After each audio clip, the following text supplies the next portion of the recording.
Well, good morning. The early bird gets the worm, huh? 352 people. That's good enough to have a conversation. Usually I wait till around 1,000 people join in. But I know most of you are either hungover, sleeping in, or just trying not to do anything on a Saturday, which is fun.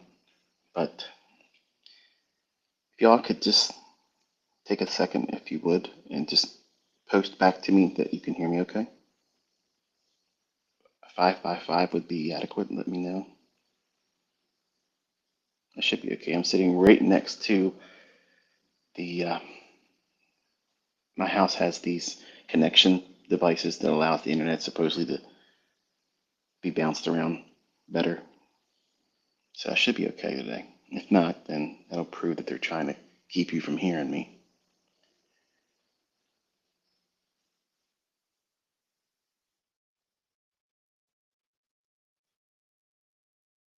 Awesome. Thank you so much.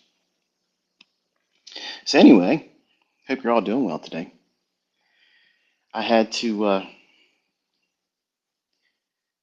do some special navigation today to get in here before my wife commandeers my schedule for the weekend. As you know, we have in the United States, we celebrate Mother's Day tomorrow. So if you're listening, don't forget. I've made the mistake like once in my lifetime, and it never will happen again. So the title of this one here is "Something New Under the Sun," and obviously it's a play on words as I usually like to do, either somewhere in my presentation or in the title of the spaces.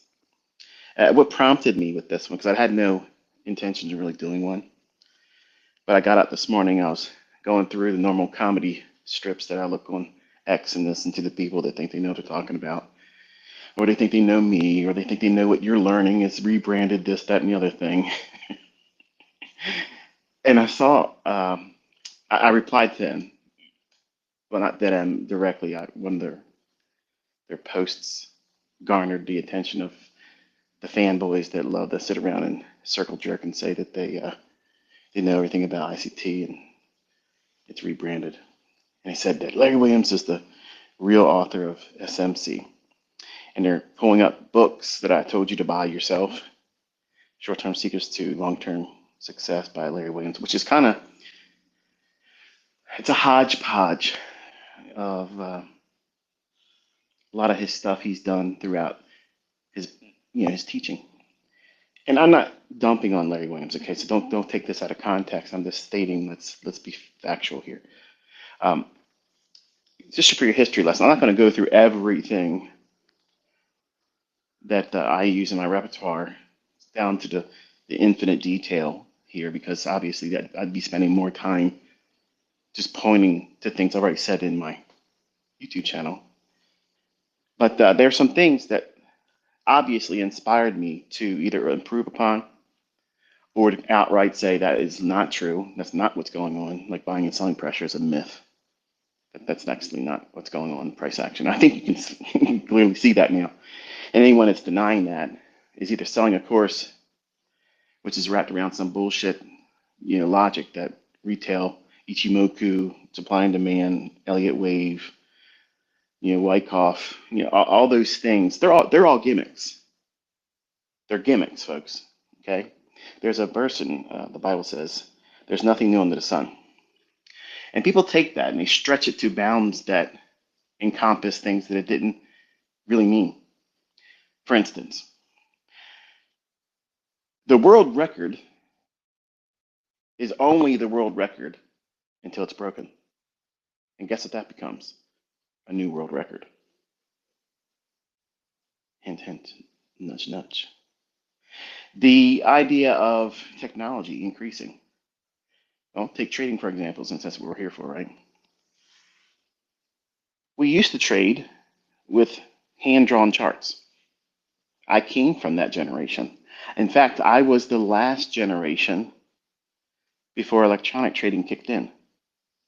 A lot of you listening weren't even alive yet, weren't even an itch in your daddy's jock yet. And guess what? You have no idea what it was like to be trading back then when margins were much more reasonable, and commissions were exorbitant. Now you have extremely cheap commissions, and you have everything at your fingertips, and yet you still cry like little babies because it isn't spoon fed to you. Not all of you, but you know the people in the community, not just my community, in FinTwit. You know who they are. So technology has changed. Something new under the sun. We have the ability to push a button and charts are populated on our charts in our phone, in our hand. Think about it. You have more power in your hand than the President of the United States had 30 years ago. That's wild. But you don't recognize it because the rate of technology is speeding up so fast, everything's obsolete 10 minutes ago. So the expression is, and this is what I draw your attention to today because it's just more or less for me to have fun today. Kind of like this set the record straight too, just kind of inspire you to know that what you're learning is from the real McCoy himself, me, and what you're learning isn't anywhere else, despite someone showing you a chart in a book that I actually recommended you buy. So for the sake of completion here, if you so desire to collect certain trading books, I have over 2,000, and I don't literally believe that the majority of those, not even 2% of them, are worth even opening up. Most of it's regurgitating the same things. It's redundancy. It is almost ambiguous plagiarism, where they don't know what they're talking about, but they're all repeating one another. That's the whole collection of the pursuit of trying to learn how to trade buying books. So I did all that stuff. But the few books that I do like,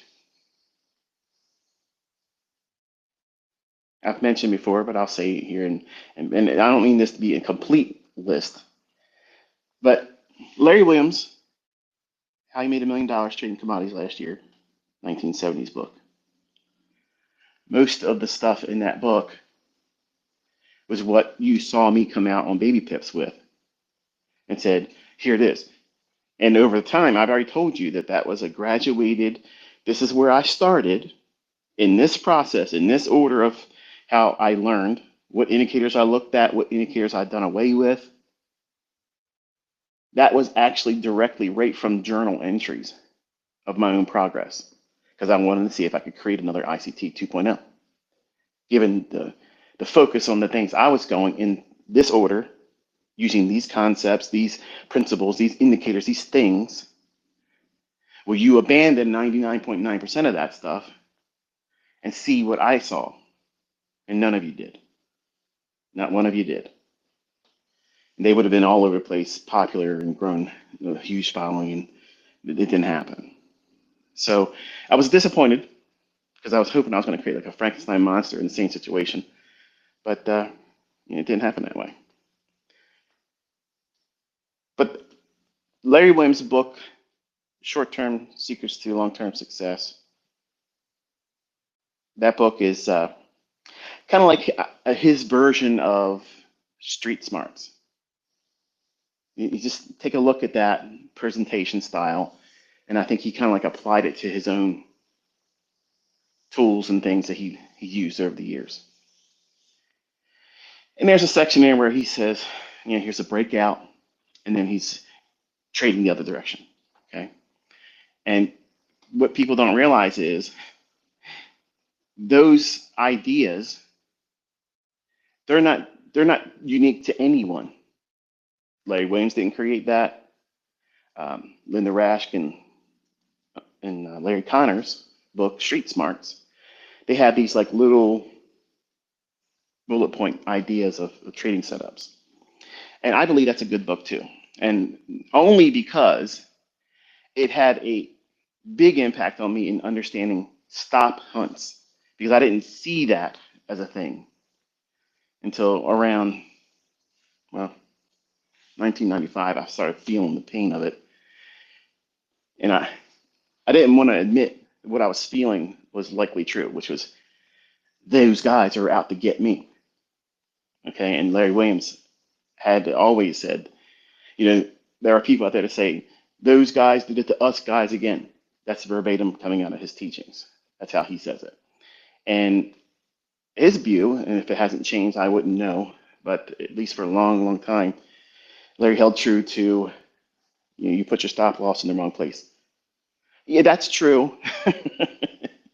That's true, Larry. That's absolutely true. If you get stopped out, you did put your stop loss in the wrong place, but you placed it exactly where they want you to place it.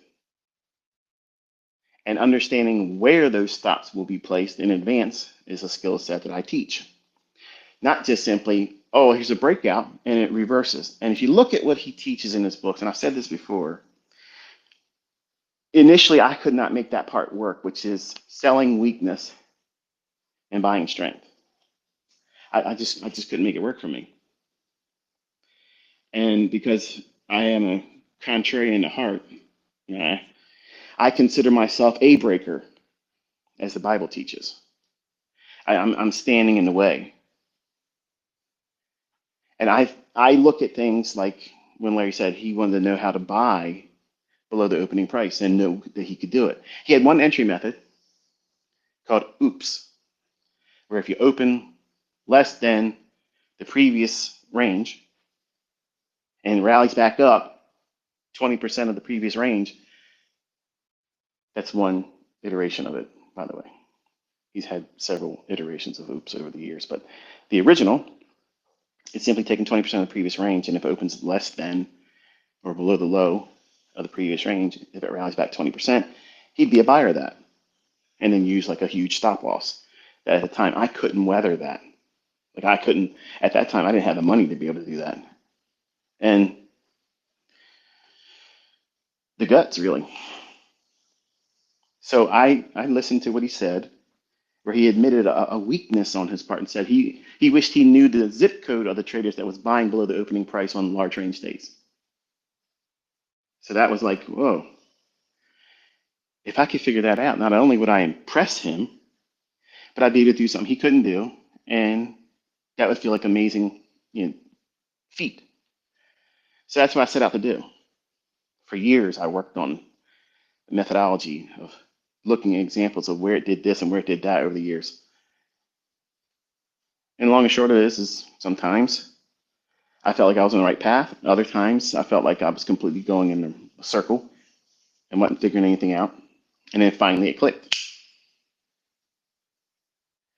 By having Street Smart's book, the simplicity of just watching that book outline how the turtles, who were really big deals back then when I first started, they were the secret society of traders that everybody wanted to delve into. What were they doing? How are they making these hundreds of millions of dollars, And it came out that their strike rate was extremely low, in the 30% likelihood that the trade what they would take would be profitable. Now, would you be willing to take 70% plus losing trades and feel like you got a winning system? To me, it made no sense. So quickly, I was like, oh, well, they don't know anything. They're just getting lucky. But they're a long-term trend methodology. So these long-term trends allow them, and afforded that type of trading, to yield huge winners because it took a long time for trades to get stopped out. But they got stopped out a lot frequently.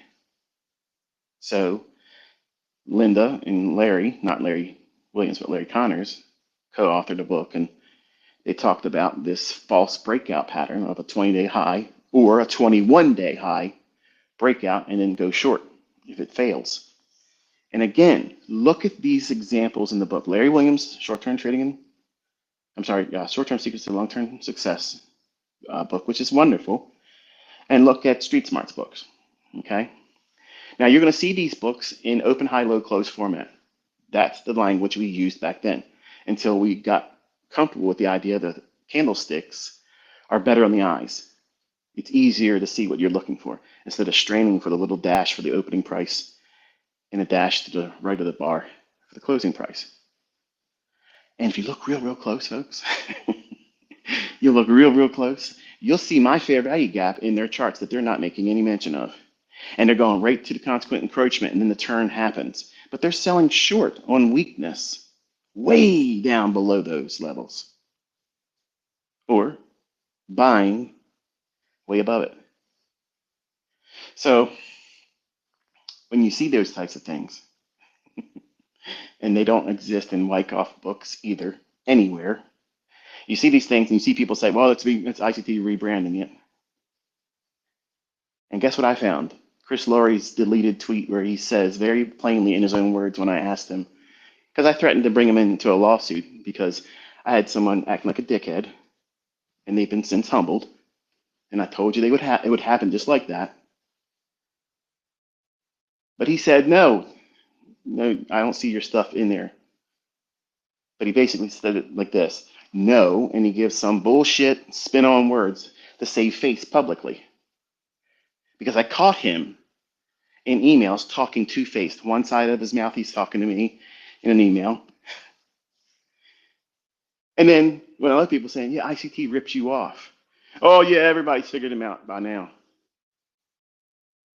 I made that guy lots of money by putting people onto him. And you never seen him trading. You saw him putting a line saying, okay, we're going to watch this and we're going to watch that. That's not fucking trading. That's not trading. He invited me into his shit. Okay? He invited me. And I told him in an email, I said, I will make this stuff public unless you come out right now. Because I know you don't do any fucking thing like I'm doing. And I found his tweet. And I'm going to repost it. I'm just kind of come up with a way where I can do it with a little bit of candor because I could be a real dickhead. But why would you delete that? Why would you delete a comment that says, no, ICT, no, Michael, I don't see my own work in there because you want people to believe I did that. And see, you fucked up because I'm that kind of guy. I am that kind of guy that will rub your fucking nose in it.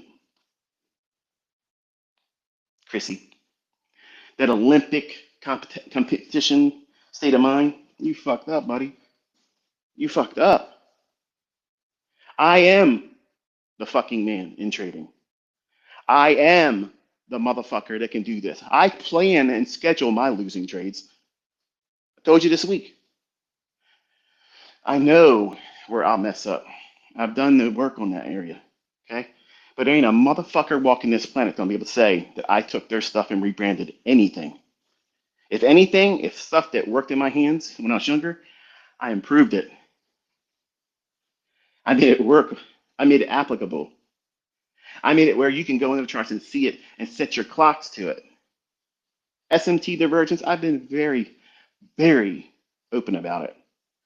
The idea and the premise came from Larry Williams' book, How I Made $1 Million Trading Commodities last year.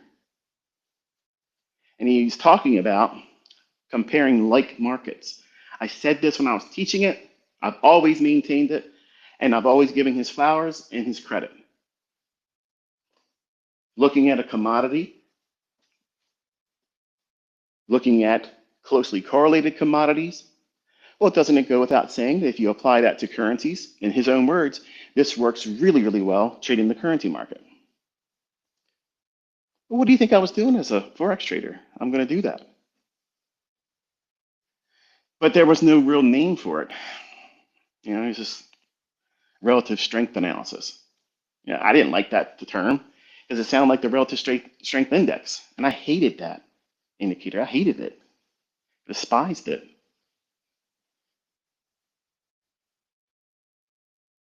So I called it SMT, smart money technique, smart money tool. To me, it's applicable. I didn't go around and trademark it and say, I can put a trademark on it. You can't say it. I mean, it's so small. It's insignificant in what it is that I do. I don't need a chart, folks. Okay, I'm before the chart. Before you see your chart, I already know it. I've proven this to you, but yet you deny it. And the people that are struggling, they can't stand it, they're going to tell you, or other people that are willing to listen to the bullshit and say, this is all rebranded. It's never been seen. It's always been seen like this. It's always been like this. No, it hasn't. No, it's not. You've never seen anybody calling it to the tick. You've never seen anybody do that. Now, I've never seen Al Brooks trade. I've never seen Al Brooks call every 1 minute candle. I've never seen anyone tell me that he could tell you the time that the setups are going to form. I've never seen that. And maybe you're going to hear all the ambient sound in the background because I'm doing my normal routine. Oh, the day in the life of ICT. We're hearing it. Yeah, you're hearing it. You're going to see it. It's just boring. But I love reading these guys when they put these little comments up there and saying that it's nothing. There's nothing new under the sun. Let me tell you something. Everything I teach is a new ray of sunshine. Every single time I present it, because I'm giving you something that you aren't supposed to know. You're not supposed to know that. See, everybody knows about RSI. Everybody knows about Bollinger Bands. Everybody knows about supply and demand zones. And why isn't that everybody's making money with that stuff? If it's so obvious and this is the way the markets work, why isn't volume profile cracking the code for everybody and they're all retired? And where's the yachts at? Where's all the, that was the expression when I came up. The funny expression, everybody said, if there was going to be a meme back then being shared, memes weren't a thing back then, but funny one-liners were. That's where my wit comes from. I came up in that industry because I was never really witty as a young man. I was quiet, and my sense of sarcasm and snarky responses has been conditioned over the years when I was on internet relay chat. So you had to be fast on your feet back then because people that were very, very good at talking down to other people, they could slice and dice you pretty quick. So I had a lot of scar tissue built up over the years. So that's why I have a remark that comes right off the cuff real fast. And some of these 20-year-olds aren't, they're not prepared for it. But this this idea that there's nothing new under the sun, I make a mockery of that every day on social media. I tell you where the market's going to go. I set up the people that don't believe in what I'm teaching. I give them exactly what they think they believe. They believe that I only trade demo. They believe that I have 20 different computers and I'm recording everything, but yet I still show the same fucking trades. Scroll to the left, ICT. Scroll to the left. It's still there. Do that on your demo account that keeps getting reset. You can't do that. You can't do it. Why do you keep showing that the market hours is open tab? What's the point of that? The point is it's not market replay. The point is I'm rubbing your nose in it. That's the point. Because there is something new under the sun. There's lots of things that are new that I've never shown before. All the stuff you've seen to this point is still nothing. It's nothing. That's why I have such a great time on social media, because reading these people pretend that they know what you're talking about is your progress learning. You're coming away from retail logic, or obviously, if you're smart and you didn't get bogged down with all that stuff initially as a retail trader, you're kind of coming in with a perspective that if you've never seen indicator trading, if you've never seen other schools of thought in retail aspects, as soon as you start looking at it, you're like, what in the hell is this? And why would anybody look at that versus what the price is doing and what time it is? That's it. Where's the liquidity? Where's the inefficiencies? And what day of the week is it? And where are we at in the daily range, time-wise? That's all that matters, because the algorithm only cares about that. It doesn't care about your Ichimoku position based on a cloud, based on a candlestick pattern, based on a moving average crossover, based on an overvaluation or an undervaluation of an indicator that absolutely has no bearing on what price is going to do. If there's nothing new under the sun, why does all these new forms of indicator keep coming out? Again, you're trying to stretch something to comfort you because you're seeing shit that shouldn't exist. I told you I had to do it wrong, baby. I had to do it wrong. But see, you don't believe it. You don't believe it because it's too good to be true. And I take that as a compliment. Thank you. Thank you, detractors. Thank you, doubters. Thank you, people that call me a scammer. I love it because without you, the people learning and seeing it in their own hands wouldn't be even more motivated by it. You not having said so. That's like a pinch to them that, yes, this shit's real. And yes, you are being cut out of a mold that few people can press themselves into. See, you have this normalcy bias, folks, that you deny me, you deny what I teach, and deny what I prove beyond a shadow of a doubt. I'm out here where I have to be right. Not you as a student. You don't have to be right. See, the people that sell mentorships, they love the idea that I'm trying to teach you to be right. No, I'm teaching you how to operate and not demand perfection and still be profitable. But daddy can walk this shit every day and come home a winner because it's my stuff. It's mine. I know when they're going to work and when they're not really going to work. I know that. What I don't know is when they're going to step in and intervene manually. And I have protocols and procedures for that. I know where I'm likely to fail. I know I know buying during a protraction where the market's going to reach down into a lower PD array for a discount, then go higher. Well, that makes a perfect scenario to go in there and do, I'm going to go long here and put a very, very small stop loss, extremely small. So that way it looks like I messed up. And the trolls get fever pitched and salivating. They can't wait. Oh, look at this guy. He invented the algorithm. He took a loss. And then I really shunned the waters. Oh, took another loss. Look at that. Look at that. And then it delivers. Then it delivers. It was right where I said it was going to go. It went above it a little bit. Thursday's high. And then Friday's non-farm payroll Friday high last week. And that's about all we got in it. The daily fair value gap traded down into it, didn't close below it, and we stayed inside pretty much the range I outlined. But trading in the direction of that higher buy side liquidity pool on NQ's daily chart. So that's we're not seeing nothing new under the sun. We're seeing something new under the sun. We're seeing proficiency. We're seeing consistency. We're seeing foresight. We're seeing precision-based ideas that are unrivaled in this industry. That's something new, folks. When I was coming up, we didn't have that. We didn't have one guy or one style of trading leading entirely all the time in first position all the time. But see, you're in that moment right now. You are in a Gann moment. You are in a Wyckoff moment. You are in a Jesse Livermore moment. You're listening to the person right now that all of those motherfuckers would be sitting in my classroom taking notes. And if that has a problem, it makes you all uncomfortable. This guy's arrogant. It's not arrogance. That's the absolute facts. That is absolute fact. Because you never seen them go out there and do that.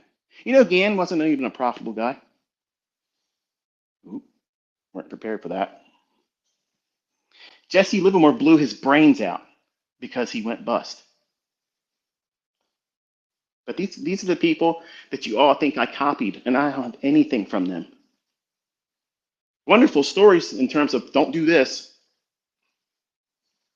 But they would all be listening to this space right now if they were here. And they'd be looking at everything I ever put out there because what I'm teaching you never existed before. Just because you're looking at the same price charts and you're looking at shit after it's happened, that's easy to say. This resembles something. None of these people come forward and says, this is what this procedure, this is the methodology, calls for this, this, and this. And ICT is going to be able to say, his this is going to line up. Have you ever seen anybody doing that? Because it's never fucking happened. I've challenged it. I've said it all the time. If my stuff is something else, Save everybody time. Save them time. Get $5 million from me in a direct wire where you've proven beyond a shadow of doubt that whatever I'm teaching, institutional order flow entry drill, SIBIs, buy-side imbalance, sell-side efficiency, all these things, where they're going to form, the first presentation of them, and how they're going to be used throughout the week and the day. See, folks, George Angel with S&P trading, he never had the shit I'm teaching. It did not exist. See, in the beginning, I knew when I told people these were the people that were influential to me. It doesn't mean that they make my trading special. They were influential to me. What I learned from George Angel was the day was divided because this guy was a floor trader. The ebb and flow of what the market was doing, how these rushes of volume coming in, that's what made floor traders profitable. They could see the orders coming in. They could watch this massive shift where, man, there's a lot of buying. There's a lot of buying.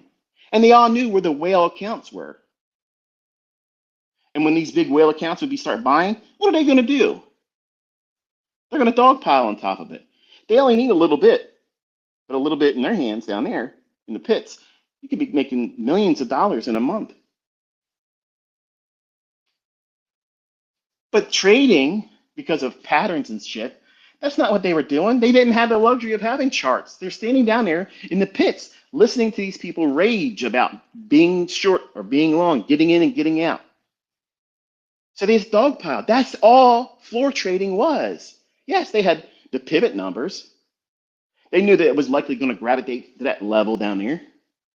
But really what they were watching was the order flow that was literally in their fucking hands. Ticket runners running down to the pit screaming, I got an order. I got an order. This is what I got. This is how many contracts. And they start ripping it across. They're hollering it out there. Some of you 20-years don't even know what the fuck that means. You have no idea what the fuck you're talking about half the time, let alone how these markets booked before they were electronic. I have floor traders, very successful floor traders, that were in my fucking mentorship that paid to learn from me because they couldn't do shit when they left the pit. Couldn't transition, couldn't do it. They don't have a problem now. But you're learning technical science. You are in something that's new under the sun. You're experiencing something where they're going to write books about all of this stuff. And you were here when it happened. See, when you read a book about Gann, you read a book about Wyckoff, you read a book about Dow, Charles Dow, you know, you don't really have an affinity for that. I know I didn't. I was like, whatever.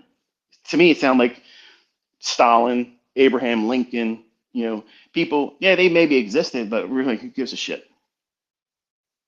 See, I put out there a persona like Stone Cold Steve Austin because it causes people to argue and wrestle and reason. Does this guy know what he's talking about, or is he full of shit? And I love fanning the flames to have just enough for the people that don't want to warm up to the idea because they have hero mentality of loving something else, that they're going to talk. And that talking advertises for me. It's the same broken people that do it. And they are employed by me and they work for free. Their hate is a 100% validation to what you're learning sets you apart. These people that complain and say these things that I'm teaching are rebranded, they've never came forward and proven anything. Not one thing. And the proof is, again, I'm making it public. I have $5 million US, 100% real fucking money. Someone still has yet to come out and say, here's where he gets the time for that fair value gap. This is the aspect of where he wants to use the lower half and the upper half when it changes in the state of delivery. Listen, folks,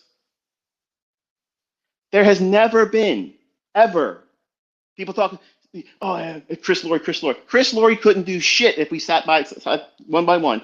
And I know you're going to hear it because they're going to give you the soundbite, Chris. I will invite you to use the stuff that you do right now. And if you do it better, I will give you $1,000,000 or I'll give you $1,000,000 to your charity of choice. But it has to be live streamed and we have to put it in a real account.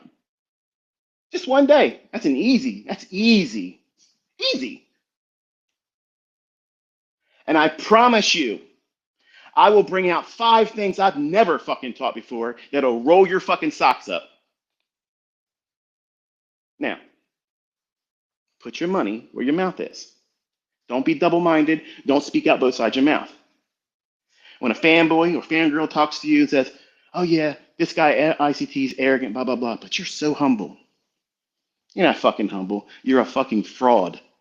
You don't go on public social media and say, no, I don't see your stuff and showing my stuff in it. I don't see that. And then delete the fucking tweet. I told you I was going to get that fucking tweet. And I almost didn't want to screenshot it because I was like, nah, he's upstanding. He came out and he pretty much did it. But behind the scenes, I told him that I'm going to drag his ass into a lawsuit. And he was going to testify that what I'm doing ain't his shit. That's how far I was willing to go back then.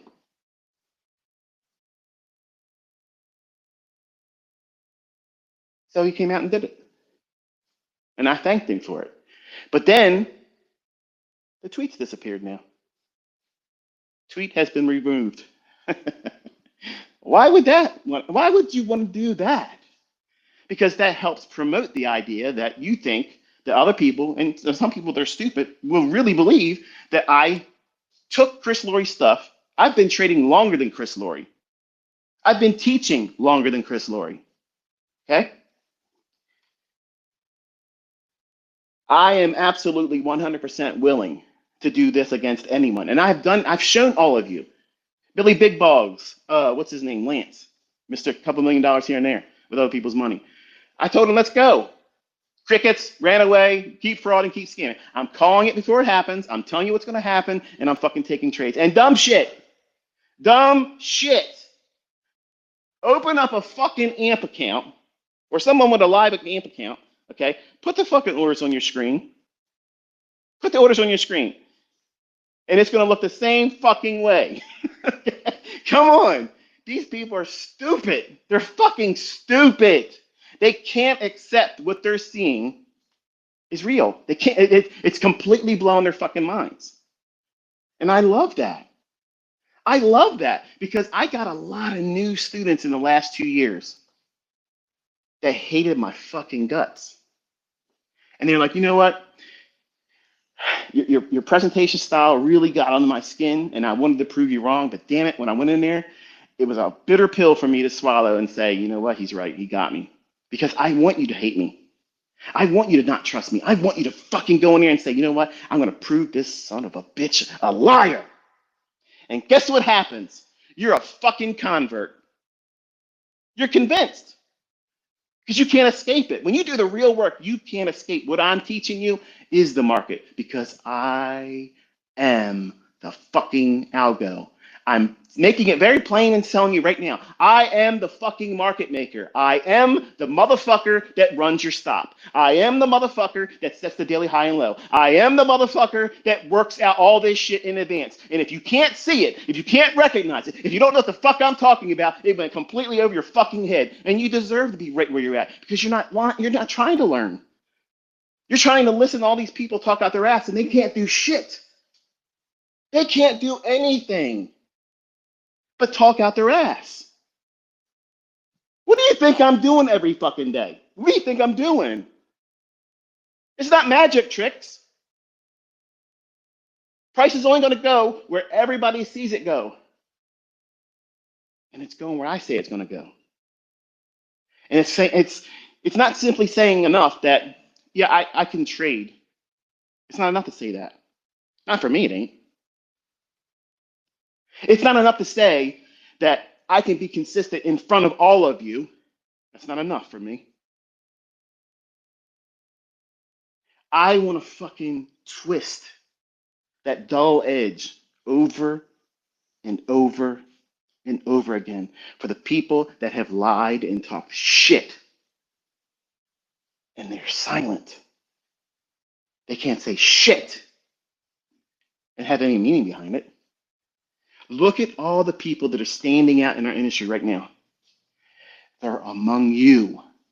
They are your brethren. They have been in the same position you're in right now, listening to the same person talk to you right here, right now.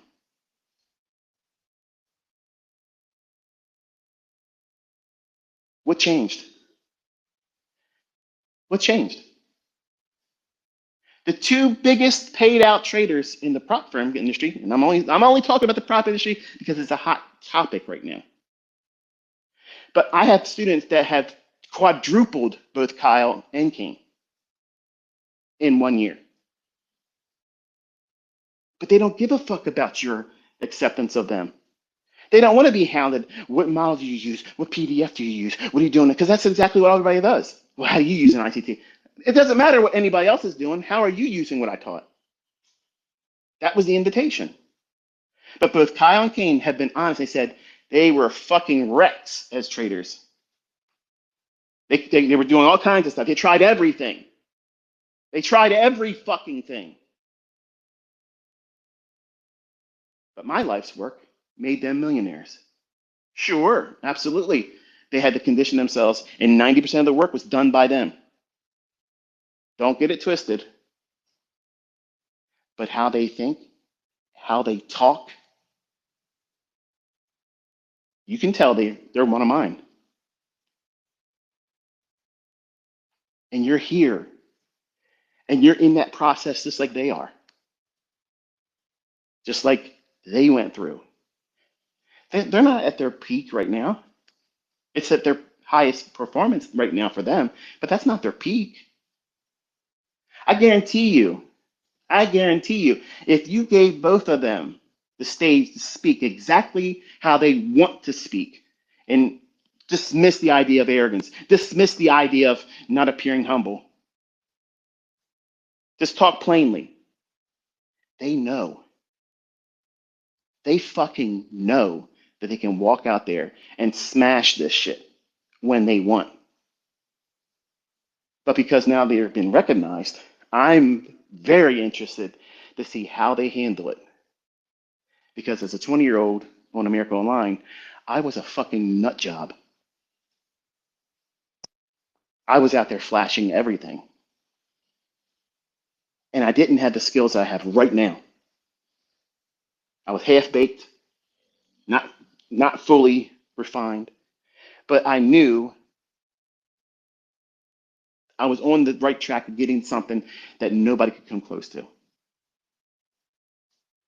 And when you do that, day after day after day after day after day, every fucking market you talk about, it does it. You think that that doesn't go unnoticed? Because it got noticed.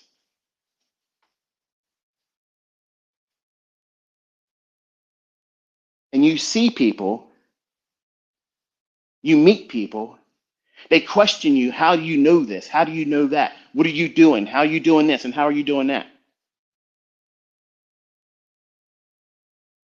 You're set apart. There's something new under the sun. This this aberration, this oddity, this fucking mutant, where did he come from? How is this guy able to do this? That's the question I love prying into your mind and forcing you to ask yourself every day. How am I able to do this if I'm not what I claim to be?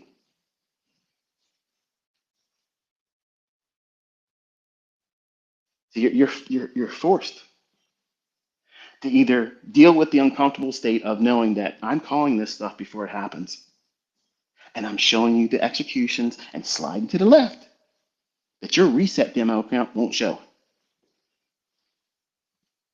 So where are you at with that, Virginia? Where are you at with that? You can waste a whole lot of time. You can waste a whole lot of time trying to make me out to be a liar. And 1/4 of the time that you put into that, just working with what I'm simply inviting you to test it and see if you don't see it. Test and see that you will not have any reliance on retail logic once you start looking at it this way. And it gives you visibility. It gives you clarity. And here's the number one rule here. What sets me apart? I know when not to do it. Your gurus, these authors, these other educators, even the big old time giants, they can't tell you when not to trade because they tell you, my system's calling for this as a buy signal right now. Okay. I have PD arrays that if I don't know the fuck I'm doing, oh, that looks like a bullish order block. Well, let's go long when it trades down into it. It fails. I know. I know when that's going to happen. That's narrative. I gave you a narrative this week. Look out, hand out in your charts. What's above Thursday and Friday's highs? Buy side, buy stops. It reached primarily this week up there and only went down to that daily bullish yellow. If you go back and look at the analysis, it went down into that by one or two ticks below it, but didn't close below it. And I told you that it remains bullish until it closes below that daily fair value gap that was in yellow. So we're trading inside of a predefined range with a predetermined bias, which was reaching for that higher daily buy side liquidity pool, but narrowing our focus down to the low hanging fruit objective for the week would be what? Thursday's high of last week, where it created that wick. And then Friday's non-farm payroll high. Look at your charts. Look at the first presented fair value gap on Monday. Look at Tuesday's first presented fair value gap. Wednesday's first presented fair value gap. Thursday's first presented fair value gap. From morning and PM session, and see what opportunities were available to you. The new week opening gaps over the last 5 weeks, how were they used? See, folks, there is absolutely something new under the sun.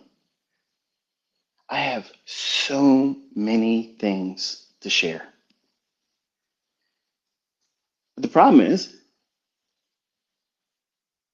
it doesn't satisfy you when you learn something that makes money, that forms every single fucking day. That's not good enough for you. Why? Because you're infected. You're a very specific type of person. You're ICT infected. You're ICT positive. You're becoming one of me. I'm a virus to this industry. That's why I'm here. And they don't want you knowing this stuff. And if nothing ever gets released from here, we have already disrupted the entire industry. They will be talking about you as a community for a long, long time. And all of you that are learning, that are becoming pillars, I promise you, there are people that are about to spring onto the scene that make Kyle and King look like they just started. And gentlemen, that is not meant to be making a negative remark against you because what you've done is exceptional. But just know that you have brethren that are about to step the fuck out, and it's going to shock all of you. And don't think for a moment that I don't think that the folks that contact me and say, look, this is what I'm doing, I have no interest in being on social media. I only have an account just so I can see what you're doing.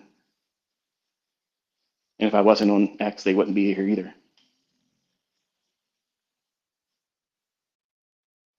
And they're smashing it day after day after day, week after week. They're pulling down what the highest leaderboard spot right now in Robbins is. They're doing that every month, over and over and over again. Not in prop, not in fake monetized demo accounts. They're doing it with live brokerage accounts. And to me, I have a lot of respect for that. The fact that they don't want to come out here and show off. They don't want to be seen as anything, because the ones that have been honest about it, they said, I can see how I could get sucked into this And I got to feel like I got to live up to the last experience that I shared online. And that's what influencers have a problem with. I don't run out of yeast. I don't hit a wall in consistency. I don't get it wrong. I don't get it wrong. So they have to spend their time consoling themselves by consoling you by saying, trading is mostly sitting around waiting. Trading isn't a perfect scenario where you can avoid a lot of the losses, accept and warm up to the idea that you're going to lose a lot. I don't tell you that. I don't tell you those things. In the beginning, you will suffer that. You will go through that because that's where you discover who you are. You discover the very things that you self-destruct with. Performance anxiety, keeping up with the Joneses expressions in mine here, where you see people like even myself, just shy of 150,000 just this week, and I didn't trade everything that's available. Bro, talking about, I've been doing this account for a month and a half, and look at what I'm doing. I did it in 3 fucking days and didn't even try. Again, there's a meme. There's this little cheetah. He's sitting in the Greyhound box right before the race starts, and the meme is implying that the race has started, and the cheetah's just chilling inside the box, like, you stupid fucks. Like, I don't need to run this race. I'm already at the finish line if I want to be. And this is not arrogance. I'm not bragging. I'm telling you that you're learning this craft and you're going to have this same skill. But how are you going to handle it once you get there? Because there is going to be something new under the sun for you. How are you going to deal with this success? How are you going to be able to wrestle the confidence and not allow it to become overconfidence and then you turn into a prick?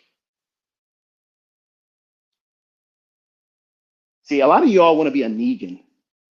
You want to be a shit talking ICT. You all like this part of me.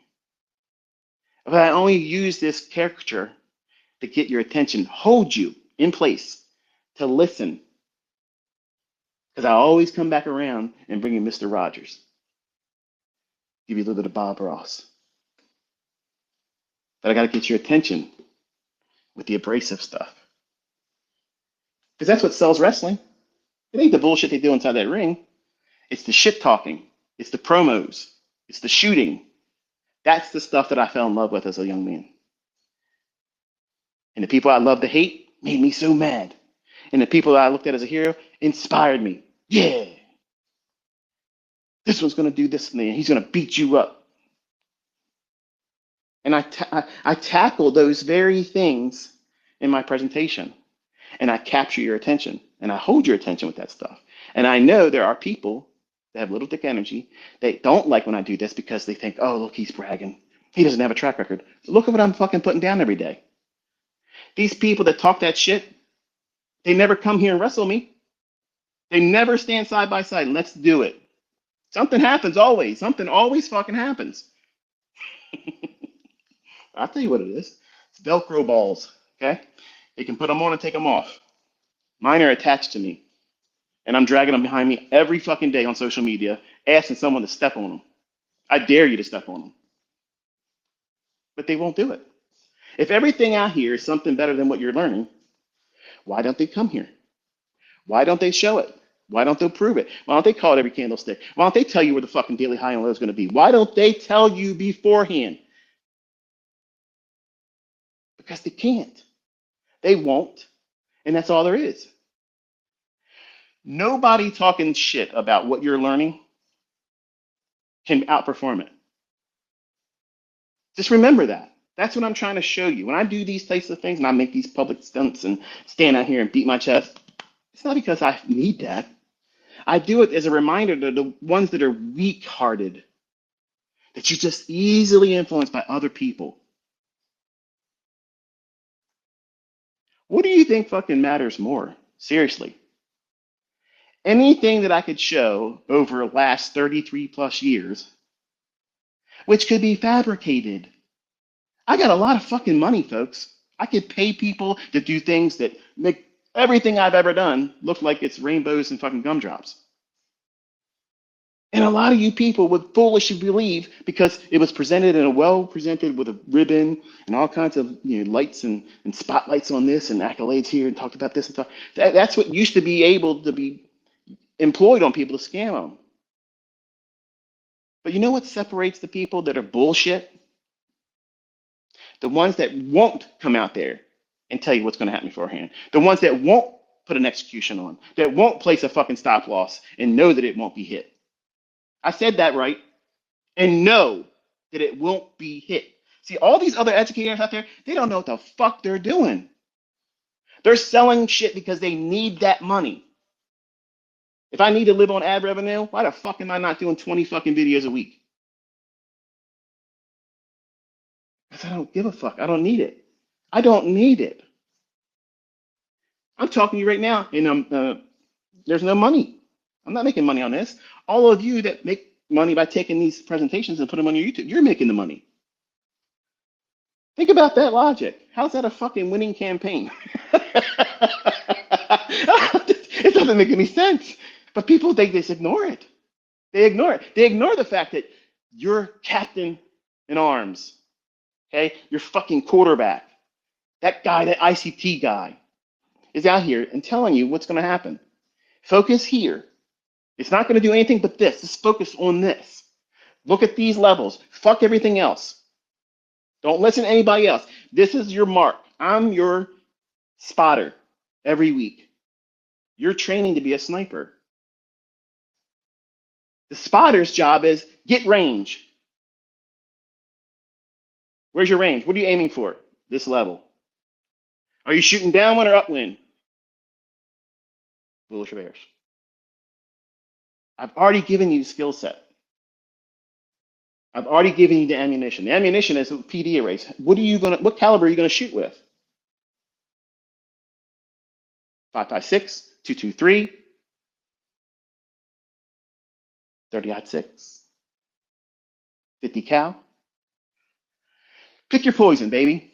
9mm, 22 long range. In deference to the ladies just starting out. A little bit of recoil. Still putting rounds on target. See, I make a mockery of everything else. And if a 20-year-old knew what I know right now in me, it would have been a monster. Like, it would have been a monster. But over the years, I have been humbled.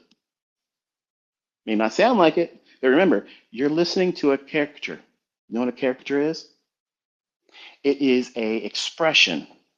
It's an impersonation of something that is not the actual person. When you look at Brad Pitt, when you look at George Clooney, when you look at Robert De Niro, who's become a real piece of shit as recent, and Al Pacino, okay?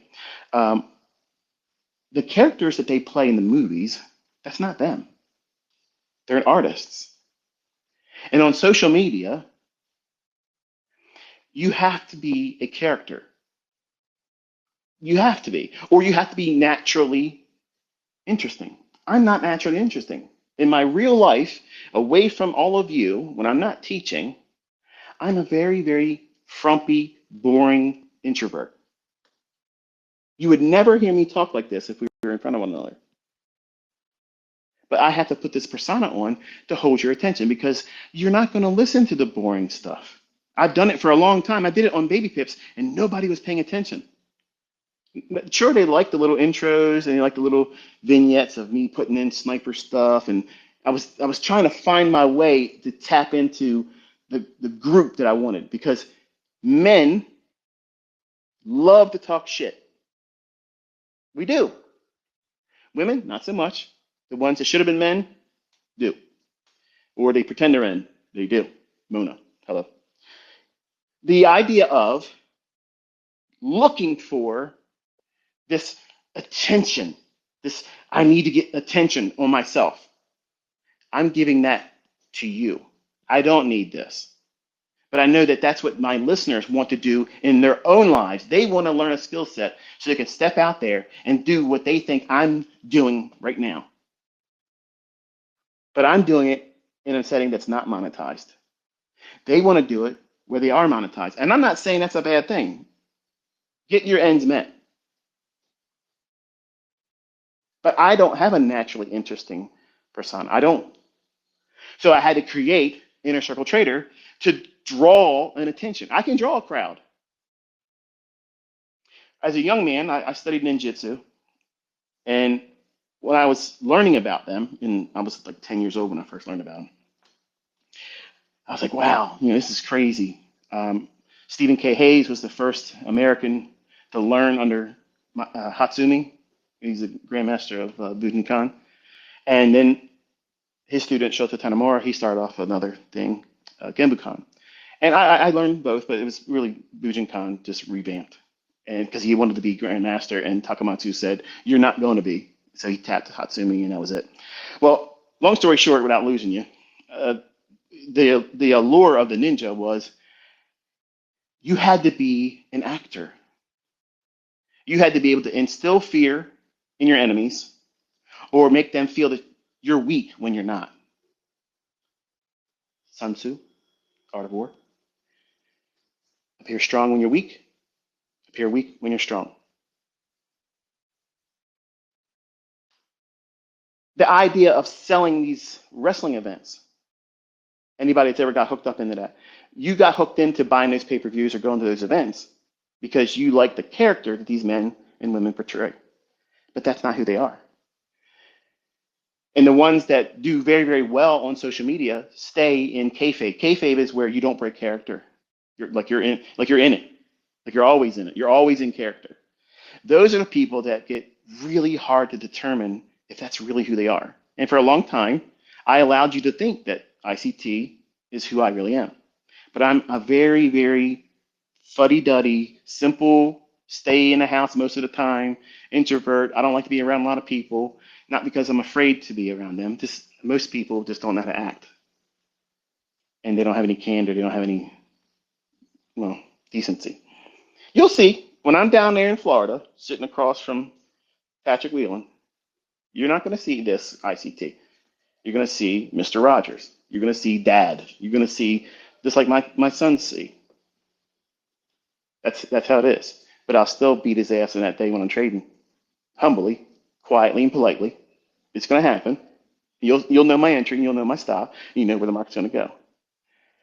But I just want to show you there's a contrast from what people say about what it is you're learning and who I am and what the reality is. The reality is that I could be the biggest jerk and most hated person on the internet, but I don't want that. I like staying right in the middle. And I go back and forth where I'll go just a little bit to the hero side when it starts to get sickeningly, sugary sweet. Then I'll do something to cause people to be upset with me. And I learned this from a magician, Paul Harris. Guy invented a lot of tricks with cards and such. And a lot of the professional magicians, you know, big guys, a lot of Korean magicians, which are phenomenal magicians, by the way, a lot of their work are his craft. Like he created those things, those illusions, but they never get the credit for it. And to look at the guy, he looks like he slept in his clothes for 2 weeks, never brushed his hair, probably homeless next to being homeless. And the logic he shared in one of his interviews with when they were doing, I think it was for Genie magazine. He says, you know, what do you find most interesting as a performer when you're doing shows? He goes, well, I'm not really impressed by the audience's reactions when I do something that I know is astonishing. If I do a magic trick every day in front of you and call a very specific price run every single day, it gets boring after a while. You know what it means to be bored by it now. You're not impressed anymore. It used to be like, wow, look at that. He did it again. I wonder how many times he could do it again. For the people doing it around for a long time, you're not impressed by that. That's exactly how you should be. But you see new people coming to our community all the time, and they watch me call a specific level, call a specific order block, specific fair value gap. It's going to go down here. It's going to get this stopped, and it's going to go here. And then it happens in your charts and in mine. Then you look back on the week and say, wow, he saw all this stuff before it happened. And it seems like magic to them. And that's why when I was a young man, I was infatuated with magic. David Copperfield to me was a hero. Like this guy was able to bend time and space and do crazy shit. I actually believed, that he passed through the Great Wall of China. That was the moment of astonishment where that veil of reality was disrupted there. Even knowing that that's a magic trick, I was like, how did he do that? My young mind was fascinated with that. So I tap into that in my audience. See, a ninja had to be an actor, had to be a magician, a warrior, a strategist. And I employ those things. I did not read the book of Power. Okay, a lot of people say, "Oh, yeah, he's just doing this and doing this, do this." Bullshit. That book is nonsense, and it's written by a guy that says he can get you to get anybody to be seduced by him. Get the fuck out of here! You see this guy? He looks like a fucking overcooked potato. He's not attractive at all. And I'm not saying I am. I'm just saying that just know that I don't use this shit that guy writes about. But Sun Tzu, yep. And the lore of the ninja, that's what I use in my presentation. I am a kabuki actor in front of you. You see me as this samurai, this unbeatable samurai that wields his sword and everybody's head just falls the fuck off. But I wasn't that in the beginning. I was the guy that was afraid to do anything. Certainly never will talk this passionately or authoritative. But I hold authority. I hold authority. I can tell you what everybody else isn't going to be able to tell you, and I can do it consistently. I can tell you why. Before, all the other stuff out there that's available to you, it doesn't do that. It does not do that. And it doesn't matter how much it resembles something after it happens, because unless you saw it beforehand and put a trade on and took it home, it doesn't matter. It doesn't matter. And these people that are wrestling with what you are learning, and some of you are doing exceptionally well now. Some of you are doing so good, but you see things that I'm doing or other traders that are learning the same thing you're learning, and you feel like you're not doing good enough because, man, I just need to get a six-figure payout. I just need to get another big supercar so I can be part of the clique. No, you don't. I promise you, I am the richest motherfucker out here. I am the richest one. I am the most successful one. I am the one that will beat anybody else's ass in trading, period, nonstop, every single fucking day. I am telling you all right now, you can do it. Come out here right now. And I'm not out here buying cars and buying this and showing off what I got and how much I can spend. So why should you feel that way? I'm it. I'm the high seat right now. I'm the highest stack in the fucking industry, and there ain't nobody close to me. And I don't do those things. You don't need to do it either. So why put pressure on yourself like that? Why do you feel like you have to purchase something to appear that you're profitable or well beyond the level of profitability that you may be in reality, but you want to present it like you're really, really profitable? Let me buy a used Lamborghini and put a wrap on it. How about you don't even bring up what you drive and keep it about what you love to do as a trader? Because somebody that's got money like myself, that's more interesting. Because anybody can lease a car, anybody can sell a course, anybody can do affiliate programs and get lots of money doing that. That is not translated to they're very, very good at trading. And there's a lot of people out there that exist in that realm. And they allow people to believe that they're greater than they really are. And very few people that are actually proven they can. And the ones that are doing that, deserve to be recognized, even if you don't like their character. Look at Patrick. A lot of you don't understand that presentation is a mode of engagement. As an influencer, you have to have a hook. You're either going to be a heel, that means you're out there to piss people off just for the sake of being an asshole, and knowing that it's going to get people's attention, or you're going to be everybody's superhero. You're one or the other. And anybody in the middle doesn't have a following worth shit. Nobody talks about them, and they're there. You've seen them once or twice before. People talk about them. They have students, but they just blend in. They don't really stand out. But only the heroes and the heels are the ones that do well on social media.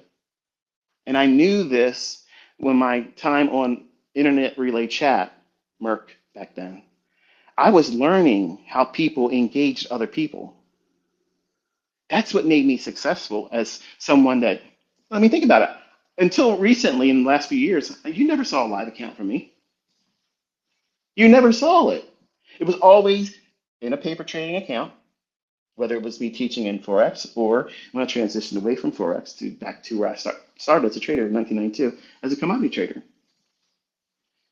How can anyone hold the attention of millions of people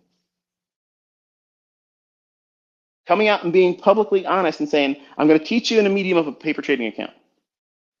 Right away, that sets the tone for who's really going to try to learn here and who can't wait to look at that and take shots at it.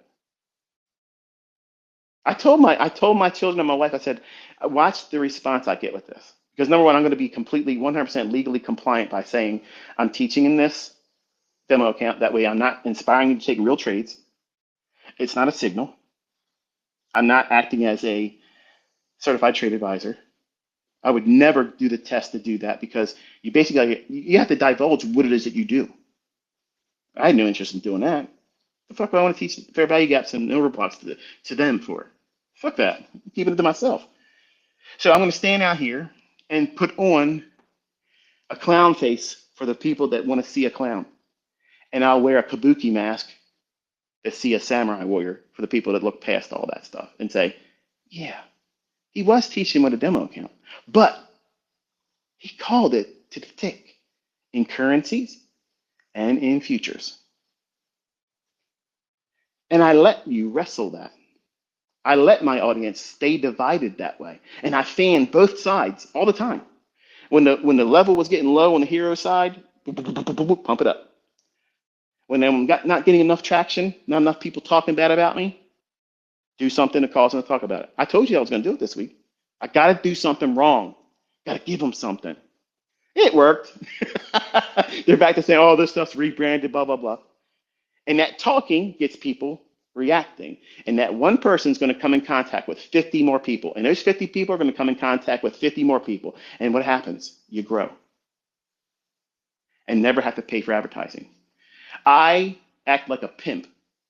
And I hire these Sarahs and Sallys, and I put them on the corner, and they earn from me for free. Every time they talk shit about me, they're drawing attention to me, and they're doing it for free. At their job, they're talking about me. At home, when they wake up in the middle of the night, they come in and check on social media. Let me see what I can talk about. This is how you manage an audience.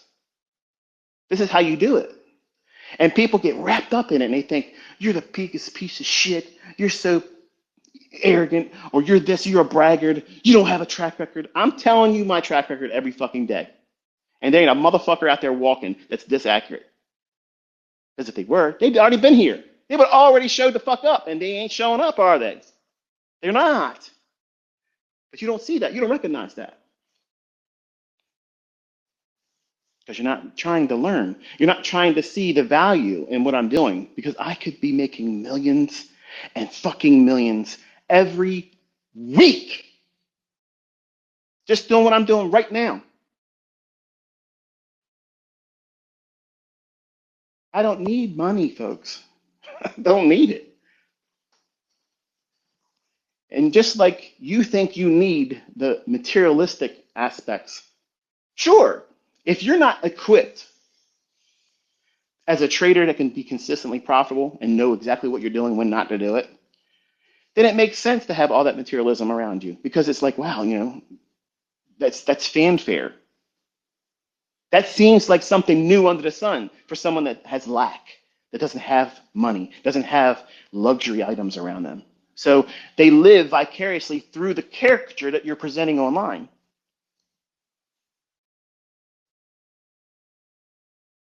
And some people go to the extreme and say, this person deserves to have something happen to them in their real life. And some people shouldn't be fucked around with like that. Because the people that do that kind of stuff get got. And you never really hear about it sometimes. But they know it happened. You should get wrapped up. Just like the people that would run in the ring when wrestling matches would go on. These people are working out a script. They're performing for you, your entertainment. But some people are unhinged and they go beyond the realm of reasonable and think this person needs to have something bad to happen to them because they didn't do this or they did this. All of you are adults, or should be, responsible adults. And because I know that there's a large degree of you that are not responsible, you're not in a position where you own your own actions. You take actions directly or indirectly from other people's opinions, and mine included. And I know I have a very strong influence. That's why I kind of like stopped going into my own students' live streams and chatting. Because I would point out certain things, because some of them weren't recognizing it. And I thought to myself, this could be misconstrued as me trying to make them look bad. And it's not what I was doing. I was just trying to make them aware of something in the chart that they're not seeing. And I started thinking about it. I was like, you know what? I don't want to bring them heat. I don't want them to feel like I'm correcting them. Then it's like it messes them up. And some of them get weirded out just by me being there. And you see them, they start blushing, they start smirking. They're like, I can't believe ICT's in my chat right now. This is fucking crazy, blah, blah, blah. Like I'm something special, like I'm fucking Gandhi. I'm not Gandhi. I don't have that. I don't have that picture of myself where I'm up there. The problem is I want to be just like all of you, where I can go into a chat and just be part of the audience. But when I show up, something new on their son's there. The person that's doing the live stream, they fall to the back seat. Nobody gives a shit about what they're talking about or what they're doing, and they're asking me questions. And that's rude. And I miss that part of being online. Like I don't have that same ability to just to go in and listen to somebody and just be a member of the audience and not get all the people in there talking about me, whether good or bad. And these people that do that, they have heroes or they see me as the villain.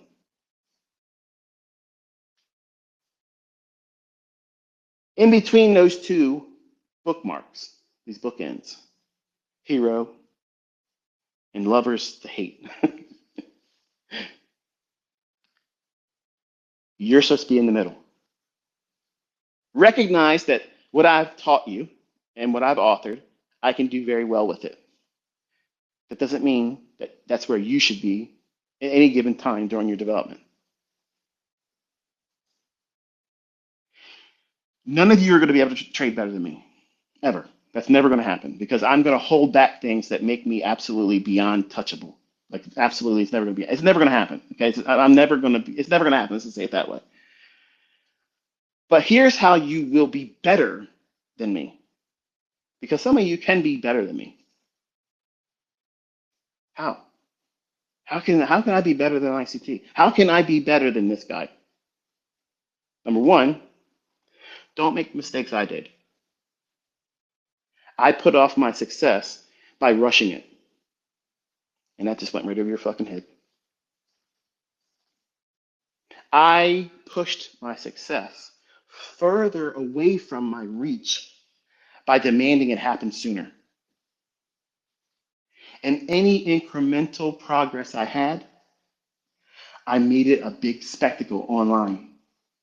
And I needed other people to validate me. If you go into your development and you avoid those things, for the men, 90% of your fucking problem is solved right away because you're demanding something that you haven't earned yet. And you're demanding other people to tell you that you're the man, you're the GOAT, you're the greatest of all times, when you can't even do it consistently to the next day. And I needed that inspiration when I was on the internet initially. I mean, I was on America Online when the internet became internet. I was there. None of you in the 20-year-old, maybe in the 30-year-old, can fully appreciate the wild, wild west of what we were all able to do back then. We felt like, this is crazy. This is like the Jetsons now. And now, as a 50-year-old later this year, I'm looking at the technology that we have today, and it's mind-numbing that we have information at our fingertips, just like that.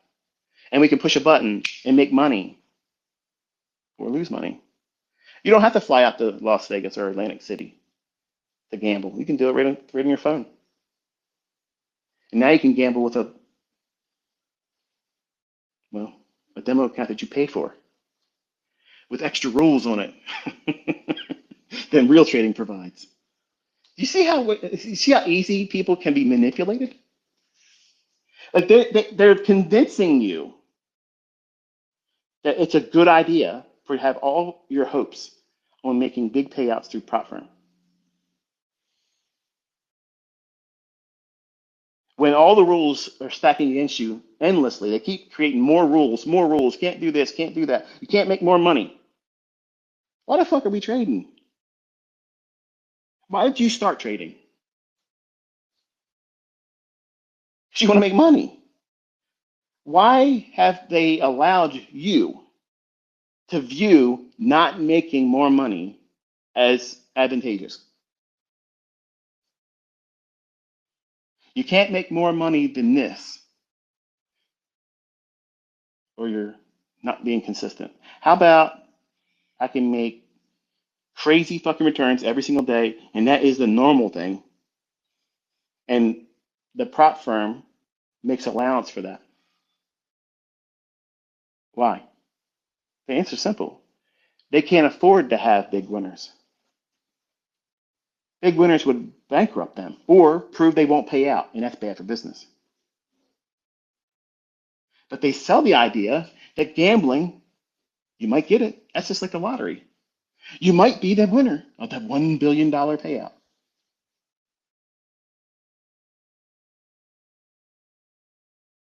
When you should just say, you know what? I am broke. I'm strapped. I don't have that much money. But I have a new opportunity under the sun right in front of me. And I could maybe employ one account, not fucking 20, not 10, not 15, not as many as you can. How much can I afford to charge up on my fucking credit card right now? Just one. Just one. And take the little bit of money that you can make from that one account, pull it out as you make it. Save up that way to put your money into a real brokerage account that you're going to give a shit about. Because let's be honest, folks, there's no person out there that would ever trade like they see their trades being done in prop when they have 20 accounts. If you had your own money to handle the leverage that you're pushing around that's unbelievable, you would never trade that way with your own money because you see it as it's a cheap reset, and you're trading it's the lottery. That works for a few people, a few, and I can say that confidently because you only see a few people doing it. But that's not what you should do. You should just try to get one.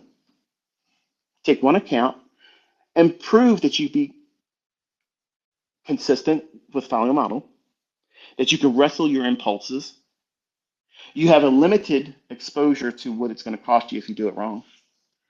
In that case, in that instance, there is advantageous characteristics to trading these pseudo prop firms. They're not prop, they're monetized demo accounts.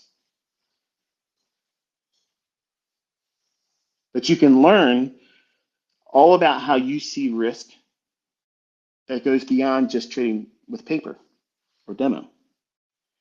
Because if you do it wrong there, you have to pay to reset that.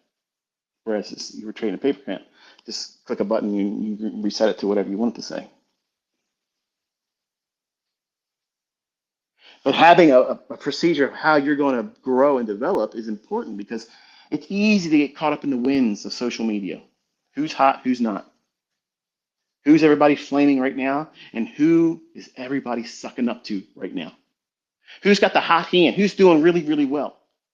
Who's dog shit right now? Who can't trade worth a shit right now? I don't keep up with that stuff. I only see that kind of stuff when people at me and they drag somebody else's name in. And these other people ain't doing what I'm doing.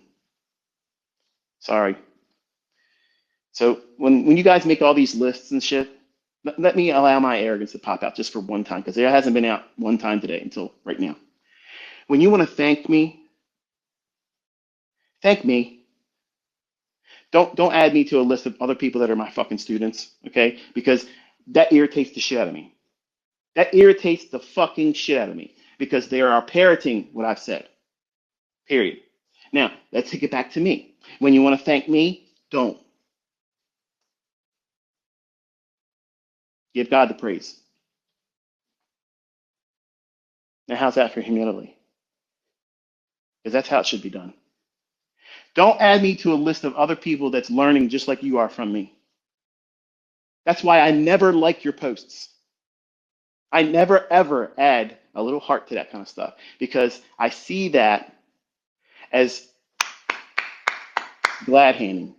And I am not out here trying to promote you to be a caricature, a hero. Don't have hero worship. Don't look at me as a hero. Don't worship me. Don't do any of that kind of stuff. Learn from me. Take notes. Listen to what I'm telling you that you should focus on and ignore the things I tell you. Don't worry about these things. But a lot of you do it the opposite.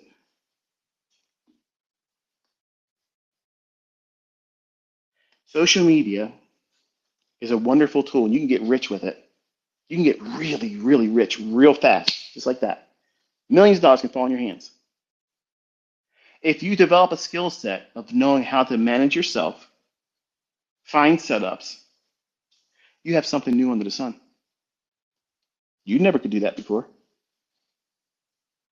until today you can. And when that happens, you're given a choice. You have an opportunity right then and there.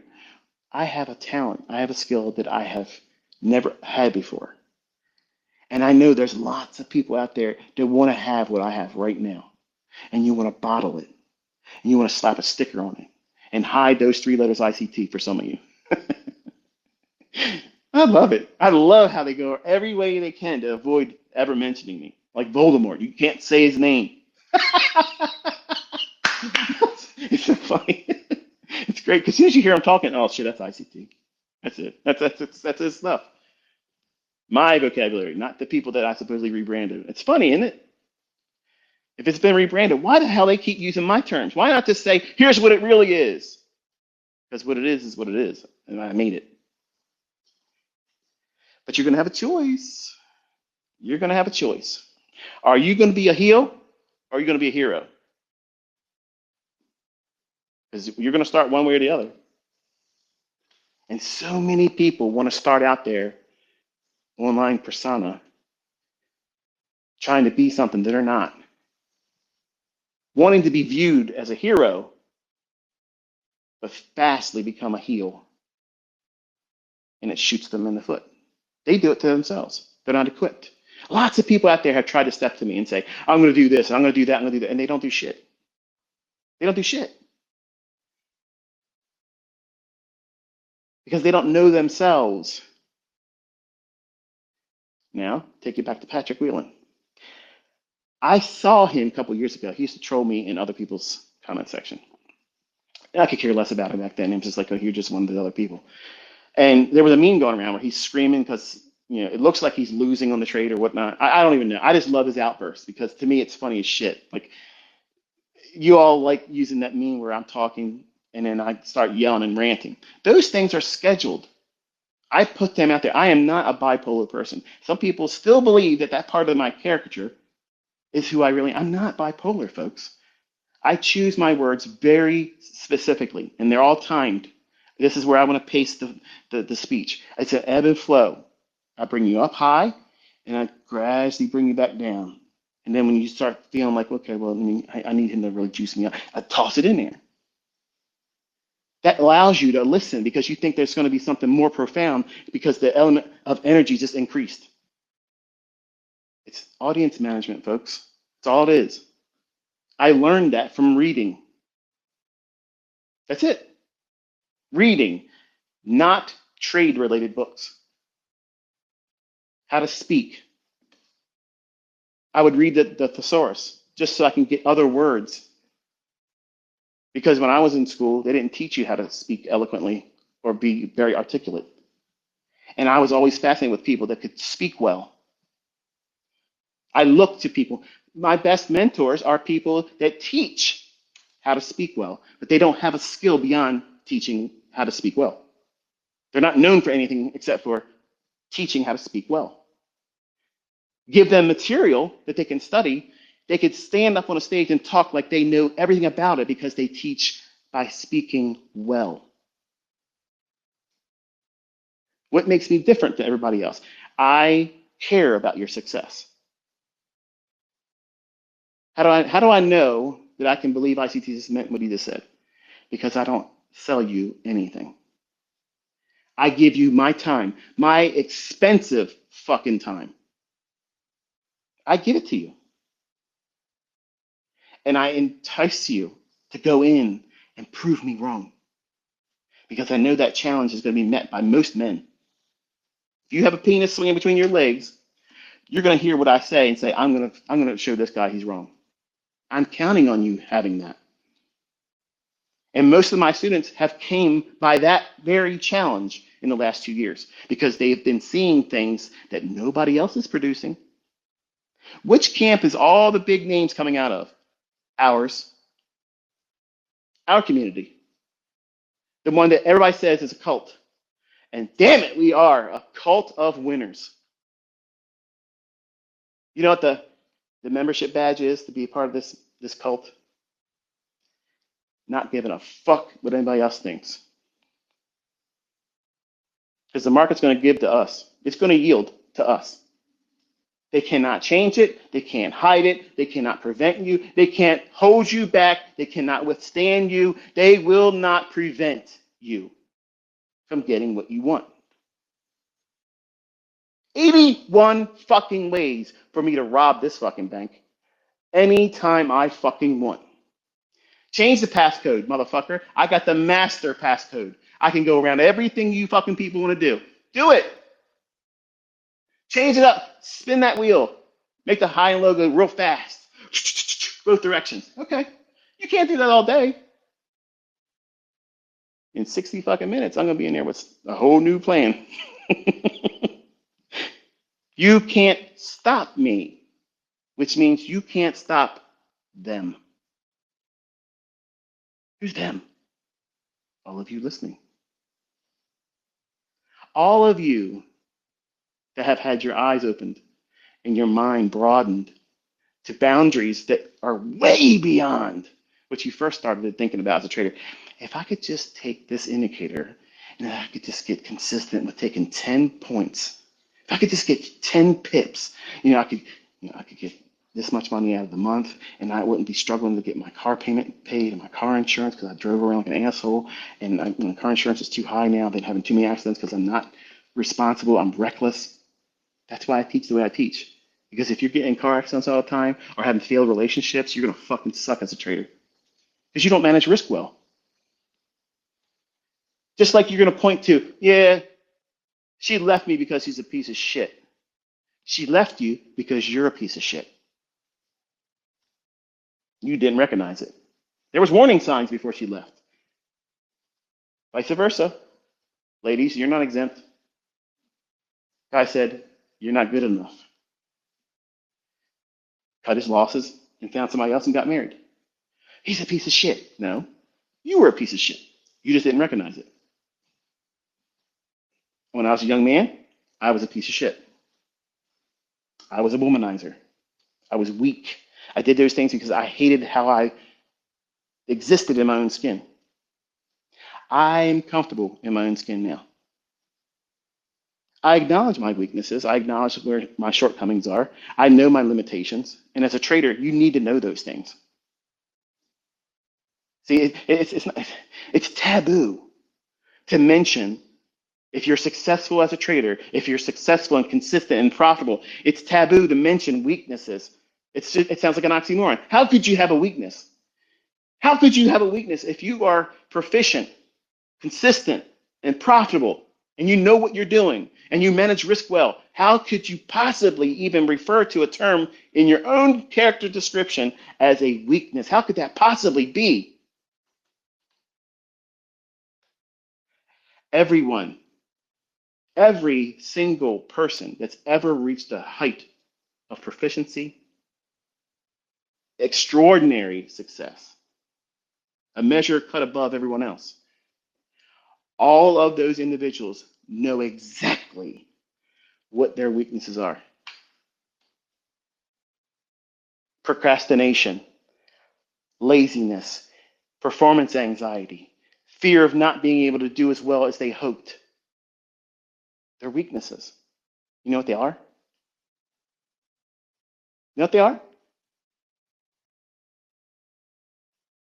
Things that are not real. You're afraid of the loss that you haven't incurred yet.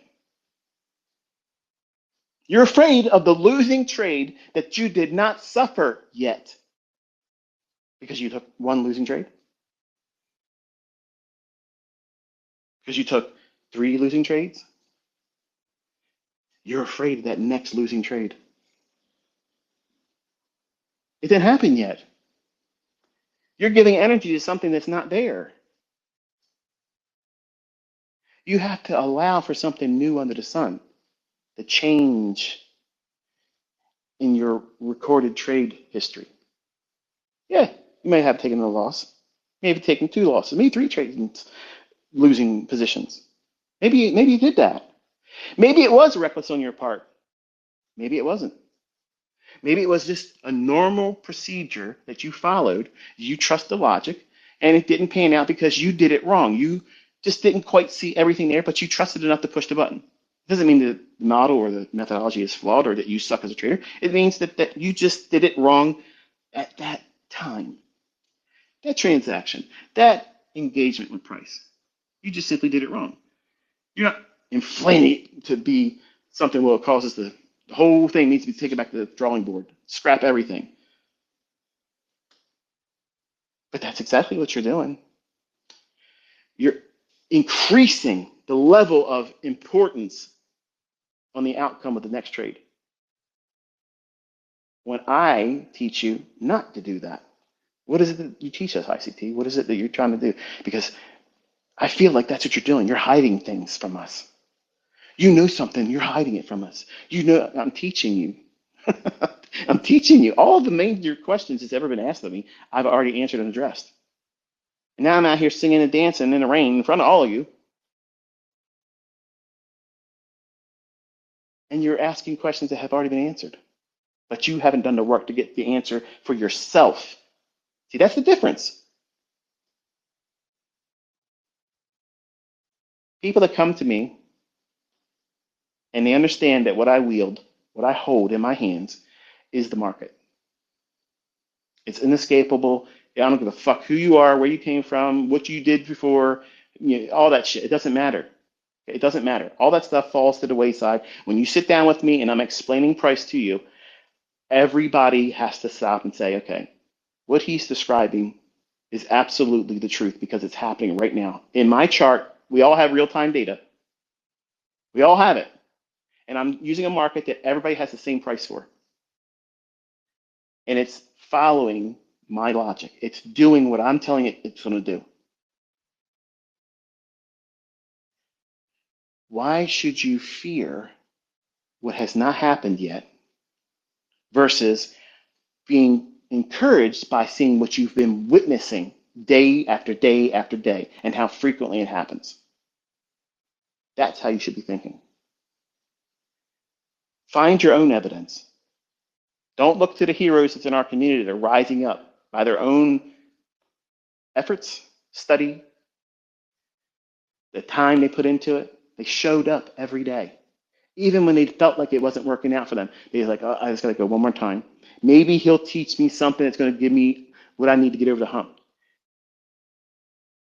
Why do I spoon feed and drip the content? Why do I do that?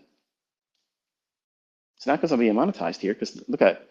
Most of my longest presentations are always on mediums that's not monetized by me. I'm not making any money off of my long-winded best education material.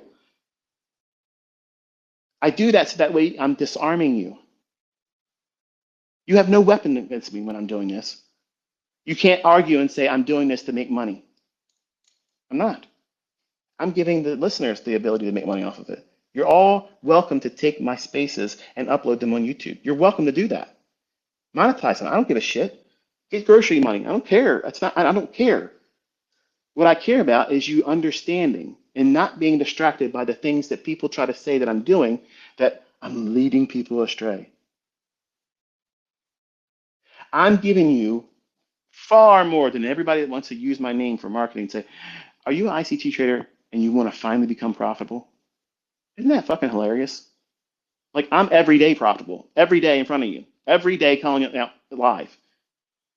Hello.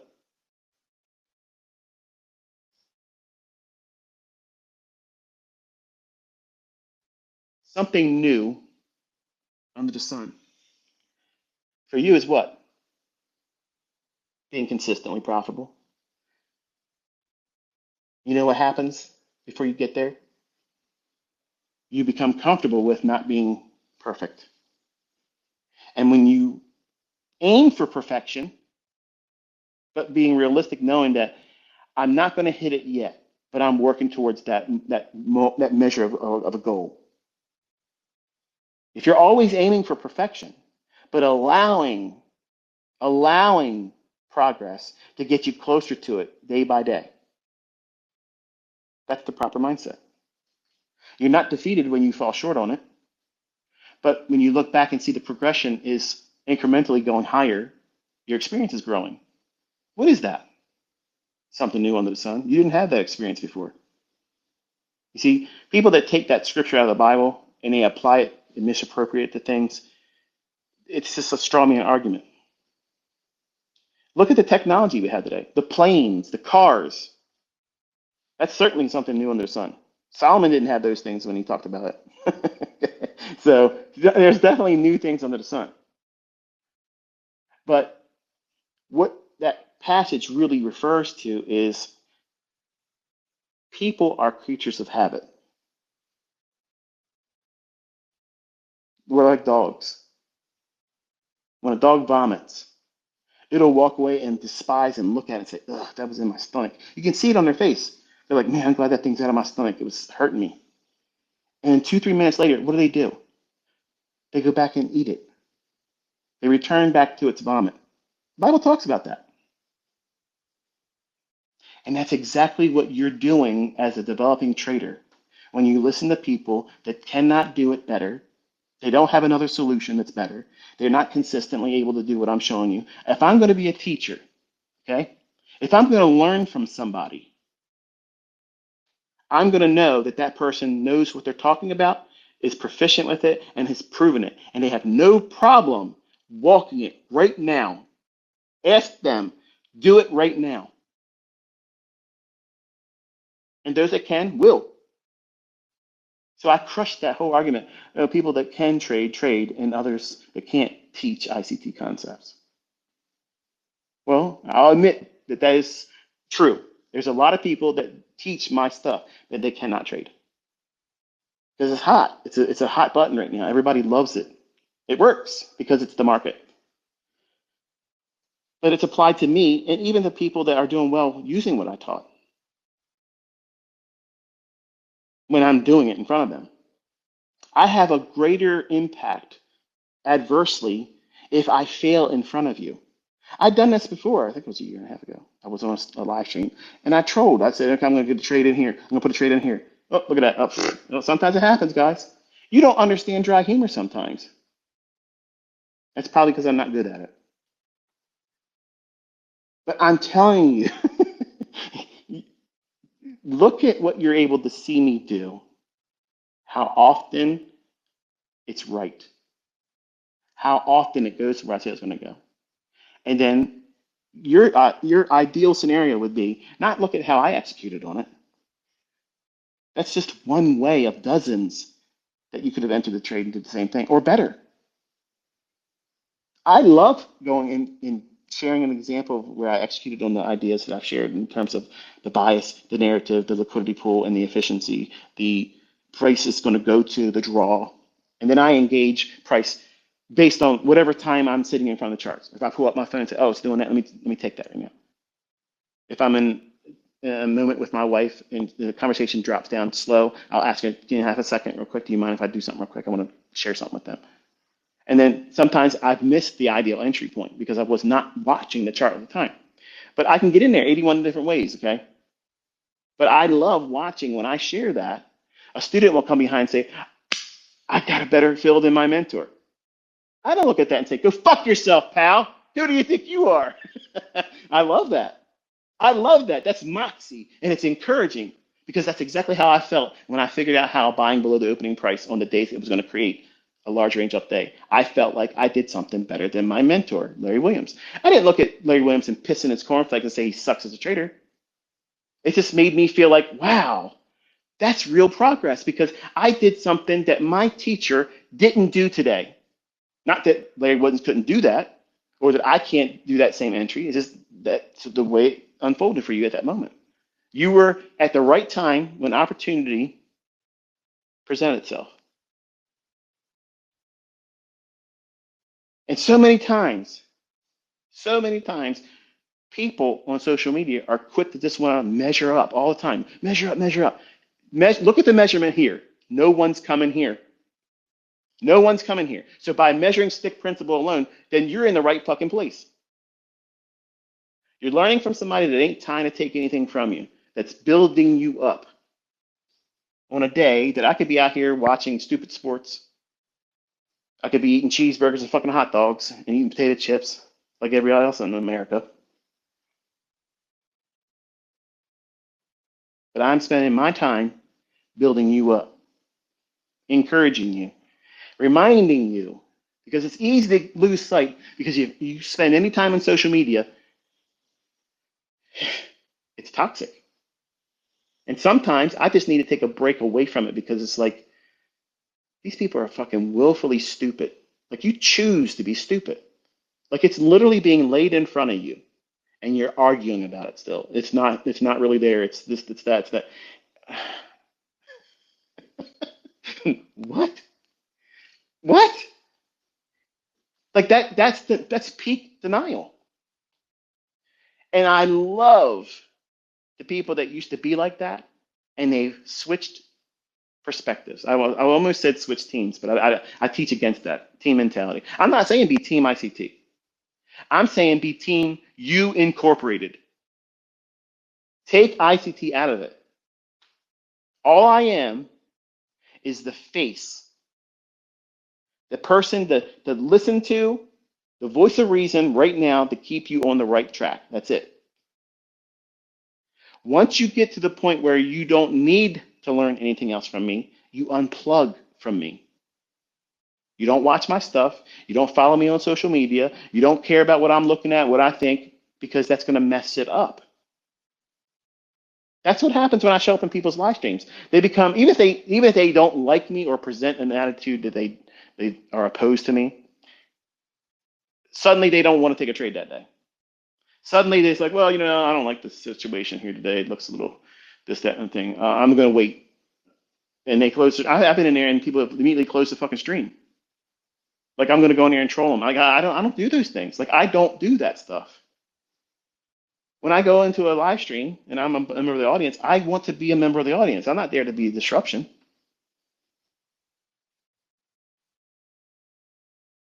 But I want you as a student to learn not to need me. That's how I've succeeded as a teacher. If I keep you tethered to me, have I taught you anything more than codependence? No. That's why I don't do a subscription-based mentorship. I don't do that. Even when I was doing it, you paid to get 12 months with me, and after that, it's it.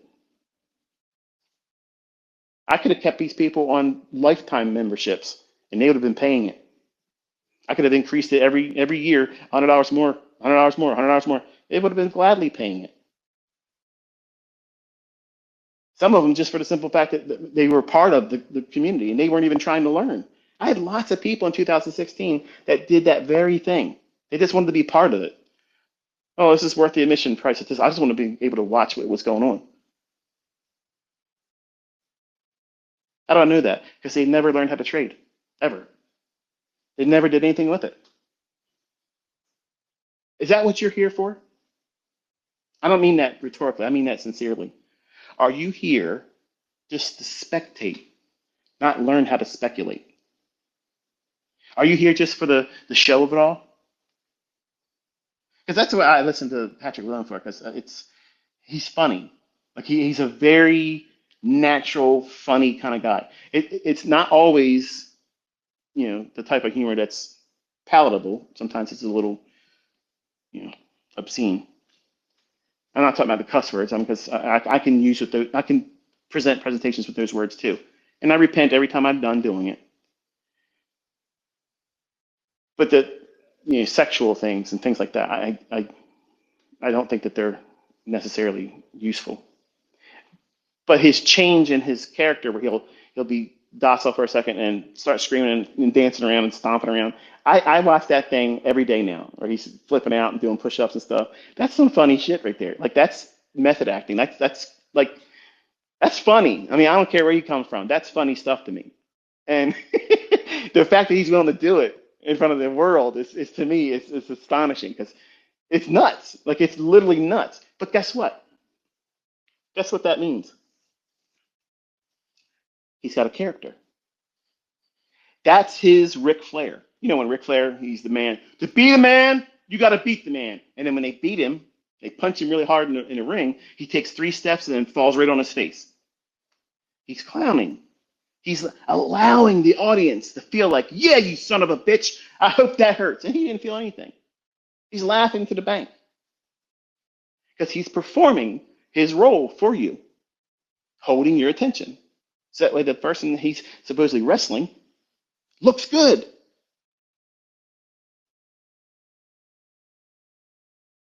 Patrick has a character. Everybody that's successful on social media has a character. People that are not doing well in social media are not implementing a character. That's the secret. You have to be consistent. Once you adopt a character or a caricature, it doesn't have to be necessarily what you really are in real life.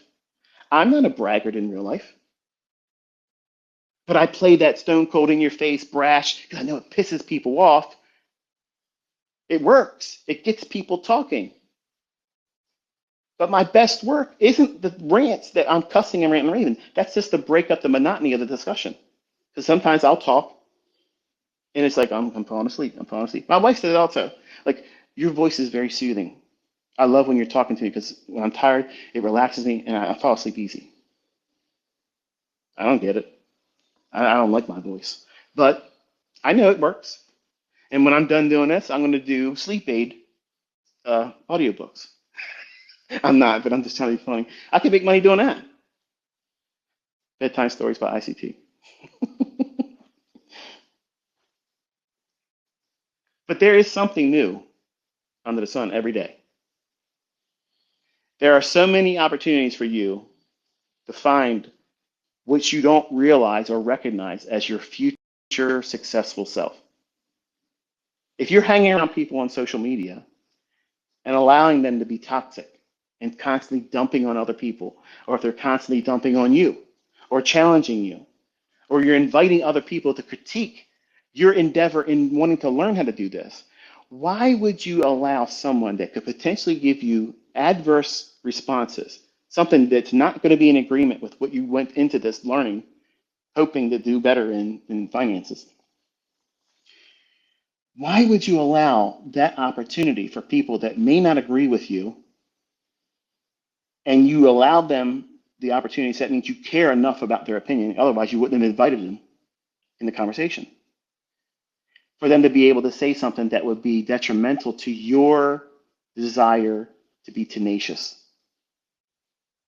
You got to be like that pit bull holding onto a pork chop. You're not letting go. No matter how many people talk bad about me, or what they say about me, or what they say this or that, it doesn't matter, because you have done enough work to see that this stuff works. Because when you're successful and you're making millions of dollars, you're not going to be looking at the shrine of ICT, okay, in your house, lighting fucking candles and paying homage to me. You're not. You're not even going to be thinking about me.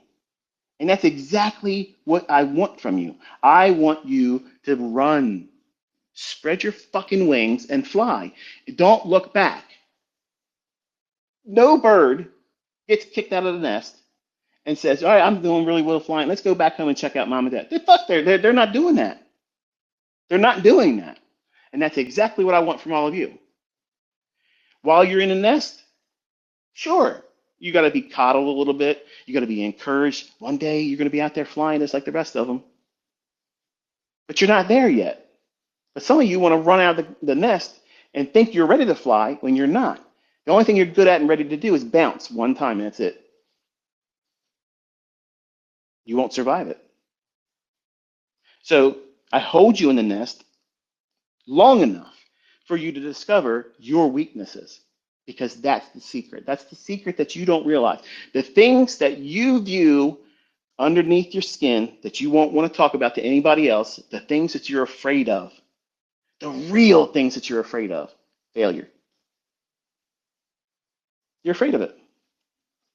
And as long as you're afraid of failure, you're never going to find success, because you've made failure so formidable that it has no other room on the stage to allow success to arrive. And that'll preach right there. You're fearful of what if. Fill in the blank after that. Anything negative. What if I don't do as well as my girlfriend hoped I would? Let me tell you something.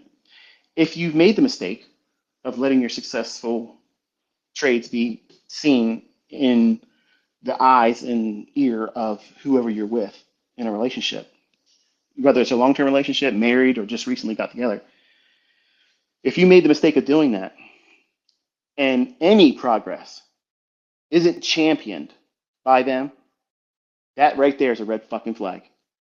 That is a red flag right there. I'm not saying divorce. I'm not saying do that. I'm just saying don't talk about it no more. Because if they love you and they really want to see you succeed, they're your friend, they're your lover, they're your partner, they're your significant, they're going to say, that was awesome. How did you do that? Where did you learn that? That's somebody that gives a shit. That's someone that cares. You know what? I've already said it. I'm not going to relive it again. But I only had one person, and I'm not married to her. I only had one person that ever told me those things. So the reasons that I tell you not to talk about it to your loved ones, your family and your friends and coworkers, is because they're not going to see it as a form of an opportunity to encourage you. Because they're doing the same shit, working for their money and doing things that they don't really want to be doing in conditions they don't want to be under.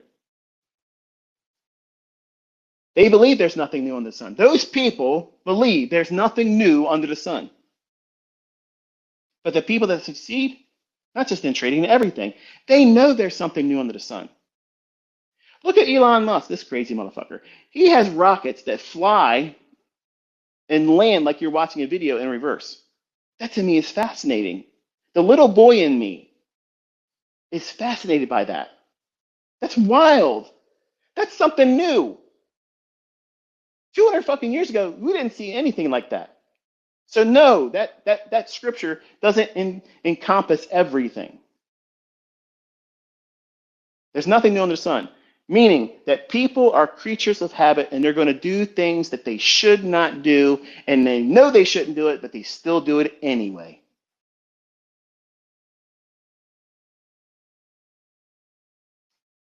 That's living a loser's loop, doing the same things, expecting a different result. That's Einstein's definition of insanity. Here's a testimony of someone that's insane. Someone that keeps going back to watching and listening to me talk about trading and presenting things and never applying the concepts and studying material. They just keep coming back and listening, expecting a different result. Me talking about it, me showing you examples, even if I gave you the entries and the stops and the targets right as it was going to happen, and I did that every single day, it doesn't make you any better of a student or trader. Because as soon as I pull the plug on that, I'm an asshole. You're a piece of shit. You don't care about us. You're being selfish. I had this in the past. These are all things that were said to me when I stopped doing it on internet relay chat. 2001, 2002, 2003, 2004, 2005, and I said, fuck all of you, and I stopped internet relay chat. I was calling the S&P in a room with 1,000 people, and I was calling the stop. I was calling the targets. I was calling wherever I moved my stop, I was calling all that stuff. And when I finally said, I'm done, I don't want to do this anymore. You're an asshole. You're a piece of shit. You're selfish. Same things that people said about me here in recent years. But I don't live on the hopes and acceptance of other people. I don't give a fuck about whether you like me or not. I don't care. I don't care. You're not going to change where I sleep. You're not going to change what I put on every day. You're not going to change the way I live my life. You're not going to give anything that's going to cause me grief. You can't. None of you people have any influence over me. None. But you know what? I respect the measure of influence I have over you. I don't take advantage of you, and I could. If I was a piece of shit, I could be monetizing everything I do and putting price tags on it that none of you would have a problem with fucking paying because you want to be a part of it. That's how you know what I'm telling you is the truth, and you can trust it because I'm not twisting your arm to give me a credit card. I'm I'm investing in you. I'm placing this information and experience into your hands with no upsell later on. You see all these guys, they do it all the time. They got Dean Gracio and what's the other guy? Kind of reminds me of Lurch from the Adams Family. What's this guy? What's his name? Tony Robbins. Tony Robbins. Um, they do these things every year now. They're getting ready to do it, I think, this coming week, where it's free for 3 days. They talk for a couple hours. And it's just basically 3 days of commercial to buy into some bullshit later on. That's it. What are they doing? They're talking to you. They're inspiring you. Sure, they got into real estate. Tony Robbins got into motivational speaking. Used to be a janitor. He was an oddity in the beginning. He was a big guy, kind of looked like Lurch, real kind of awkward. That was to me his gimmick. Like, look at this guy, and that's what held my attention. I've never heard anything from Tony Robbins that said, "Wow, shit, man, I've been doing it all wrong." He's right. He really is right. I need to walk out there on some burning fucking coals right now.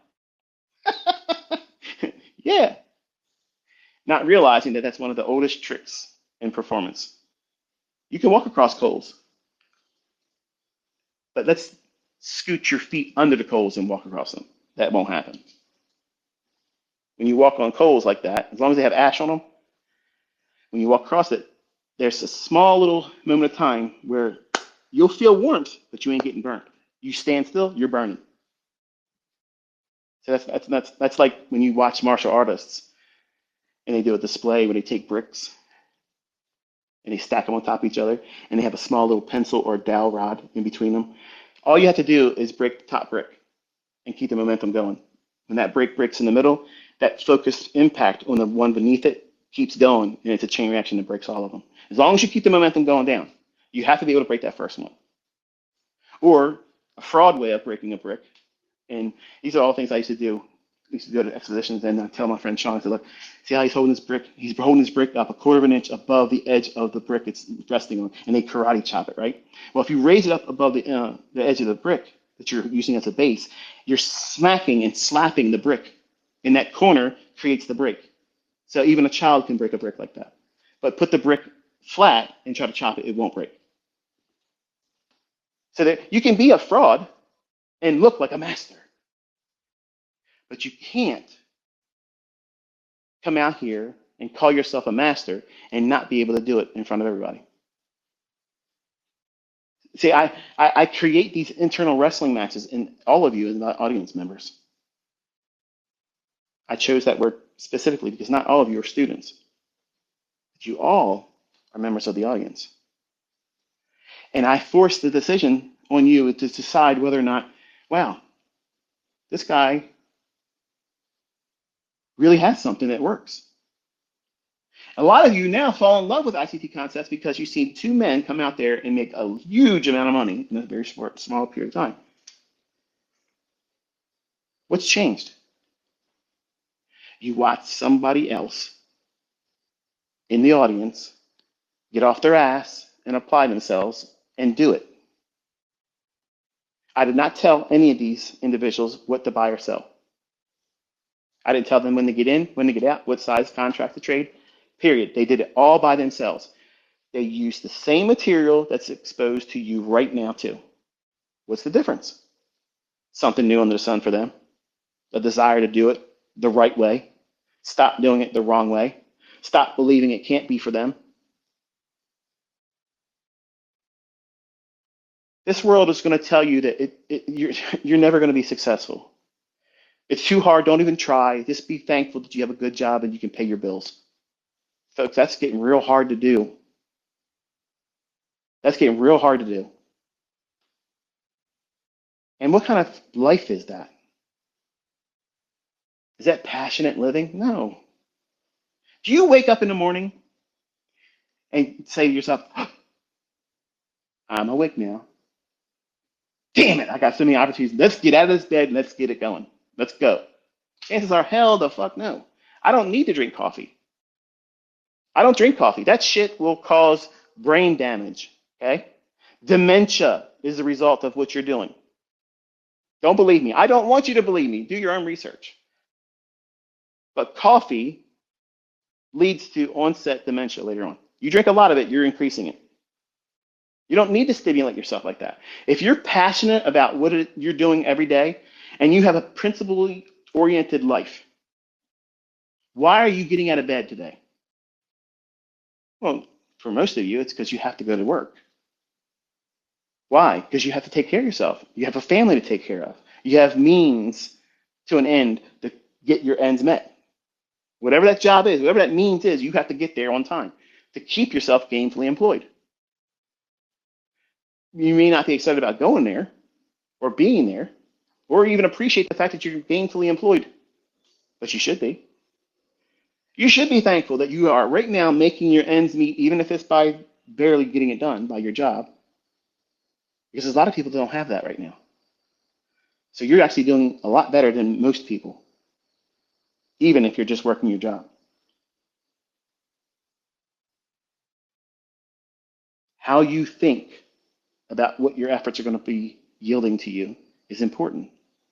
And guarding it from everyone else so they don't shit on it, discourage you. Nobody could ever discourage me, ever, ever, ever. I'm never short on confidence. I'm never confused about the measure of opportunities I have in front of me every single day. Before I get out of bed, I could make a deal with several things out there that were passionate about trying to build an affiliate with me I'm not trying to build affiliates with anybody else. They're trying to build affiliates with me. I'm the fucking product. I am the enterprise. I am the legacy. They want to be a part of what I'm doing. I don't want to be a part of anything else. I like being standalone. That's what makes me ICT. Individual. I follow nobody else. I walk in my own lane and I trailblaze. No one's walked where I walked. They're all walking behind me because I'm making those trails. That's how I live my life. I wanted to be that type of person in the world when I was younger because I wasn't significant in my own family's eyes. And that's what fueled me. And I know the level and measure of influence I have right now, it could be abused.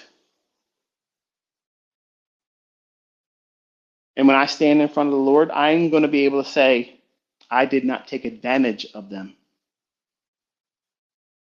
I encouraged all of you. I showed you how to do it. And then I actually told you what I was going to do. And then I did it. Proving the concept, proving the ability, proving the can do aspect of it. And I did it without having a price tag attached to it. And I love doing it. I love getting up and doing that because I know I needed it back then. I would have loved someone like me. You think I love myself right now? I would have loved myself back then. And that's how I perform. I perform in a way where it would have filled all of the needs that I had as a 20-year-old. I wanted a strong male persona. I wanted that. I wanted to look up to somebody like that because I seen a bunch of sycophants in my own family that were drug users, drug abusers, drinkers, alcoholics. Sure, they were functioning alcoholics. They had a home, but their marriage was a fucking shamble. Their health was a shamble. They were constantly complaining about life. And here I am, I'm thinking to myself, shit, man. Like, I'm making $2.50 an hour, minimum wage,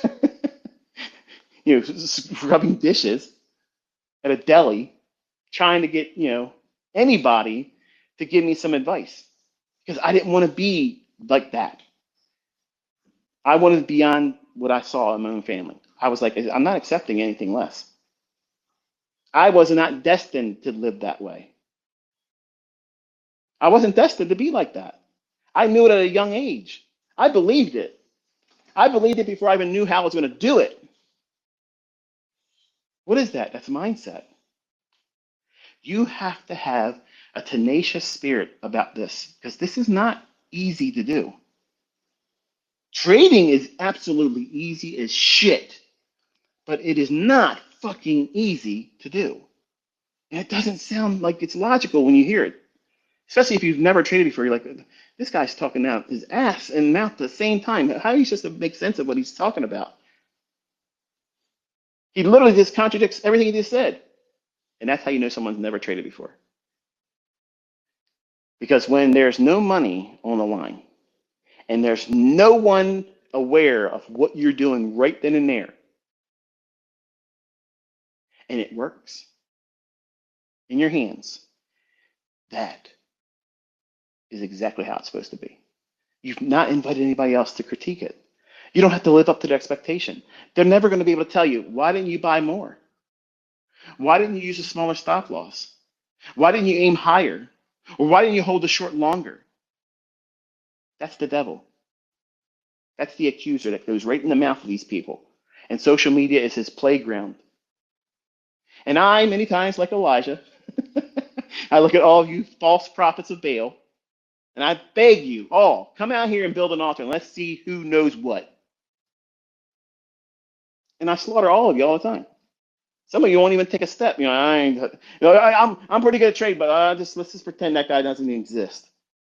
I got people blocking me that I've never even seen before because they're attached to something else that someone's talking about. I'm like, let me click on, and I'm blocked. I don't even know who the fuck these people are, but I'm blocked. I've never even mentioned them before, but I'm blocked. It's like the scene in Deadpool where all the mutants are in the study and they see Deadpool rolling down in the wheelchair and they're like, oh shit, let's just close the door, pretend he's not here. That's what it's like. It's amazing how that character lines up with what my whole life is like online. He's my spirit animal. But you have to have it in you to know that there's absolutely something new under the sun for you.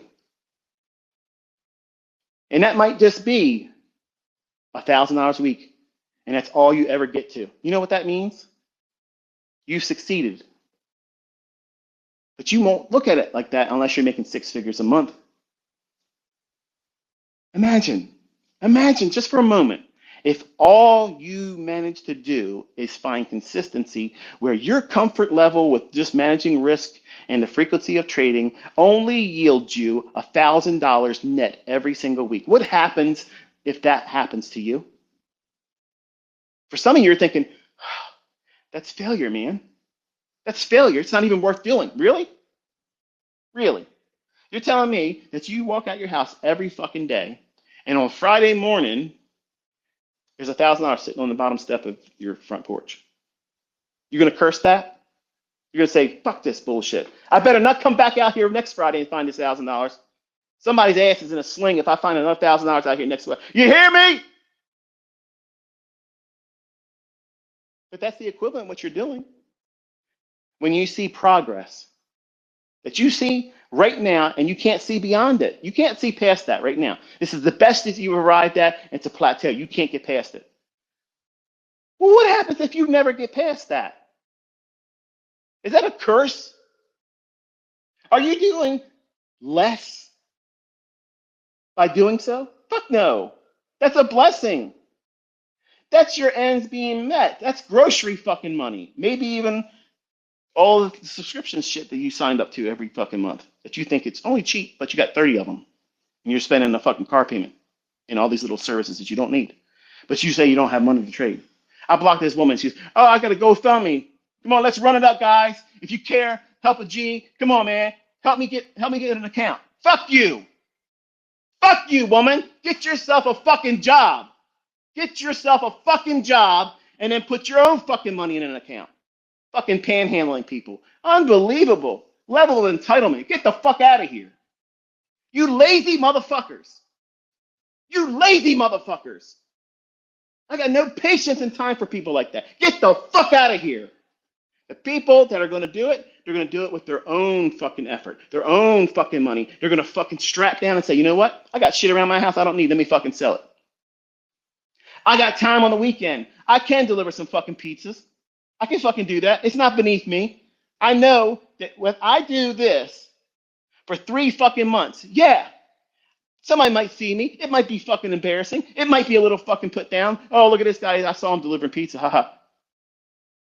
But if you got a model, if you got a fucking model that you've been working behind the scenes that nobody can critique you on, and you've seen the evidence that you can do it, and you're managing the risks, you're managing the expectations of just yourself, not everybody else's observed perspective of whether you should be good or not. What measurement of good are you at really in their eyes? Fuck their eyes. Fuck them. These people work. That's like an athlete that's fucking making millions of dollars on the fucking playing field, going up to the audience and saying, hey, listen, that last play I just did, we just won the Super Bowl, but what's your opinion? The fuck out of here. You got no opinion. You're a spectator. You paid to watch. I'm paid to fucking do.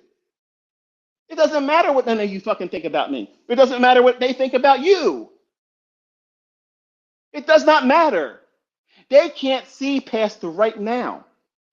So your progress, the plateau you're on right here, right now, that's not it. That's not all there is. All that means is you have now got to dig your heels in and say, okay, what am I missing? I can't get past this $1,000 a week. And if it may not be $1,000. It may be you're only making break even. Make a little bit of money, come by Friday, you're back down to the same thing you had at the beginning of the week. And you've been there for weeks. I'm going to tell you, as an educator, as someone that's gone through the same bullshit, that is progress. You're not blowing the account.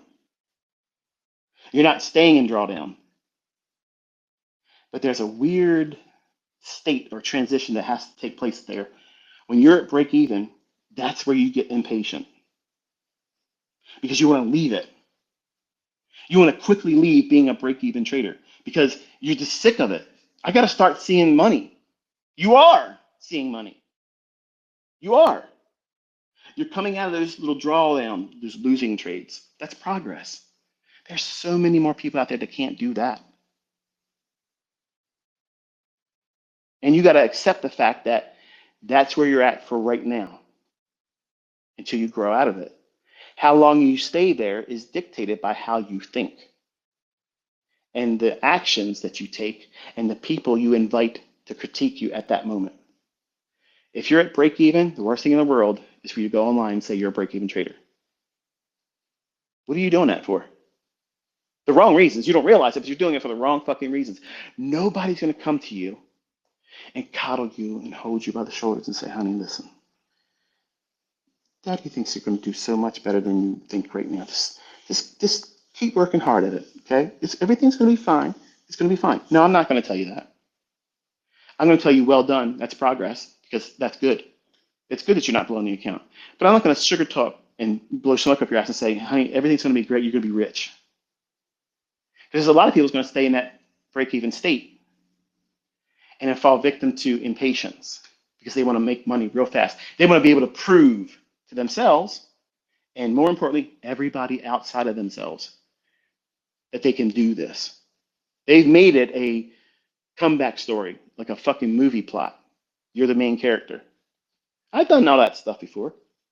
And every time, instead of the Rocky outcome of Rocky 2, it was Rocky 1. Sure, he didn't get knocked out by Apollo. He got fucked up by Apollo. If you look at how he looked at the end of that match, it didn't look like he did good. He just survived. That's a break-even trader. You got to get to Rocky Part 2. And look what he did. He doesn't look like the same Rocky Balboa in that movie in Part 2. This motherfucker's in shape. What did he do? Back tested, managed risk, showed up to the gym, studying price, and he had to have his montage moments to encourage him. That's what these are right now. That's why ICT does Twitter Spaces, because it activates the main character in you. You feel like you're Rocky. You feel like you can run through a fucking brick wall. This motherfucker gets me. That's what I'm talking about, baby. Preach. I needed to hear that right now. I know. I needed this, and nobody did it for me. So I did it for myself. I used to talk this shit just like this to myself in the car driving. I talked to myself just like this. I was the audience of one, and I was talking my shit to myself. I was the only fucking cheerleader I had. I was the only one that pushed my ass and said, get it going, get it going, get it going. If you need me or anybody else to fire your ass up, you don't want it bad enough. And I mean it. If you don't fucking get yourself inspired and talk yourself to a point where you appreciate the fact that you're putting the effort into it, and the effort you're putting into it is significant. Not, I looked at it for 10 minutes. I watched the first 10 minutes of his video. It's amazing. I'm looking at the statistics on the videos, and I was wanting to see what's the view time, what's the ratio of viewership for the videos. And I went down to like 5 minutes and 8 minutes, 30% watch time. Why even bother looking at the video? Like, why even bother? It's the same thing that happens when I start a new mentorship or new playlist, and I put this content up there. The first video, out the gate, yeah, we're all here. Second video, at least a 60% decline. And then it falls off even more. And that's why I put all the best stuff towards the later portions of playlists. Because you don't fucking deserve it when you're lazy. You don't deserve it. You don't deserve it. Why should it be made any easier for you if you're going to be lazy? Because you already proven to me by the statistics that are being measured, and I'm not saying they're accurate. I don't know if they're accurate or not, but I'll trust it enough to say this is what I see. But you're proving it to yourself. You see people making money with it. You see me using it every single day, calling it in advance. This is what's going to do. And then I'm executing on it. Even if it was a demo account, never was ever a live account ever done, used once ever again. You still don't have an excuse. You don't have an excuse. When I showed the live account, it wasn't good enough. When I told you in advance it was a demo account, it wasn't good enough. I don't give a fuck what your opinion is. I don't care. The people that are here to learn, they see it. They know what's going on. And they're like, well, if he can do that every day, I can find one of them a week at least. Even if it's half of what he's able to do, that's better than my job. And I can let that grow to 2 years living expense and get myself $50,000 to $100,000 in money saved up. And I can quit my job and follow a model that I've proven to myself during those 2 years of saving up those tiers of income, growing my account up to a state of $50,000 to $100,000 where I can not feel the impulse that I have to take a trade because I have to make my bills because I have 2 years of living experience, or not experience, expense, not using it to live lavishly. It's just there if you need it. It's not for you to dip into all the time. It's there just in case your trading doesn't give you what you need to make for that month. And when you start seeing how little you have to go to those 2 years of living expense, that's huge confidence. Huge confidence. Because now you have a nest egg right from Jump Street, where the problem is everybody wants to go into it to build a nest egg before they start trading, live. I'm gonna start trading live and look to quit my job so I can build my nest egg. And that's why you fail. That's why I failed. Over and over and over again as a young man, I was rushing it. I was begging for something new to be under the sun then, not recognizing I was holding it in my hands. And I had something that worked really well, and I demanded it to do more than I needed it to do. And because I was living up, well, not living up, but I was trying to live up to the measurement that other people online when I was first starting, it's just, there was this website, okay, and I think I've mentioned this before. I'll say it here because I don't really want to put it in the book and immortalize the guy, but this is going to be enough for it. His name was Dean Keller. Never saw the guy's face. He had a very, you think my website's generic. This guy's fucking shit was even worse. It was basically a hammock between two palm trees, a cartoonish drawing of a beach hammock. And he called himself the Caribbean Trader. And you never seen him call anything out. He never gave any trade ideas.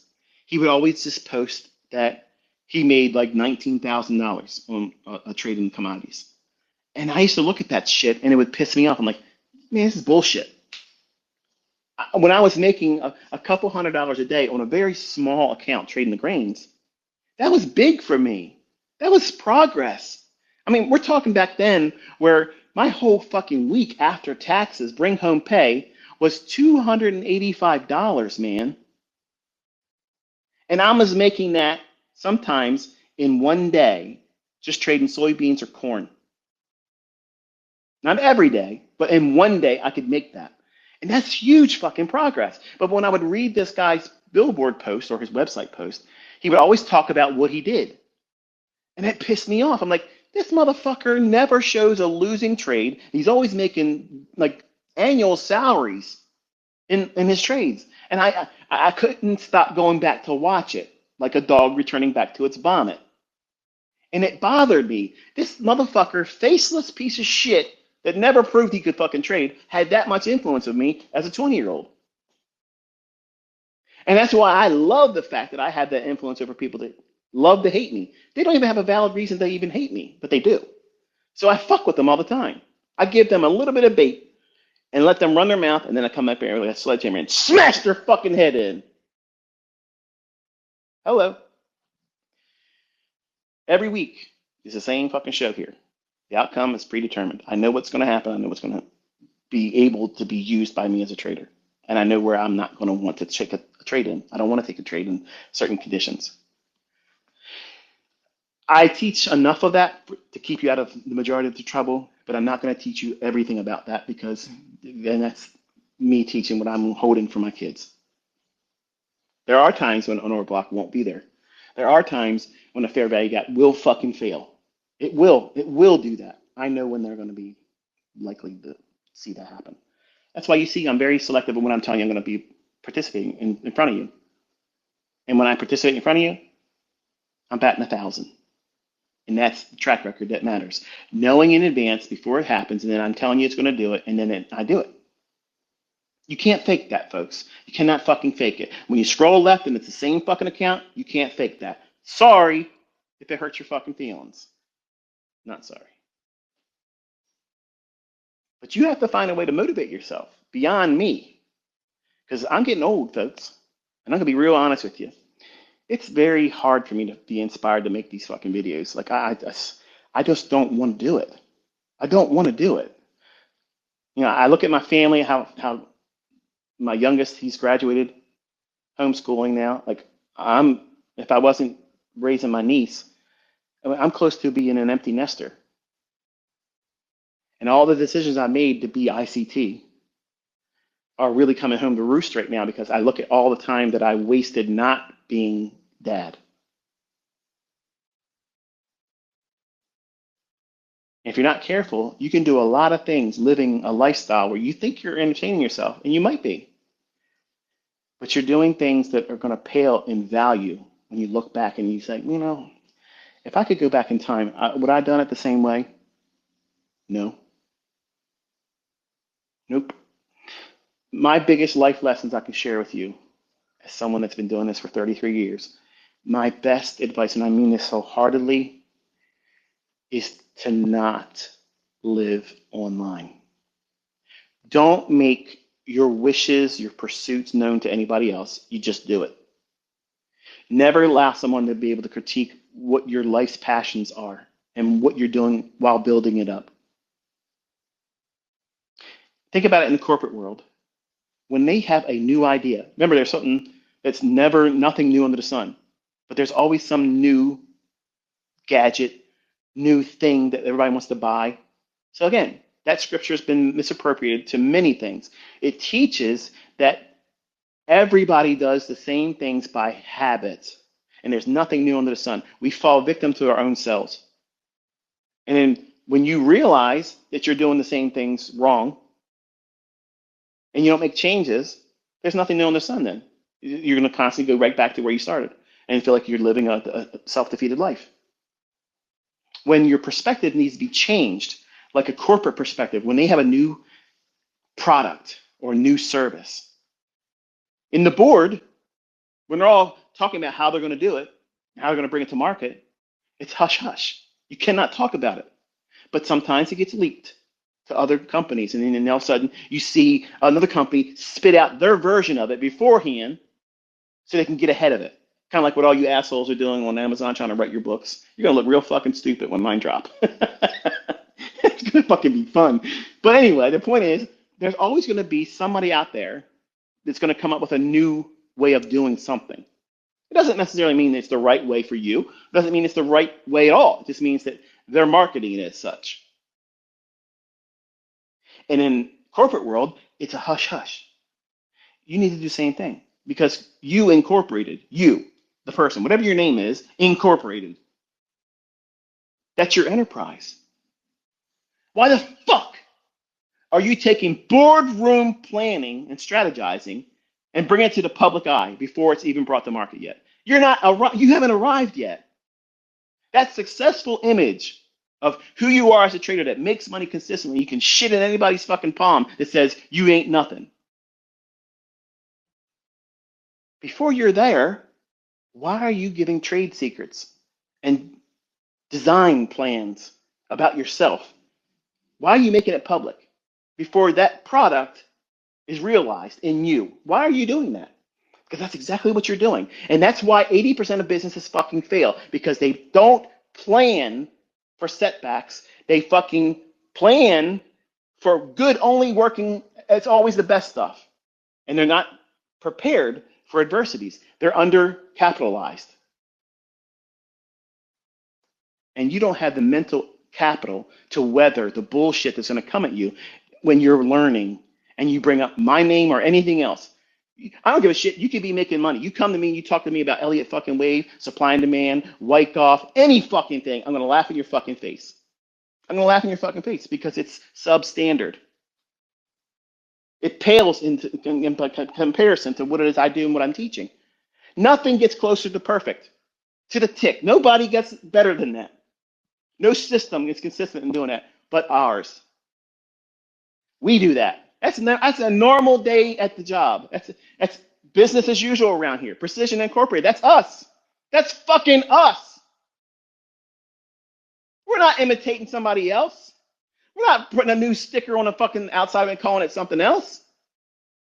We're walking the talk. We are fucking doing it. We are doing it. And nobody else outside of this community can touch it or even come fucking close. And none of them have the fucking balls to come here and say, here's what I can do better.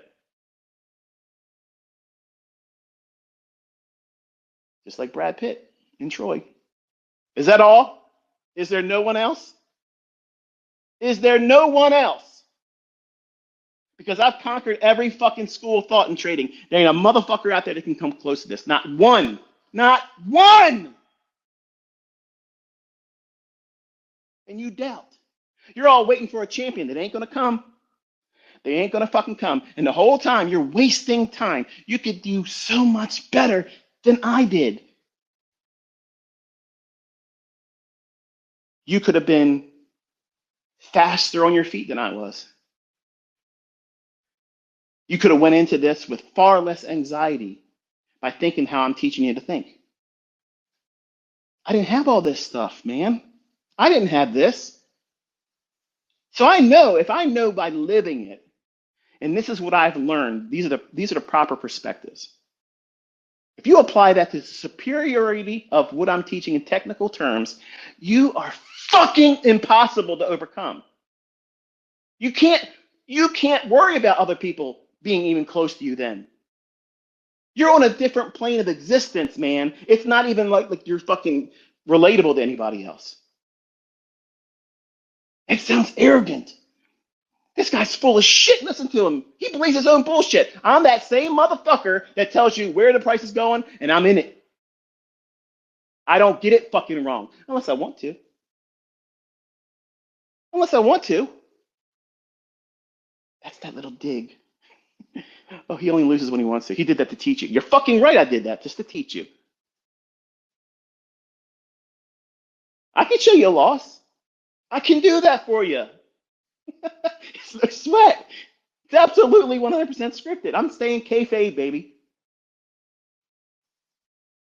But you're ignoring every time I tell you it's going to do it, and it does. It's funny how that's a selective discussion. You give them a little bit of cheese, a little bit of bait. Look at this, look at this. And I got my strings on you, making you dance around like a marionette. You're my amusement. People that come here and they hate and they talk shit, stay here long enough, and I'll make you eat your words. And some of you like to watch me do that. And I feel guilty when I do that because I'm inspiring you to look for those types of things. And that's the one thing I wish I didn't do. But that's the 20-year-old me coming out. Like, I got to get my fucking taste of blood and twist that fucking knife because I needed to be able to do that back then. I don't need to do that now. I don't need that. If all of you change teams and say, you know what, fuck ICT. Okay. I don't give a fuck. I'm going to wake up in this house tomorrow, drive the same fucking cars, have the same bank account balances, go over to fuck wherever I want to go, choose not to go where I don't want to go, and not have to have a job for the rest of my days. Whether you love me or don't like me, whether you believe what I teach works or doesn't work. I'm at a fuck you level with fuck you money. And I'm not here to prove that I have all that just so I can look good. I come here to show you that I know what I'm talking about. I have the authority to teach what it is I'm teaching because I authored it. I know it better than anybody else. It's not an incomplete understanding that all of you have. But even a fractional understanding of the things I teach is a fucking light year leap ahead of everything else. That's what I'm trying for you to recognize. And where you're at in that spectrum of development and progress is unique to you. And you have to submit to wherever you're at right now and realize that you are on a journey. You're taking yourself from one state of existence to a higher plane of existence with understanding, and you are able to stay in rule based parameters. Most people can't do that. And that's why they fail. That's why businesses fail, because they don't plan well. They have a poor plan in terms of business plan, and they don't have it mathematically, statistically probable they're going to be successful at all. Look how many times pizzerias and sub shops open up in your area. I guarantee you, they are the fastest startups and closings than you'll ever notice in your neighborhood, in your communities. I worked those types of jobs when I was a teenager. I delivered food for them. I made the cheesesteaks, and a motherfucker walking around here that can't make a better cheesesteak than me. People from Philadelphia come down here and eat from my fucking shit. I used to be fucking good at it. I was a good grill man. But I watched many places open up and close down because they don't plan well, and they also go into a saturated market. Supply and demand is the secret sauce to trading. Okay, why does everybody have a different supply and demand zone? Why ain't they all seeing the same fucking supply and demand zone on that very time frame? They're all looking at that one time frame, but they see something else. But then you come into our community, there's only one fucking breaker. There's only one first presented fair value gap. It's already fucking not even a competition. It's already completely insane comparing itself to it. I mean, you gotta really talk to yourself. Next time you're driving home from work, tell yourself, you know what? I'm learning how to identify the very moment where price is going to go back to and use that as a trade to send price higher or lower to a level I can clearly see is a draw on liquidity. You know what that fucking is? That is a super fucking power, because 99.9% of these dumb motherfuckers chasing retail bullshit logic and hero worshiping, giving hero fellatio to people that can't even fucking trade out of a wet paper bag. These motherfuckers are worshiping these people that can't fucking trade, and they're ignoring what you're fucking learning, and I'm proving. And other students are killing it, and they're fucking ignoring it. Why? Because they're choking on the fucking caricature of ICT. They don't want to be able to say, I learned from this fucking guy. They don't want to do it. And I love that. I fucking love it.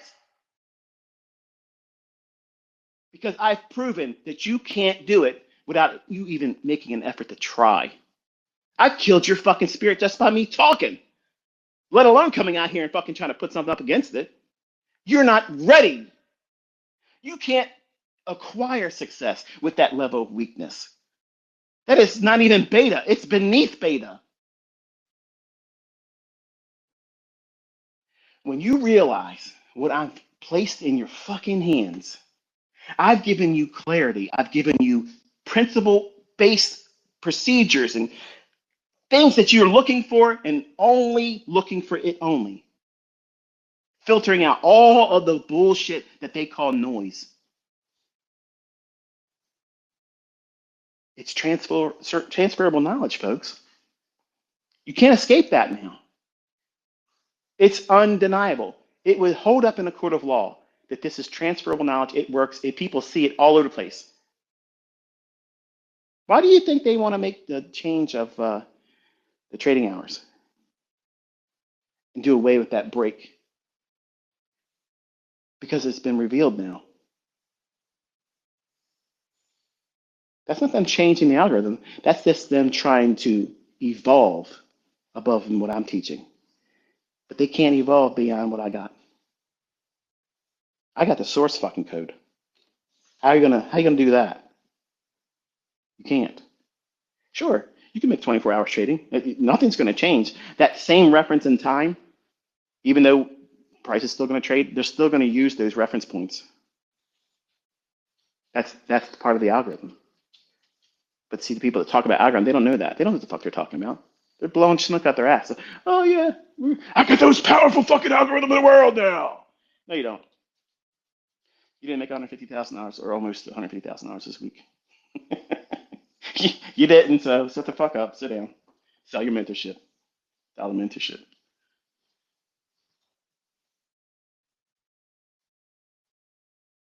Instead of saying, what if this doesn't work in my hands? You need to be talking to yourself and say, you know what?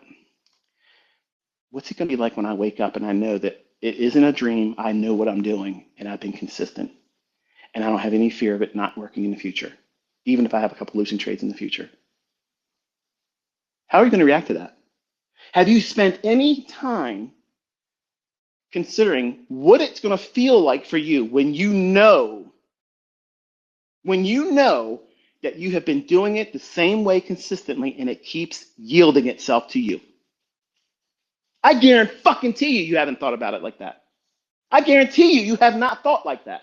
But you have every day, hundreds of times, reflected on the idea that maybe this guy's full of shit. He's just a good marketer. Somehow he's a magician. Somehow he's just making it look right. I can only see he's hypnotizing me. That's what it is. This guy is a master hypnotist because he said he likes to be a magician. He does magic tricks.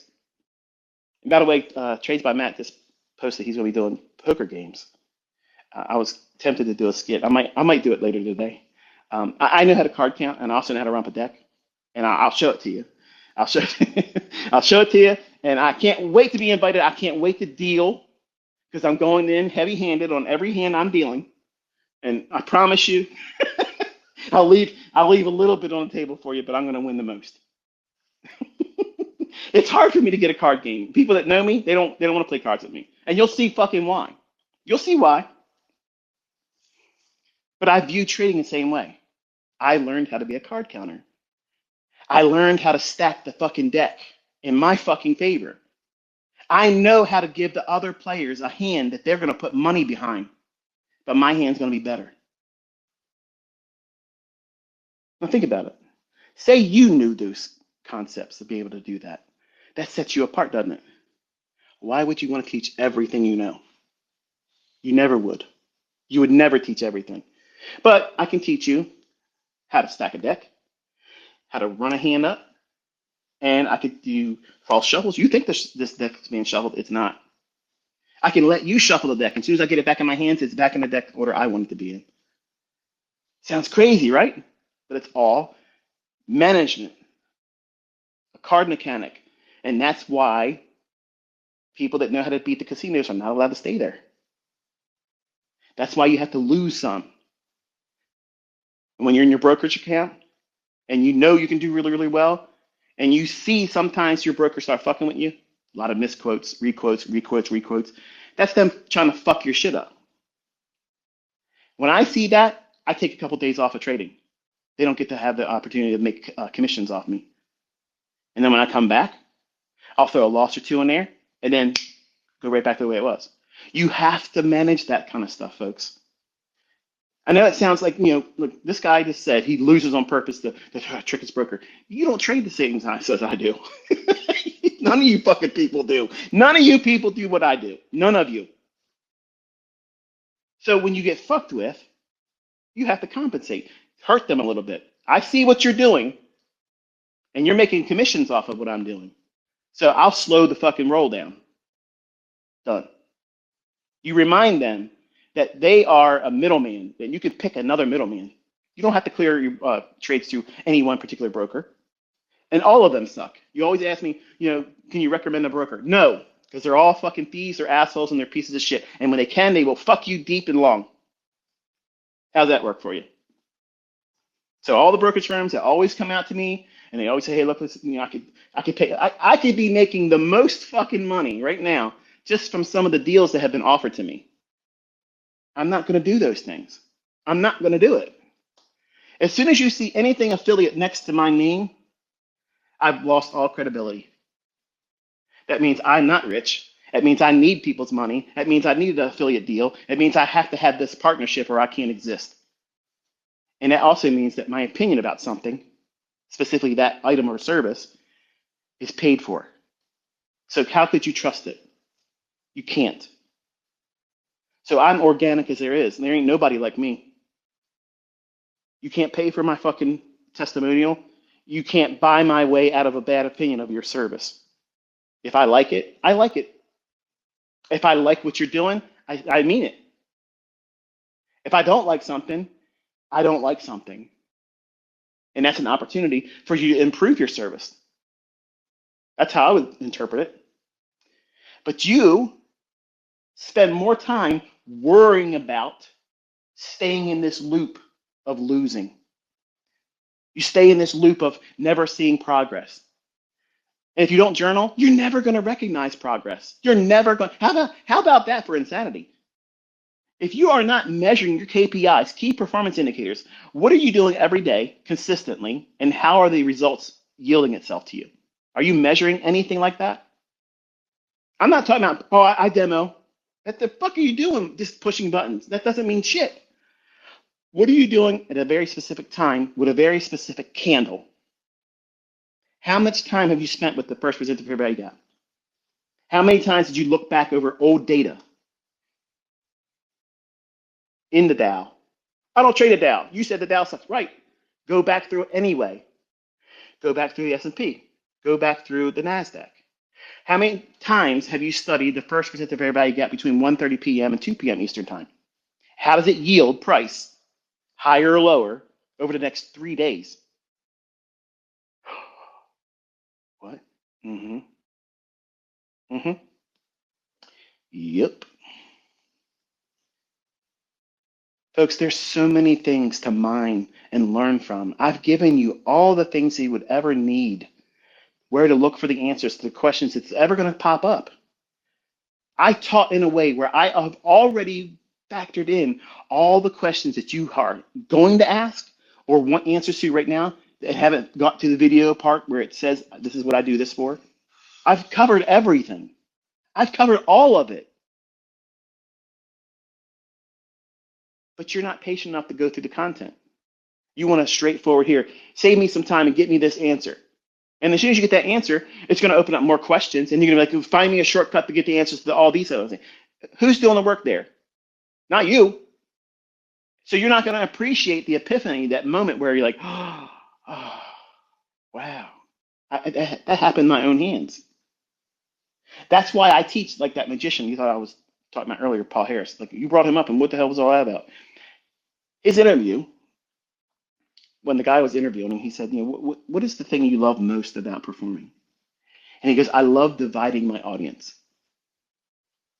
Like you see all the magicians and they all want to wow their respective audience. It's like, whoa, what the fuck? Oh man, my mind's screwed up. Mind freak.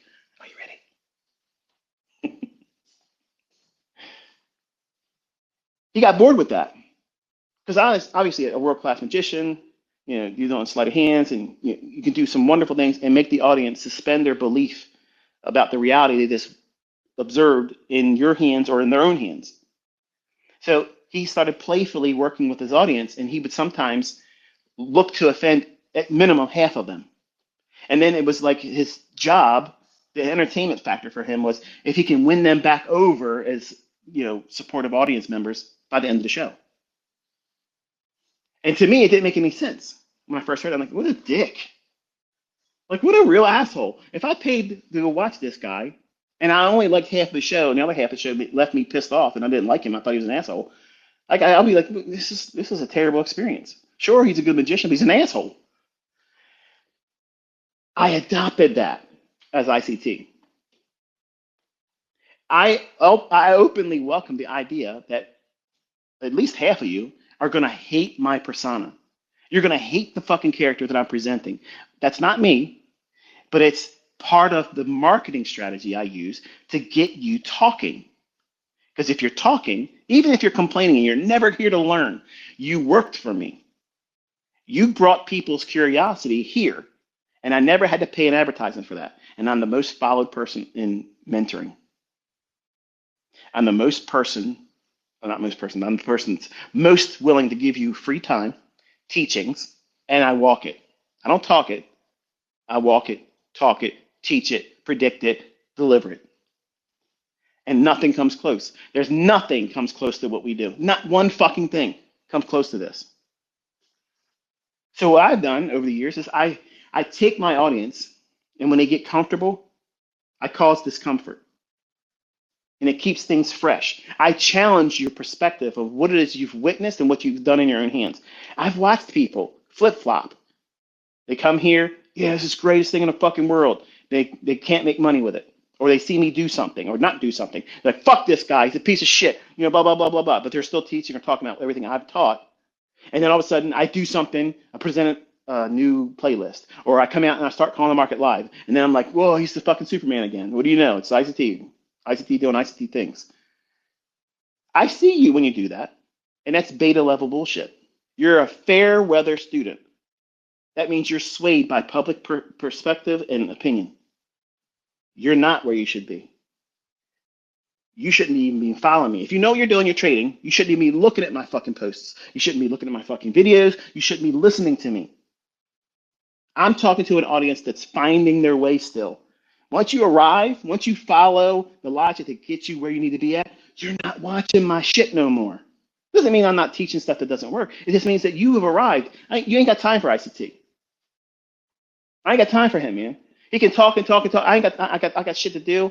I got opportunities in front of me. I'm taking advantage of them. If I sit around and listen to this fucking guy all the time, I'm missing shit. That's the right mentality. That's the right attitude. And some of you think that that's somebody shitting on me because they don't mention my fucking name every time they make money in the future because they figured out what it is for themselves. They don't need to thank me every fucking day. Like, I'm not a deity. What the fuck is wrong with you people? Like, I did my job.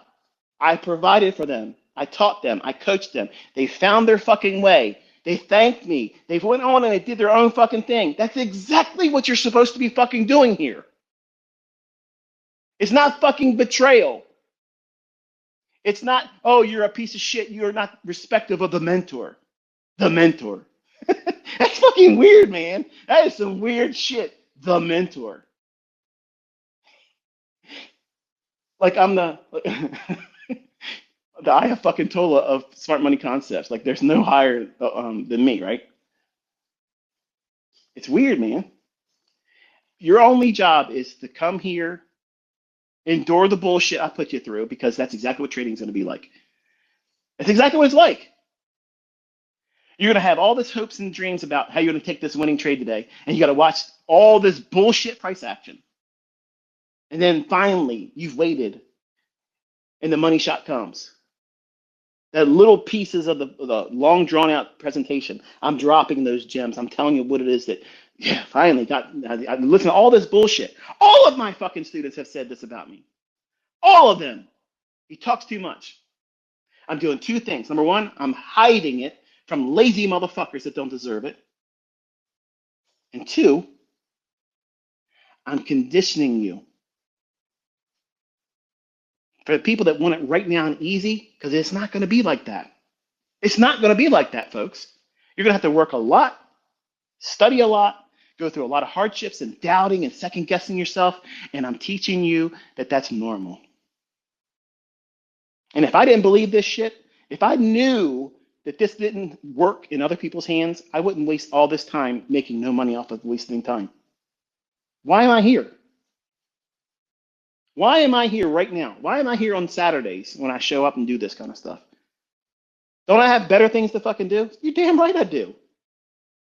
But I know these discussions are going to be playing through your earphones in the gym, during your lunch break. Some of you doing worse things like smoke breaks at work. And you're going to be listening to this stuff. And there's going to be a moment where you're listening to that and it's going to kick you in the ass and say, you know what? Fuck, he just nailed me right there. That's me. He's talking to me about me right now. And I'm going to do what he said. I'm going to change things right here. I'm going to change the way I think about my own actions, my own fears. I got to shut down anything about fear. Shut it down. If you're going through the proper procedure like I've outlined, which is you back test, see if there's any validity to the things I say are existing in price action. Then what you do is you tape read. That means you're just watching. That's all you're doing. You're not pushing a demo account. You're just watching and observing and taking data that you're feeling, not just clearly the open, high, low, and close and how the price moves, but more specifically how you are internalizing at that moment. You'll be astonished at how you feel anxiety on something that you don't have any vested real interest in terms of risk. but the outcome means something. You're like, this better work. If this doesn't work over the next 10 times I do this, if it doesn't work at least 7 fucking times, I am not doing any more of this bullshit ICT stuff. Some of you I just nailed right there. Damn it, he's fucking good. Get out of my fucking head, ICT. I was the same person. Trust me, I was the same fucking thing. Calling Larry's 900 number about S&P. All right, the last 3 times I did not do what he said to do, and yeah, his stop loss weathered that move. He was able to see the profit. I couldn't. But if this one doesn't happen right now, I'm never going to call it again. I still called it. You put yourself through all these. It better do this, or I'm gonna. Come on, man. Like you're opening yourself up to the universe, and the universe is gonna. Okay, I'm gonna reveal the proper decisions based on the outcome of these next 4 or 5 things. That's nonsense. That's crazy. That's crazy level of superstition. And if you got the faith to put things like that to task in outcomes, why don't you put the real work of saying, okay, I'm going to go back and look at a specific thing like the first presenter everybody got. And then I'm going to tape read it for a couple weeks and press no demo account. And then if I see some progress there where it seems like it means that there's an opportunity here, I'm going to test it with a demo account. Now, mind you, you haven't placed any money at risk at all yet. You're still discovering what you're feeling when you take these engagements and price action. That's the secret recipe, folks. Because when you get this moment of euphoria, that means that you're probably going to be more likely to rush into opening up an account with real money, and you're going to think you're prepared before you really are. That's the trap for that. The other one is where you don't think it's going to work, and then when you do have a live account, you're afraid to take the trade because you place the emphasis so much on the outcome having to be profitable. So you're wrestling fear and greed. Those 2 enemies are always there. They're always going to be there. They never go away. How are you able to hold on to these trades and this number of contracts? And why are you able to do this? And what experience? I've desensitized myself to it. When you first start out, you're scared of everything, scared of your own shadow. And it's normal. That's why you never invite other people to critique your measure of fear. Because the only thing they're going to deposit into you is more reasons to self-doubt. That's all it is. They're not going to encourage you. So don't ask for my encouragement publicly because you're going to get 15 other people come behind and say, well, this is the right way of doing it. And these people aren't making money. They've never traded live profitably, and they don't even know what the fuck they're talking about. But everybody's got a PhD in psychology and they want to help you out. And I'm sorry, unless you're making millions of fucking dollars a year, you're not telling me anything. Sorry. And nobody's telling me anything in trading. I'm unteachable.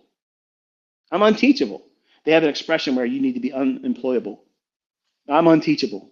And when it comes to trading, you can't teach me anything else. I know the open, high, low, and close. I know what the fuck's going to happen. I know what time it's going to do it. So I don't need to have a conversation with anybody else about how they can improve upon me on that. But I am interested in other people and how they found success and their adversities. I could care less how they trade. That's the least important thing to me ever.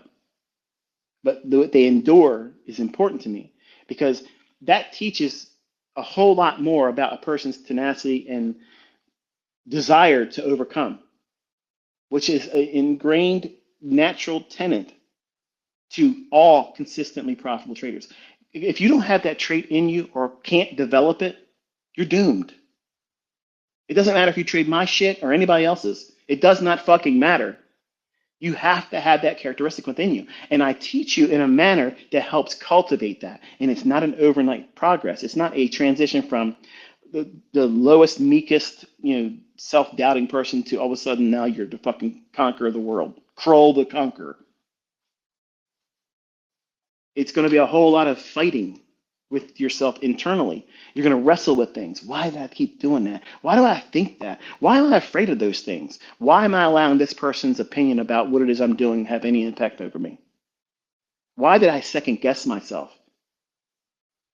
You're going to spend more time thinking like that than saying, what happens if this stuff works I follow all the rules and I put it off for too long? I'm going to wish I would have started sooner. That's a good problem to have. That's a good problem to have because that means, number one, that by saying that, it's really emphasizing the measure of strength of the thing that you now know how to do. If you have a regret that you should have started sooner with me, thinking this way about the marketplace, that's the surest cheerleading moment you could ever give yourself. Because what that is testifying is there's nothing better. There's nothing better than that. You're not going to chase some new strategy. You're not going to chase some new goober, new mentor, new nothing. You found home. Home is your model. You don't need to leave home to be happy. Home is where the heart is. And all the things you care about most are in home. Your loved ones, your prized possessions, your treasures. You need to treat your trading the same way. Guard it. Don't let everybody fucking on the internet have a fucking say about what you do and what you shouldn't do. Fuck these people. There ain't nobody out there doing better than me. Not one motherfucker doing better than me. And Pat, listen to this one. Any of you motherfuckers would take the least bank account balance I got and trade all the shit for that. So I'm the king of the fucking hill, okay? I'm the king of the hill, and I'm talking to you in terms that mean shit, okay? This is stuff that I wish I would have been told when I was younger because it would have had a lasting impression on me, and I would have saved myself misery. I would have saved myself self-loathing, self-hate,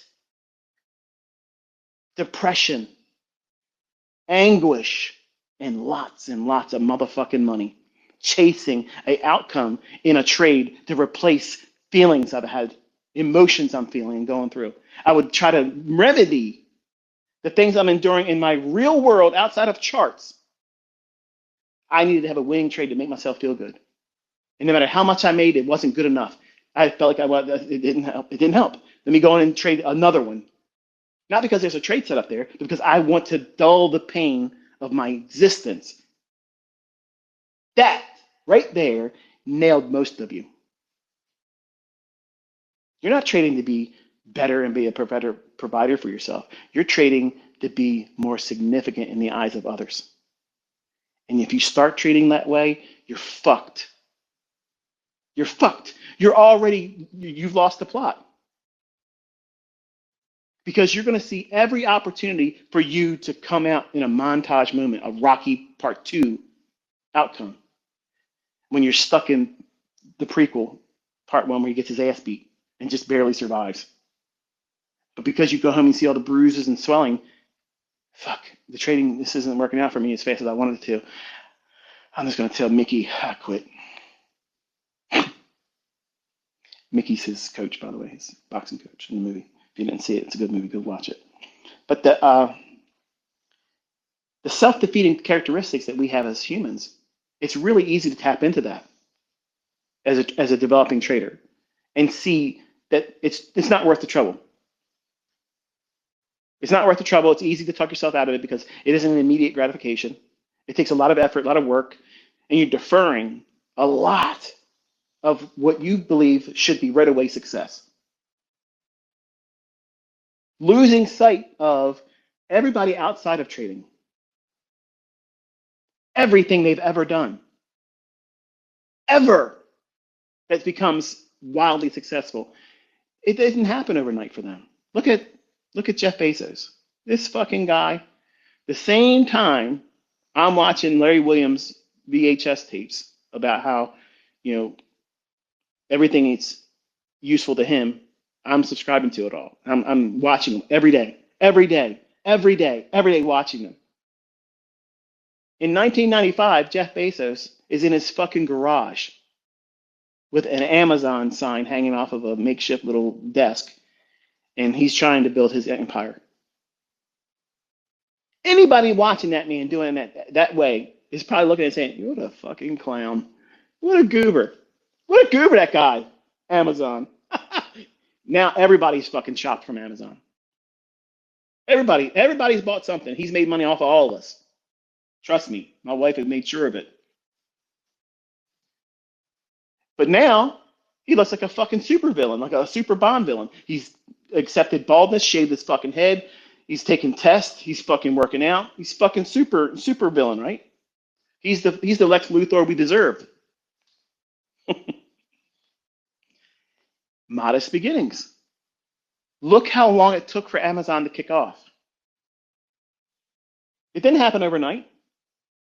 He had modest, humble beginnings. I'm sure he was probably thinking, man, this is taking a lot of effort, a lot of time. What did he do? He stuck to the process.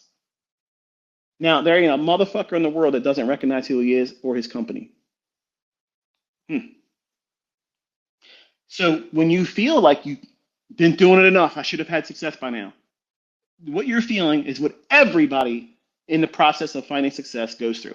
Every person, every single person has that moment. But that same moment is the detour for people that don't have it in them to be successful, because they say, all right, I've expected or successful right now. At this time, I should have been.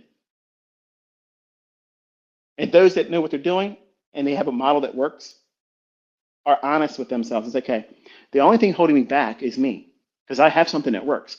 I have to be responsible and realize what I'm doing is derailing myself. I'm trying to do something before the time I should, or doing it after the optimal time for doing it. So therefore, am I getting a true measurement of the model? No. But you are measuring yourself realistically that you have weaknesses that have to be addressed. But you want to fault the model. You want to fault the market. You want to fault the bullshit that's outside of yourself. And that's where the successful people separate themselves from that. They own it. They own that part of it. And they work on themselves diligently to refine themselves. Because once the model proves itself, it doesn't need to prove itself anymore. The operator has to prove himself or herself using it. And it has to be employed within the realm of the procedures and processes and limitations that the model is built on. First presented fair value gap is not designed to call the high of the fucking week. Did you ever hear me talk about that? No. When the first presented fair value gap forms today, it can't be the high of this week because it has range above and below it. But the same problem of using that very mechanism right then and there for that purpose, that's what you're doing with your model. You're demanding your model do something that's not equipped to do. And you're not going to recognize what I mean by saying that until you've done some time studying it. But once you find that model that you see, this is what you see doing, or what you should be doing in price and how price is behaving, it keeps popping off the chart. You say, I don't know, I'm trying to learn this silver bullet shit. I'm trying to learn this Model 22. I'm looking at all these other playlists and shit. But I keep seeing this breaker do this. That's your fucking model. That's your fucking model, man. If that's the thing that keeps jumping off of the chart, that's what I've been talking about all this fucking time. There is no perfect model. There's no fucking perfect model. There's no perfect PD array. There's no fucking perfect application of what I've taught. It's just what's perfectly suitable for you. Sounds incredible, doesn't it? That shouldn't be like that, ICT. Every one of your students should be doing the same thing. They should be saying the same thing about the same price action on the same time frame. Get the fuck out of here. That's how you know somebody doesn't know what the fuck they're talking about. But I believed the same way when I was younger, that everybody that wins should have the same trade. And that buying pressure pushes price up, or selling pressure pushes it down. That's why it works like it does. That was the stupid infancy I had as a nobody. 20 years old out the gate, that was my first conspiracy thought. That's not true. Even in my own hands, I have an arsenal that I could be buying and selling, going short, going long, all different time frames, doing different models, and absolutely all of them can be profitable, doing all those things that are against all the other models. Which is why people that don't trade with our stuff can still be profitable. What's the separation? They're good risk managers, because the things they believe, why price going up and down, it's a facade, it's a myth. But to them, it's acceptable because they trust the money management aspects will carry them through. And they warm up to the idea. In their hands, their perspective, it's true. Price is random. using what they believe and they see in price action. I submit wholeheartedly that what they're doing and how they view price in those instances are absolutely randomized. But not here. That's not how it is here. I want to be in an area where all of the odds are in my favor. I want to be in a market that has all the odds in my favor. I want to be trading a model that's in price action that fits the underlying narrative right now. That's why I have 81 things. Not all of those 81 things are going to agree for a buy or sell at that very moment. But all 81 of them are in the market every single fucking day. Every single day they're there.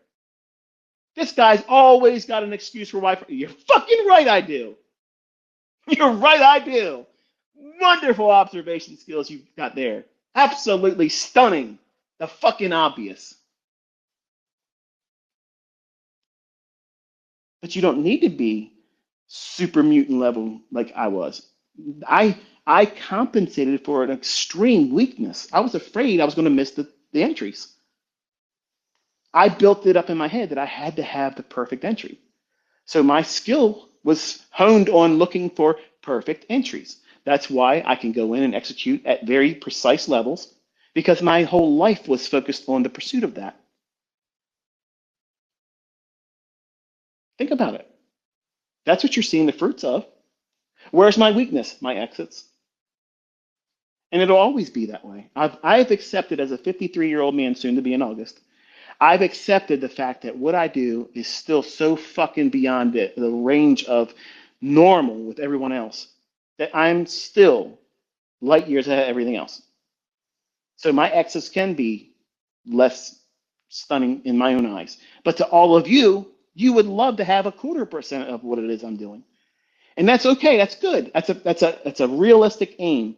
But if you listen to me, if you really listen to me when I'm teaching and talking like this, I'm helping you get out of your own fucking way. But you don't like the language I'm using. You don't like the fact that I sound like I'm bragging. You choke on all the little details that have no outcome or basis for the outcome that you're aiming for. You're distracting yourself. Why? Because you have a character flaw. You're not able to see value. You're not able to recognize real experience. You're not able to identify truth.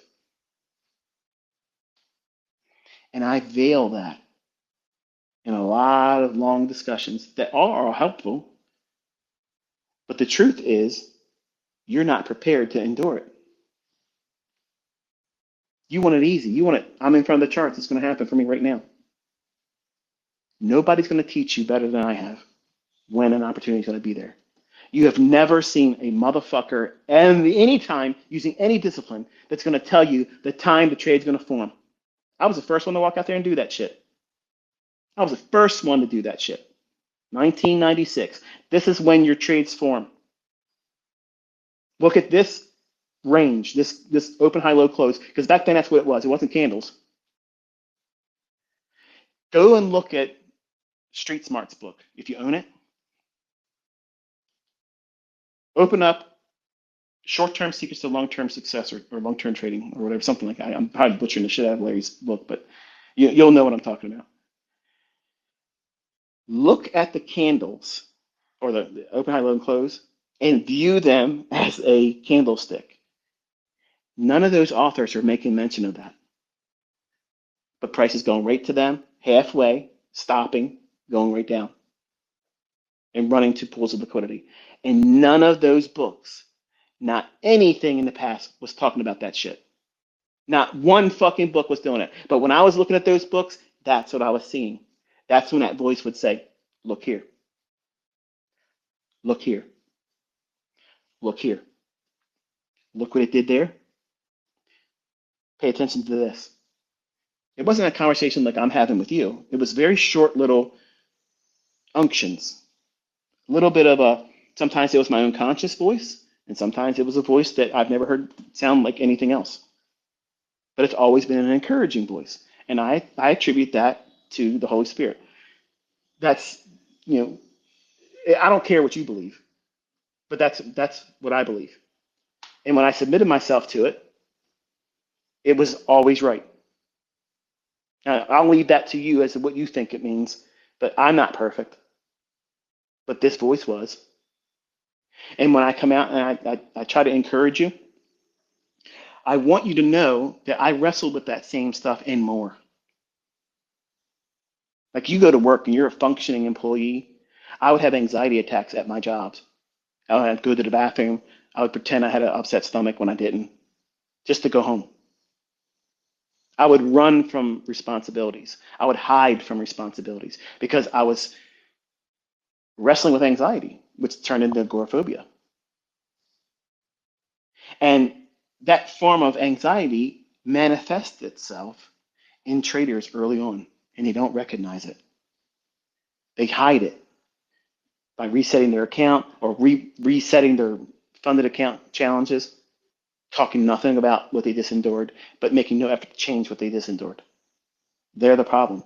I was my problem. How I thought was my core problem. I thought the things I was fearful of and obsessively thinking about what I needed to have right now, or I'm not successful, or finding success, or progressing in the right direction. I allowed those thoughts, those self defeating thoughts, those questionable outcomes, the what if thinking, and it's always negative. I let that stuff dictate how I live my life.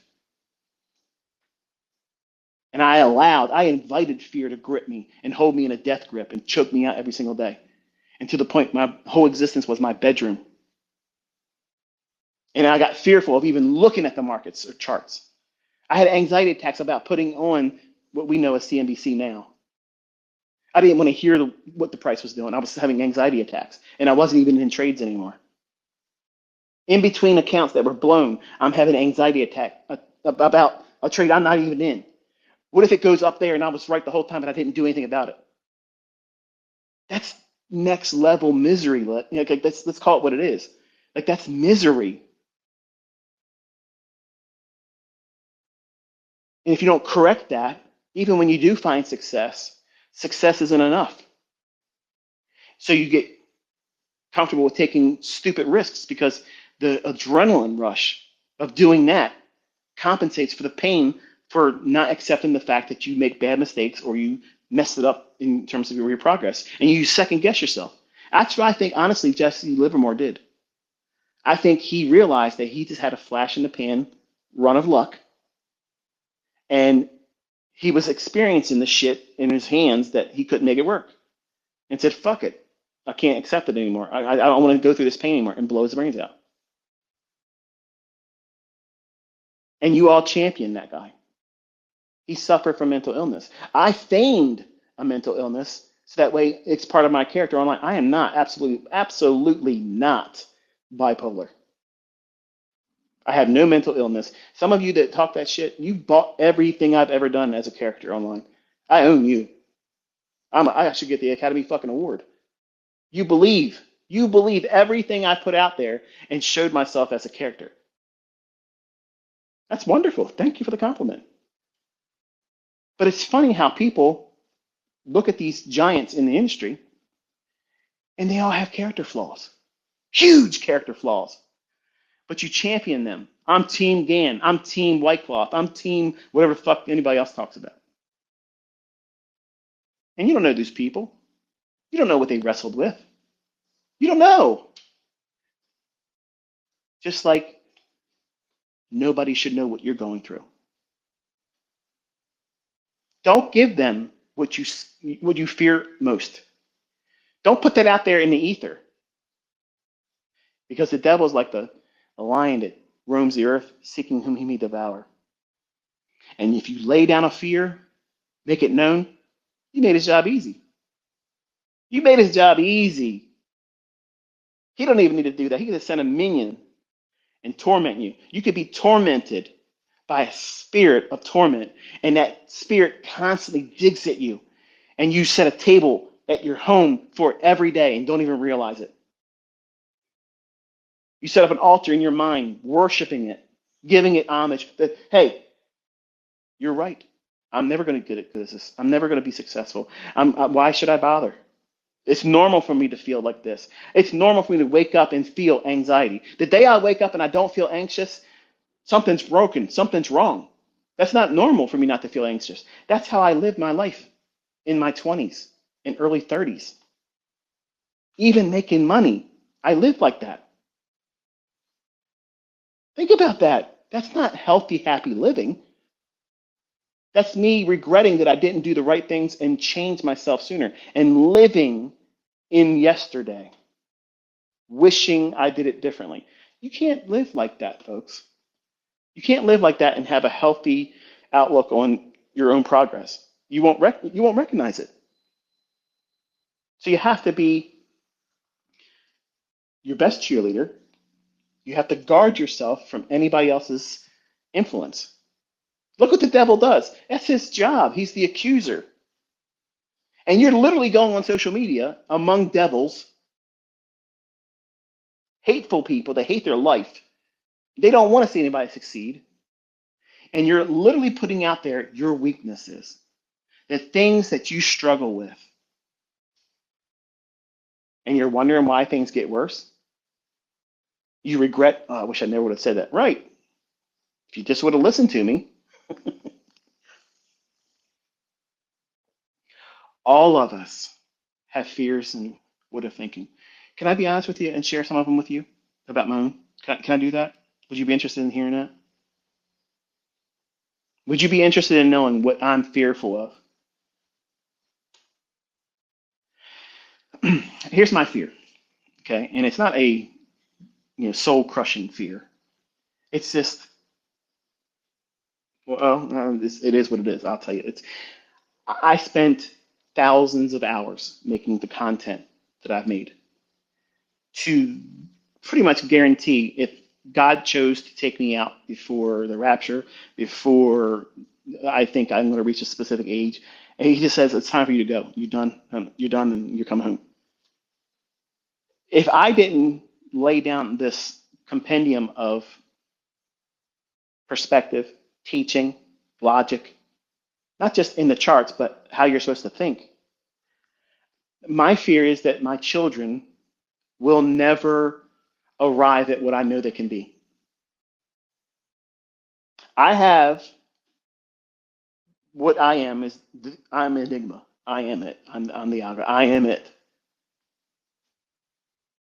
When you look at Price, you're looking at me. And that one cut deep, didn't it? My fear is that none of my kids will fully apply themselves to be more than I am. That's my fear. That I have been given this. I've had the luxuries and the pleasures of living off of it, employing it, being the author and face of it all. But that's it. None of my children will do anything with it. That's the only fear I have as it relates to trading. And if they never do, well, I mean, it doesn't change how I live, but it is a regretful thing for me because I pour myself into these lectures. Because again, I'm picturing them at their job, but you think I'm picturing you at your job. I'm picturing them looking at how expensive things are. And even though dad helps them out here and there and buys a couple things extra for their pantry to get them through for the week of the month, I'm wanting them to feel that discomfort. Sure, they can trust dad ain't gonna let them go hungry, but I'm letting them feel that discomfort. What if the day comes when dad's not here?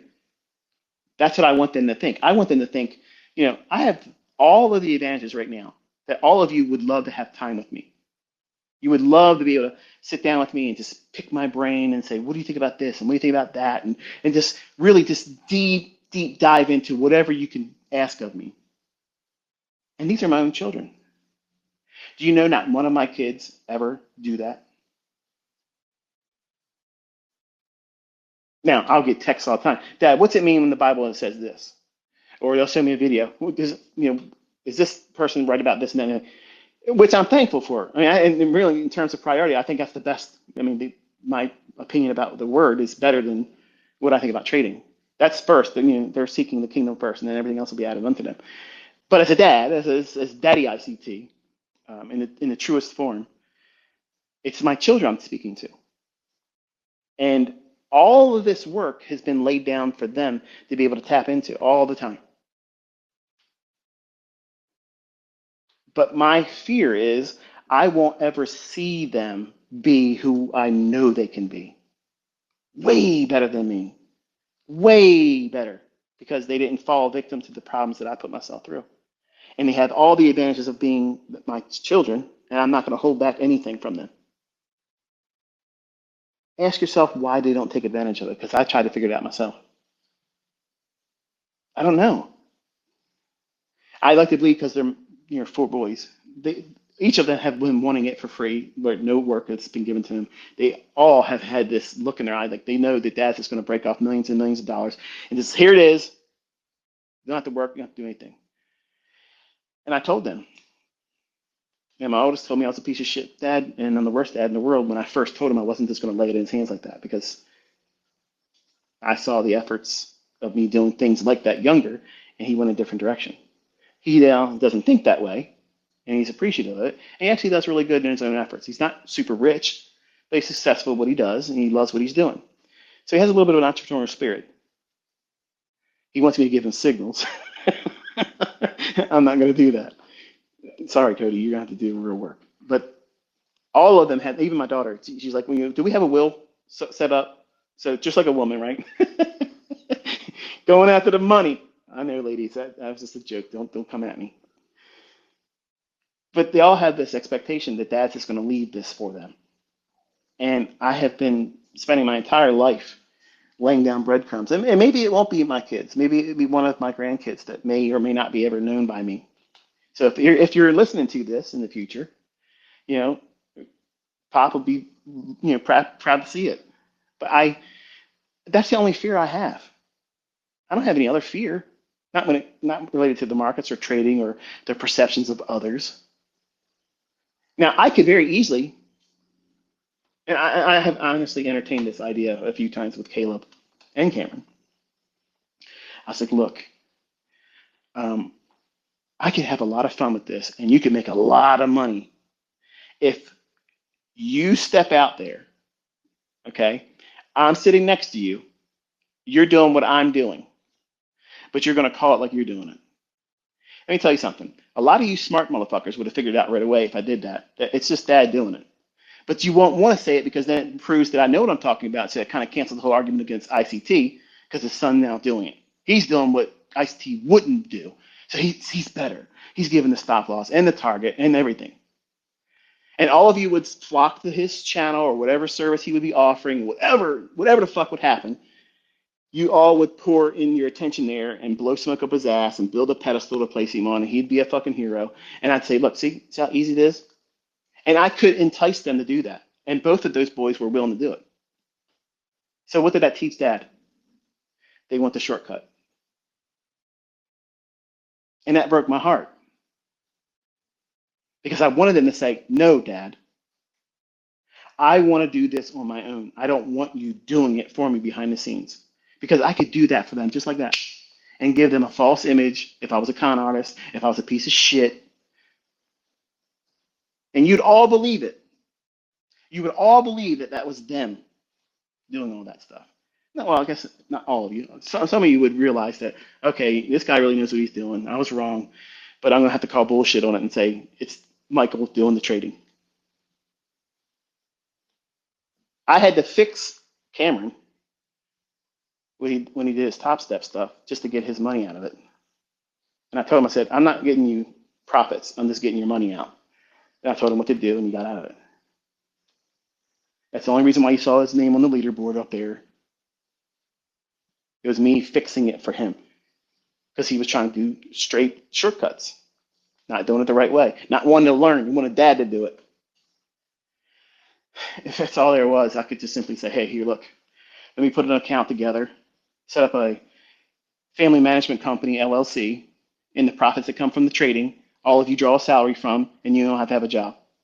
That's easy. And all of you can do that too once you learn how to do this. You can set it up for your children. If you decide to do that, if you don't think about it the same way I think about it, you'll be like, I don't give a shit. They're my kids. I'm going to give them everything they want. Treat them like Kardashians. Sure, you can do that. Let them draw a salary from it. It's called a family management LLC. Talk to your accountants. They'll help you with that if they know what they're talking about. And you can set that up through your trading. You can run a trading account as an LLC that they draw a salary from. So some other opportunities right there too. But you sell yourself short because you think the short-term adversities right now, not realizing what is laid in front of you as opportunities. What happens? What happens if you never really get good at trading? You're marginally profitable, but you are a welcomed spirit for live streaming, and you only make your money from affiliate marketing. Is that bad? No. I don't have a problem with that. There's a lot of people that have yet to really prove themselves as good traders, but they have a very encouraging spirit. Very encouraging, fun to be around. It's like the guy you go hang out with at the bar. You see him all the time. He's friendly. He never gives you any bullshit. It's just fun to talk to. You don't expect a guy to make $1 million a year. You don't expect him to smoke up your ass. You just know he's a good person to talk to, and you feel good hanging out. You don't feel like you're being talked down to, and you don't feel like you're not good enough.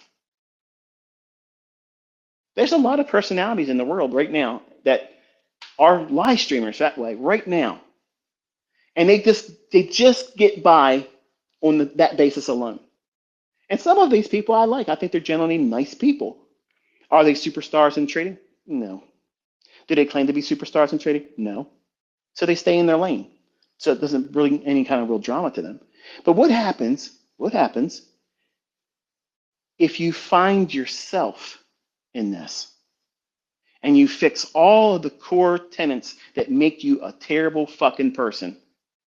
Because all of us have those traits. I don't give a shit what you say. We all fall short.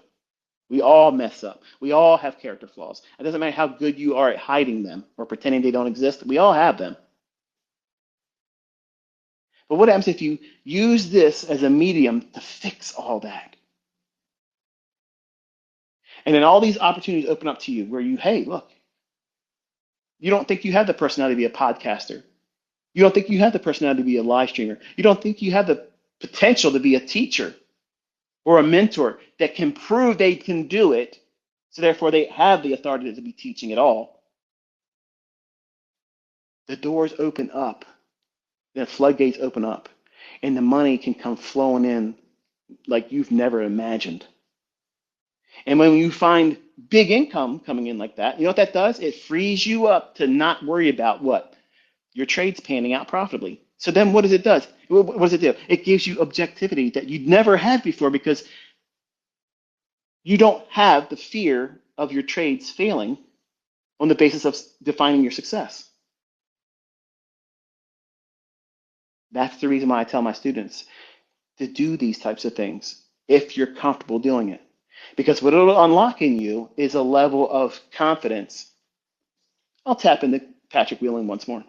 I've said these things publicly, and I've also said them in private. I don't talk to him in email anymore since he sent me the picture of those balls. I've blocked his email address. I don't want to ever see anything like that ever again. But the point is this. I said openly that if he makes certain changes and he pursues this direction or that direction and uses these types of things, it will help him be a better trader. And you have watched him find himself. He wasn't trading as well as you see him doing a couple years ago. That's a progress. And I love the fact that he comes out and sometimes and says, look, I mean, I messed it up. And he makes no excuses and just says, it was my mistake. I own it. And it is what it is. And some of you assholes love to throw gasoline on the fire. And I see him take it to heart. It bothers him. That's a weakness. But that's a weakness that can be capitalized on. Because that doesn't go away. That doesn't matter how much money you make, that stuff doesn't go away. He has a deep-rooted desire to prove something. Not to us, not to him. There's somebody in his head that he's proving every single day. He's doing this something that he's doing every day, this pursuit of success, the amount of money he makes, what he can buy, what he's able to do, who he's with, how long he's having sex, and how many times a day he's having sex. All these things are to prove something to some particular person in his head. We may never know who that is, but he knows what I'm saying right now, I'm nailing it. I'm over the target right now.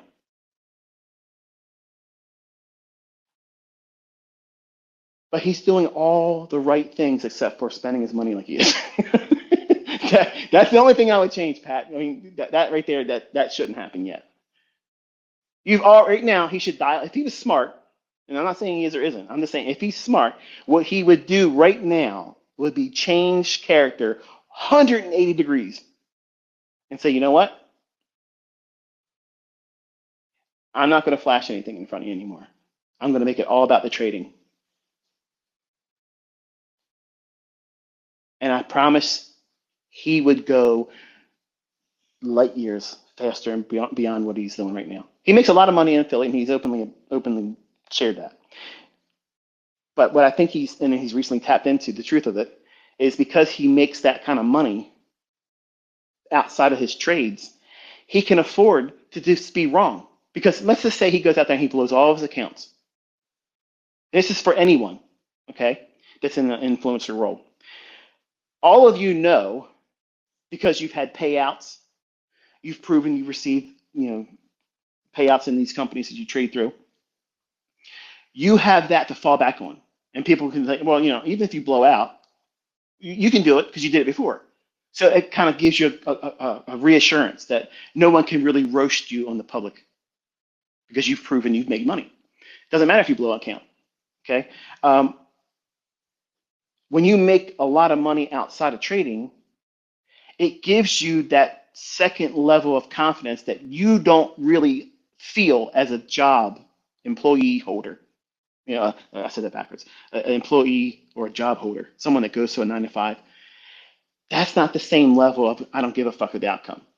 That's like when I lose the money, I'm still stuck working with Carl, and that's self-defeating. Whereas if you lose your accounts and you blow your account in trading, but you have a nice income coming from affiliate marketing, a broker arrangement, or whatever it is. You're repping some kind of a TradeZella.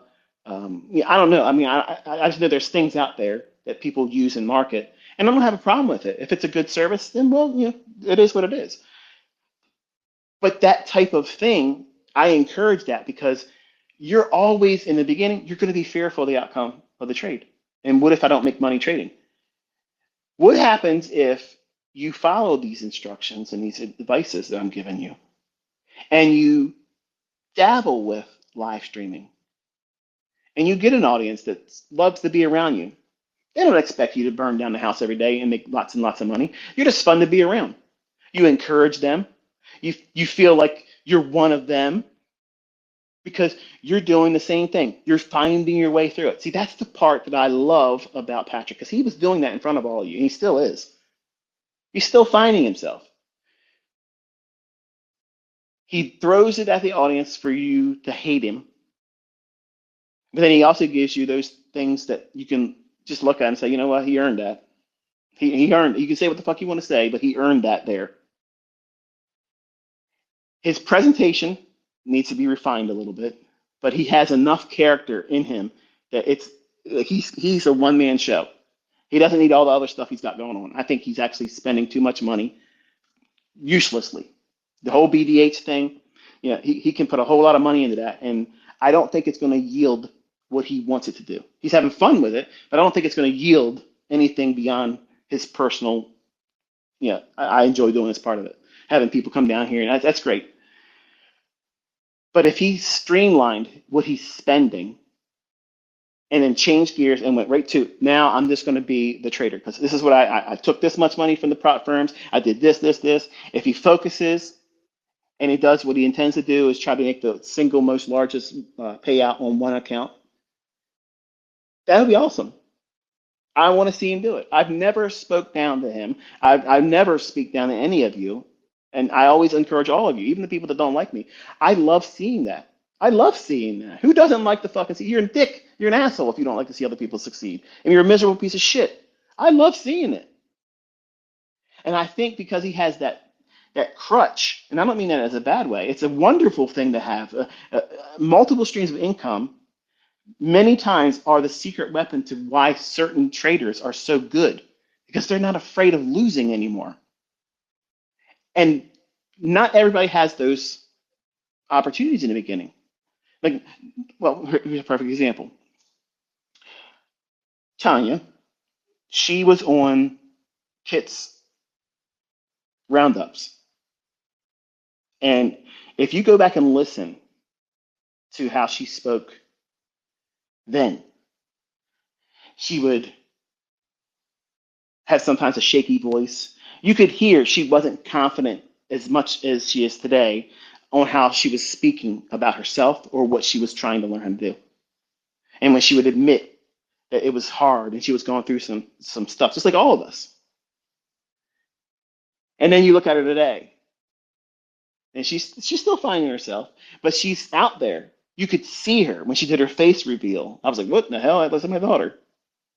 And for the people that think that that's my daughter, she's not biologically my daughter, but she reminds me so much of her. And if you saw a picture, you would be like, what the hell? That's crazy. But long story short, she has a very welcoming spirit, even if she didn't trade. She's disarming. She doesn't make you feel like, oh shit, she's trying to talk down to me. And she's pleasant to listen to. She refines that a little bit more. She'll be one of those, yeah, she knows exactly what she's doing. She'll be like a Linda Raschke. You don't see a Linda Raschke as like bombastic, like a Patrick Whelan or an ICT or something crazy that's over the top. It's a steady edge of this is what you're going to get from them, and they're consistent. That's what I see in Tanya. She has fun with her audience and does some stuff every now and then, but I see that in her. I have people that are students that are coming up that are really, really well versed in trading. They know exactly what they're doing, and they're trying to be something that they're not. And I'm not going to be the one to tell them that. They'll know for themselves when they start trying to do these things. But when you step out there, once you have the skill, you can get money from live streaming. You don't have to call the trades, just trade. Just trade, let the audience watch, and there it is. Put your disclaimers up in the beginning and periodically throughout the presentation. Remind them that there's real risk and not to copy you, and just do what you do. And people will flock to you. They'll watch you. You don't need to have the comment section open. You don't need to have the chat window open. None of that stuff. If you know what you're doing, people are going to come there. And the money you make from that will help offset the need for your trades to be profitable in the beginning. Even if you're putting yourself out there as I'm trying to discover myself. Dozens of you tried to do that over the last year. Some of you they haven't really found your rhythm yet. Some of you have grown. And you're finding that, hey, wow, this helps me. This helps me pay a little bit of bills around my house. So that means I don't fear losing this account now because I have a little bit of income coming in from this little marginal stream of income that's done by live streaming. And I would be doing this stuff anyway.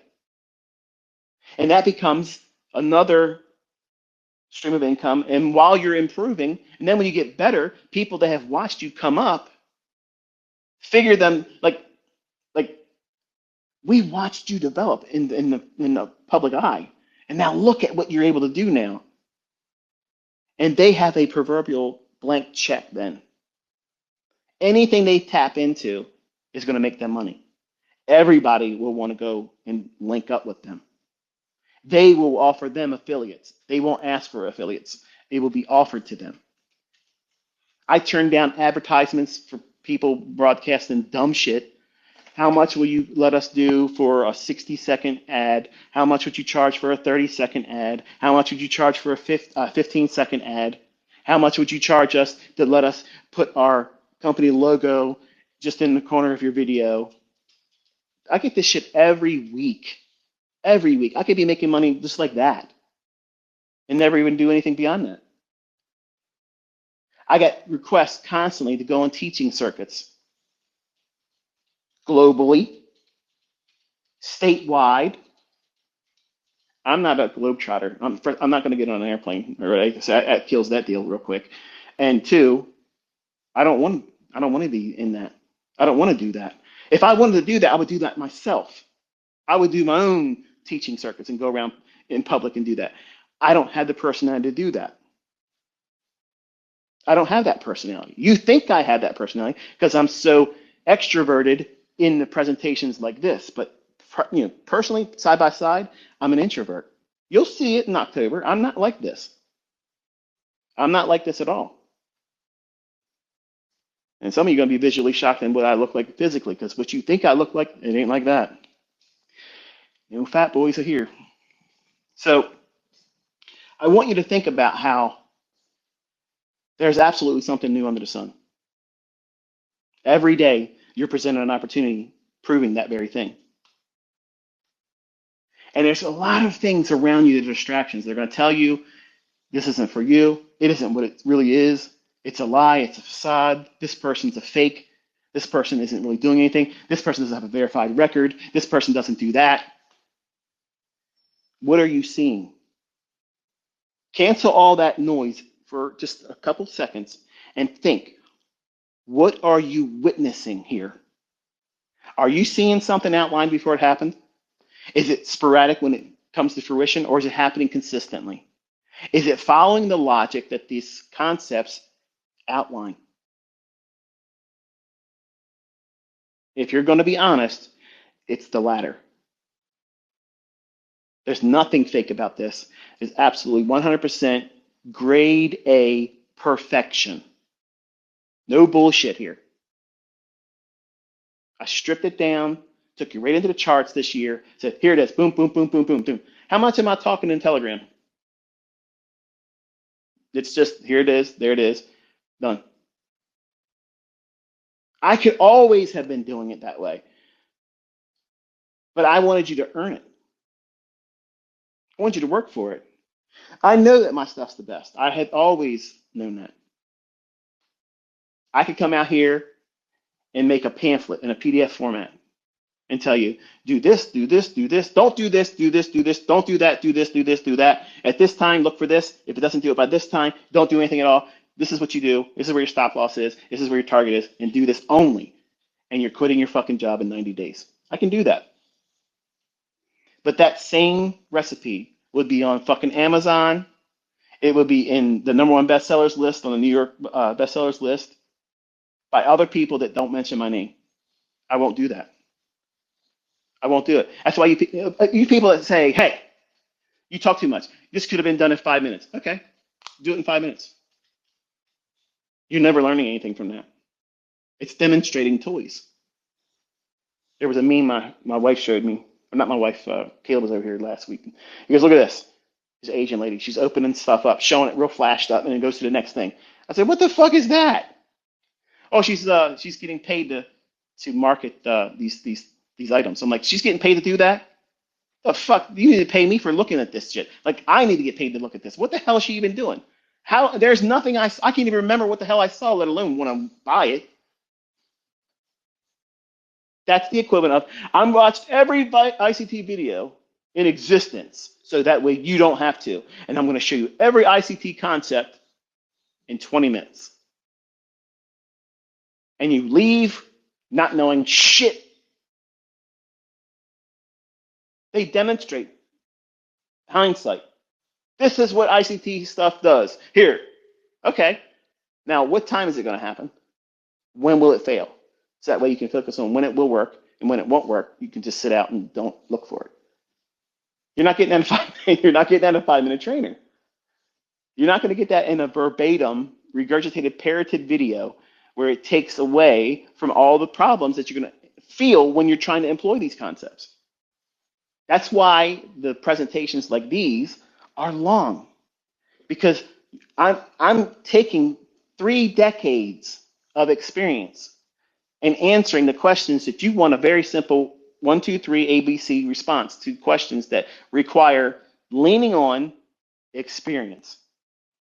I have seen enough times where a fair value gap, even if it's the first weekly fair value gap of the day, it should be going into it. It should be used as something that's bullish, some kind of a discount array, and it fucking doesn't do it. It just goes the other direction. Well, that's manual intervention. I don't know when that's going to happen all the time. That's where I'm going to be a victim, just like you will. But I'm not going to throw everything out the window and say, "Fuck this! It's all useless now." I take a break. I wait an hour, and then what I do is I look for, does everything get back in line after 60 minutes? And if it's still fucking goofy, then I take another 60 minutes away. And if it leads me into the lunch hours, then I'm going to look for a run against what just took place. I'm not surprised, man. I'm not surprised. I'm not scared. I'm not worried about them doing something to fuck me up. Okay. I can lose money on a seek and destroy day, but then come back. I teach you, once you recognize it, you stop. And then tape read the rest of the day and see how good it was for you to avoid the further losses and develop discipline over yourself. Be responsible, because that money, the broker's not going to feel sorry for you and say, you know what, we knew you should have stopped 16 trades ago, but we didn't have it on our heart to tell you, but now we do. 30 trades into the day. You're just going in here, going on tilt, and let's just look. We're going to do a reset, and we're just going to keep the commissions, but we're going to give you all of the realized losses back because you deserve it. You're a nice guy. You've been with us for longer than 60 days. You beat all the statistics right now, so we're rooting for you, buddy. Here, we're going to make it all better for you. It doesn't work like that. And then when you see these prop firms, well, we're going to do a reset. We're going to fix everything. That's not realistic. Just like the rules that they place on you trying to find profitability are realistic. They're not. They're making it more harder than it needs to be. Which means what? You're going to feel even more adversity, more fear, more hardship. More so than it would be if you were just placing your own money, even if it's a small amount of money, into a live account and trade one micro lot. It only costs $30 or thereabouts to do one micro, to have that in your account to do one micro. I'm not saying that that's all you should have, but there's better ways to do this, folks, than these prop firm companies. There's absolutely better ways to do it. And you will be so much better for doing it that way. Don't be afraid or ashamed that you're starting with a shoestring budget. But don't even start with a shoestring budget unless you have done copious amounts of backtesting, tape reading, and then demo trading using the same procedures and logic. It doesn't mean we throw everything out the window because now we're trading with a real account. Yeah, this trade is only supposed to be 25 handles for me because that's my model, but I'm going to go in and trade 3 micro contracts because I can afford to do so, and I want a bigger payout. I want to be able to make more, and so I'm going to try to aim for the entire morning range, not just where it makes sense getting in here and getting out the first pool of liquidity or inefficiency, which is the low-hanging fruit objective I try to teach you. You have to be able to do that consistently. If you can't hit consistently every fucking day, the lowest hanging fruit objective in liquidity, if you can't do that consistently every single day, you have no reason for ever going above one micro lot. And if you didn't pay attention, go back and listen to it again. You should not have any leverage at all unless you're able to absolutely every single day identify the low-hanging fruit objective or the next draw on liquidity. At the opening bell at 9:30, what pool of liquidity is it going to aim for? Which is the reason I spent so much time, that being the number one teaching, knowing where the draw on liquidity is. Where is it going? Why should it get there? And then narrative is, how will it get there? What will it upset and take out before it gets there? It doesn't mean it's going to be straight open, go right up to the target. Do you think it's going to be bullish? You have to have time seeing these things and seeing when it fails in your own hands, and then identifying these markers within your character, your personality, that's going to cause you to go on tilt. I don't give a fuck how many times you watch or listen to Mark Wilson. Why am I doubting that name? Mark Wilson? Is his name Mark Wilson? Trading in his own. Mark Douglas. Who the fuck is Mark Wilson? Somebody's going to tell me, ICT, why are you beating me up? I didn't do anything to you. Sit down, Mr. Wilson, when I'm talking to you. That book doesn't it doesn't scratch the surface. It doesn't even scratch the surface of what you're going to have as a real, hang on. One of my perimeter alarms are going off. I forgot to turn them off when I came out of the bedroom this morning. Come around my fucking house, paparazzi motherfuckers. I'm gonna know you're here. Hang on one second.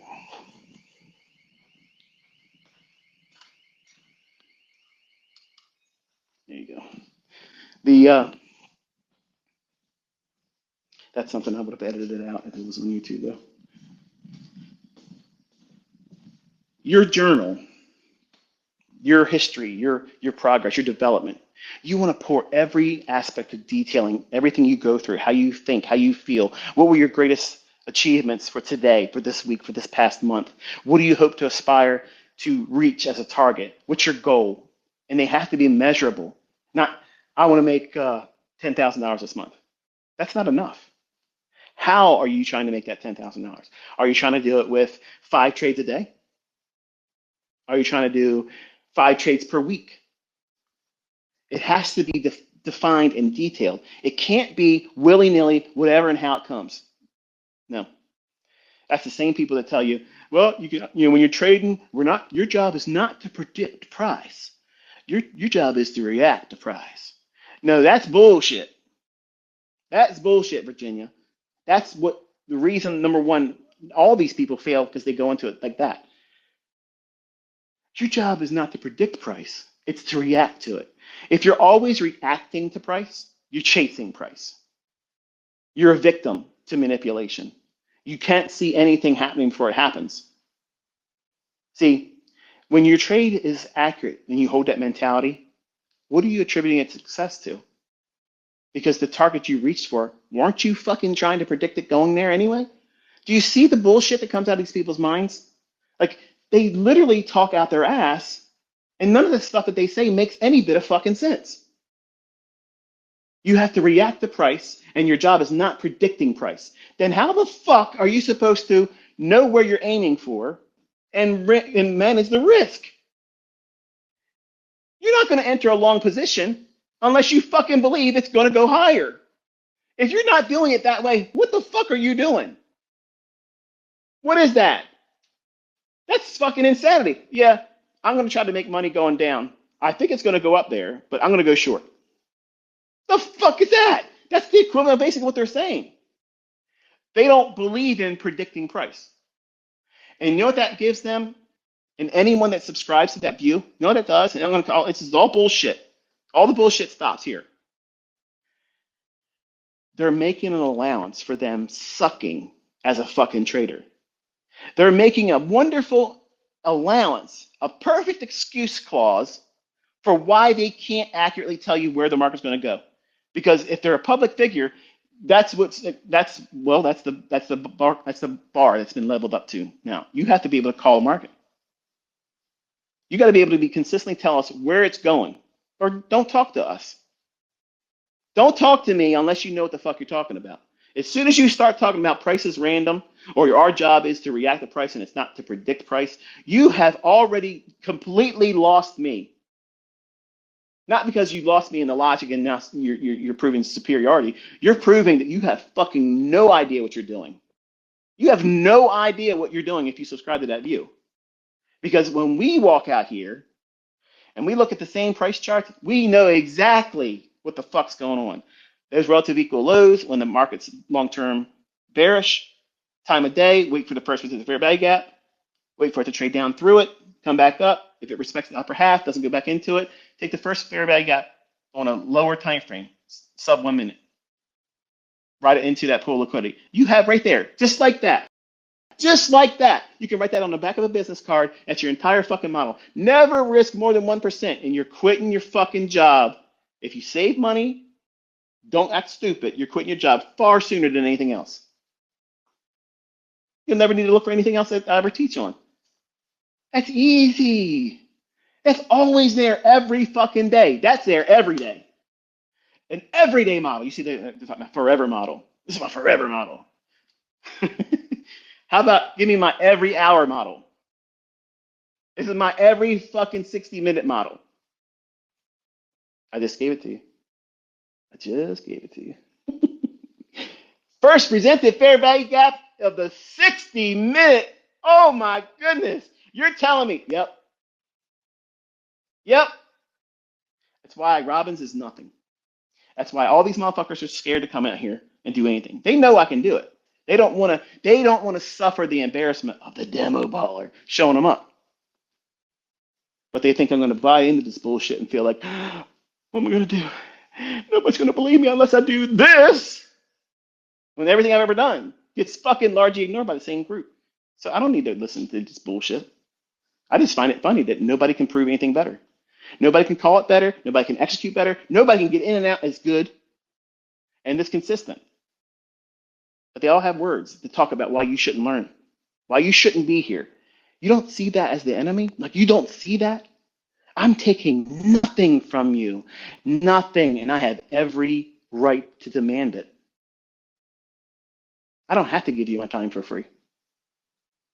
I could be behind a paywall and saying, you're only going to hear me if you paid for it, or you pay the person that's leaking it for $5. Yeah, but I'm not, because I'm giving you no excuse. You can't come back to me later on and say, man, you didn't give me a fair chance at this. You hid it from me. No, I didn't. I gave it to the whole public for free.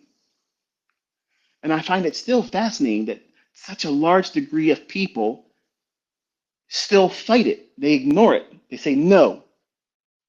And when you sit down with them, they don't show you that they put any real effort into it because they expected it to be a very short video that explains how to make a peanut butter and jelly sandwich. Well, listen, everybody knows how to make a peanut butter and jelly sandwich. Everybody knows how to do that. But what's different about when your grandmom or your mom made it? Somehow that motherfucker tastes better. It's the same fucking ingredients, the same fucking loaf of bread that you just made yesterday. But you're like, I'm so sick and tired of peanut butter and jelly. What the shit? But let grandmom or your wife, girlfriend, boyfriend, whatever, let them slap that shit on them 2 pieces of bread. Throw it on a fucking paper plate, and if you're lucky, get a paper towel. And when you're eating that, you're like, what the hell is going on here? What did you do to this? Like, this is fucking remarkable. You did something to this. What did you do? They cared. They cared. Why did my grandma's peanut butter jelly sandwich taste better than mine? Because when she spread the peanut butter and the jelly, she made sure every bit of the surface of the bread was covered. When you make a peanut butter and jelly sandwich, you're making a peanut butter and jelly sandwich because you're fucking hungry and you ain't got time to be making anything else. So what are you doing? You're just taking the knife, slapping it on here, slapping it on there. Who gives a shit? It's enough on there. It'll be part of the bite I take. I'm going to eat it in 4 bites anyway. So what is going on there? She cared about you getting the very best from what she had to work with. That's love. You, using the same ingredients, same fucking recipe, nothing's different, same butter knife, same paper plate, same expiration date on the peanut butter and the jelly, which are bullshit. They last longer than that. You slap it on real quick just so you can give yourself immediate gratification. Hunger pains, make them go away. Well, that's what you're expecting of me. You're expecting me to give you a peanut butter jelly sandwich in a trading model like you give yourself every day. Give it to me right now. Give it to me right now. This is how I do things in my world. Yeah. Ass backwards, rushing it, expecting everybody to bow to your fucking whim. But I'm making it like grandma. I'm making it like grandma, Dud. I'm spreading it out perfectly, making sure all the nooks and crannies get the even distribution of the peanut butter and jelly. That's why it tastes good when I'm teaching it. And everybody else is like, listen, man, I came here with high hopes that you're going to try to make it easier and faster, but I'm just not getting it, bro. And you come back and you're leaving comments in my section. I've been trying to other people, man. Right. They're just selling you an engagement. I'm teaching you because the expectation is my children are listening to these conversations and I want them to succeed. You think I'm going to give my kids some bullshit? I'm not going to give them false logic. I'm not going to give them bullshit that ain't going to make money. But even my concepts with the wrong mentality placed around them won't yield the results that they would want. You have to think about things differently. You have to see how our character flaws, our immediate gratification desires, this pursuit of give me what I want and want right now. And it's already 2 weeks late. Whatever it is, whether it be trading profits, success, understanding what to do, our job promotions, recognition among our peers. The girl I've been putting so much effort into, she should have been wanting to go out with me by now, or vice versa. We have unrealistic expectations. And if you try to bring that into trading or your development as a trader, you're going to be frustrated. And that frustration will manifest itself. And the only thing that usually occurs in that regard is that we end up trying to trade more frequently with larger leverage in opportunities that really aren't there because we're seeking comfort outside of a discomfort that we're experiencing. It has nothing to do with trading. That me, because I worked through a long period of that. And I'm thankful the Lord took that away from me. I'm thankful that He took that part that I struggled with away, where I no longer looked to impress people that did not really care. And the last thing they wanted to see was me to succeed. And when I identified that, when I saw that, I no longer cared to pursue everything I was doing as the outcome to prove that point to them. And I realized that my anxiety that I was going through was because I was trying to live up to everybody else's expectation of me. And they didn't give a shit about me. They were all holding me back. And I don't think they all understood that they were doing it, but they were doing it. They didn't want to see me succeed. They didn't want to see me retire at 40. They didn't want to see me drive in exotic cars, go on vacations at the drop of a hat, wherever I wanted to go, and I didn't look at price tags. They didn't want to see me throw away $600 shoes, $300 shoes, because I got dirt on them. Just buy another pair. Just buy another pair. We're talking about 1990s, not just recently. I was spending that kind of money on shoes back then. And my uncle gave me some shit about it. You threw those shoes away just because you got dirt on? You could have got them clean. Yeah, I could have. But it's easier just to just buy another pair. The look on his face, that I'll never forget it. Like, what a fucking waste. You see it as a waste, but to me, it was nothing. It was nothing. That was like one contract stop loss on the S&P. That was nothing.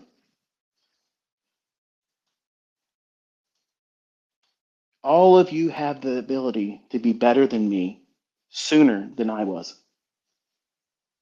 All of you have that. All of you have that advantage. You all have the luxuries of me explaining how I fucked around and made it longer than it had to be. But you don't want to listen to those lessons. You want to hear, give me the new shiny object you have right now. Give me the new PD array that's better than everything else because I want to talk about that. I want to add that to my mentorship. I want to talk about that in a book I'm trying to write. I want to make posts about that and pretend I know what I'm talking about. I see it in my own community. I don't think I don't see that. I see a lot of pretenders, okay? And I don't like that. I don't like when you say, oh, I got the same trade as you, boss. Unless you show the execution, you didn't have the same trade. So why even say that? Because you want to feel a connection between us. And I'm not going to fake that by giving you a like or a high five because I'm rewarding your bullshit. I'm teaching you to cut the bullshit out. I'm not that special that you have to have a high five from me every day or a reaction from me.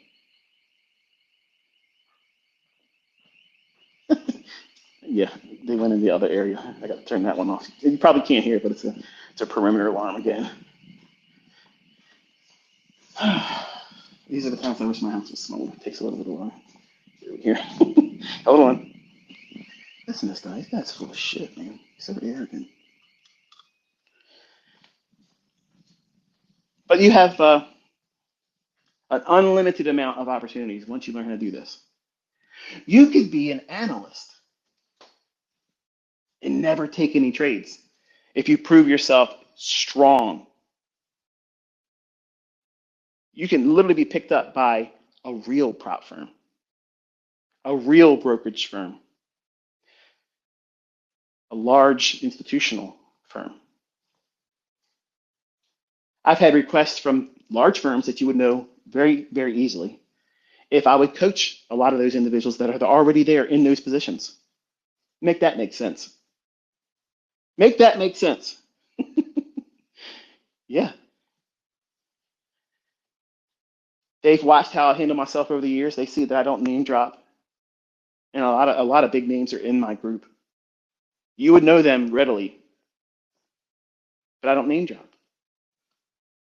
There was a privacy notice. I can't tell you who's in there until they make themselves public. Once they make themselves public, they say they're ICT charter member, then it is what it is. I usually screenshot it and capture the link of wherever they made that reference, and then if I ever talk about them, I have that to fall back on. But I have never violated anybody's privacy at all. I meant it. I wouldn't want it done to me, but you have so many opportunities once you pick this skill up. Let's say, let's say you learn how to do this really, really well, and you don't want to be a live streamer, but you're very, very consistent. You can do a signal service. That is the fastest money you have ever seen. That's immediate right now money.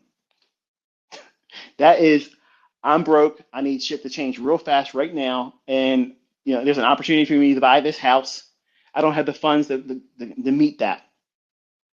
Well, if you have this skill, you can open up shop in 30 days, have six figures falling in your hands real fast, real fucking fast.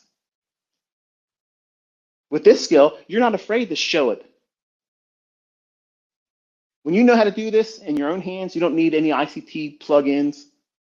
No attaboys, no here ICT's told me this, so I'm gonna feel confident. See, that's what you're gonna feel in June. You're gonna feel that void of, man, I don't feel confident. When ICT talks about it, I'm confident. It's like, oh shit, this is no brainer. If you're not in trades that are linked to that draw on liquidity, you're gonna feel like, I second guess everything. But then in the last few months, you're part of trades that you feel confident in because I've come out publicly and said this is where the market's going to go.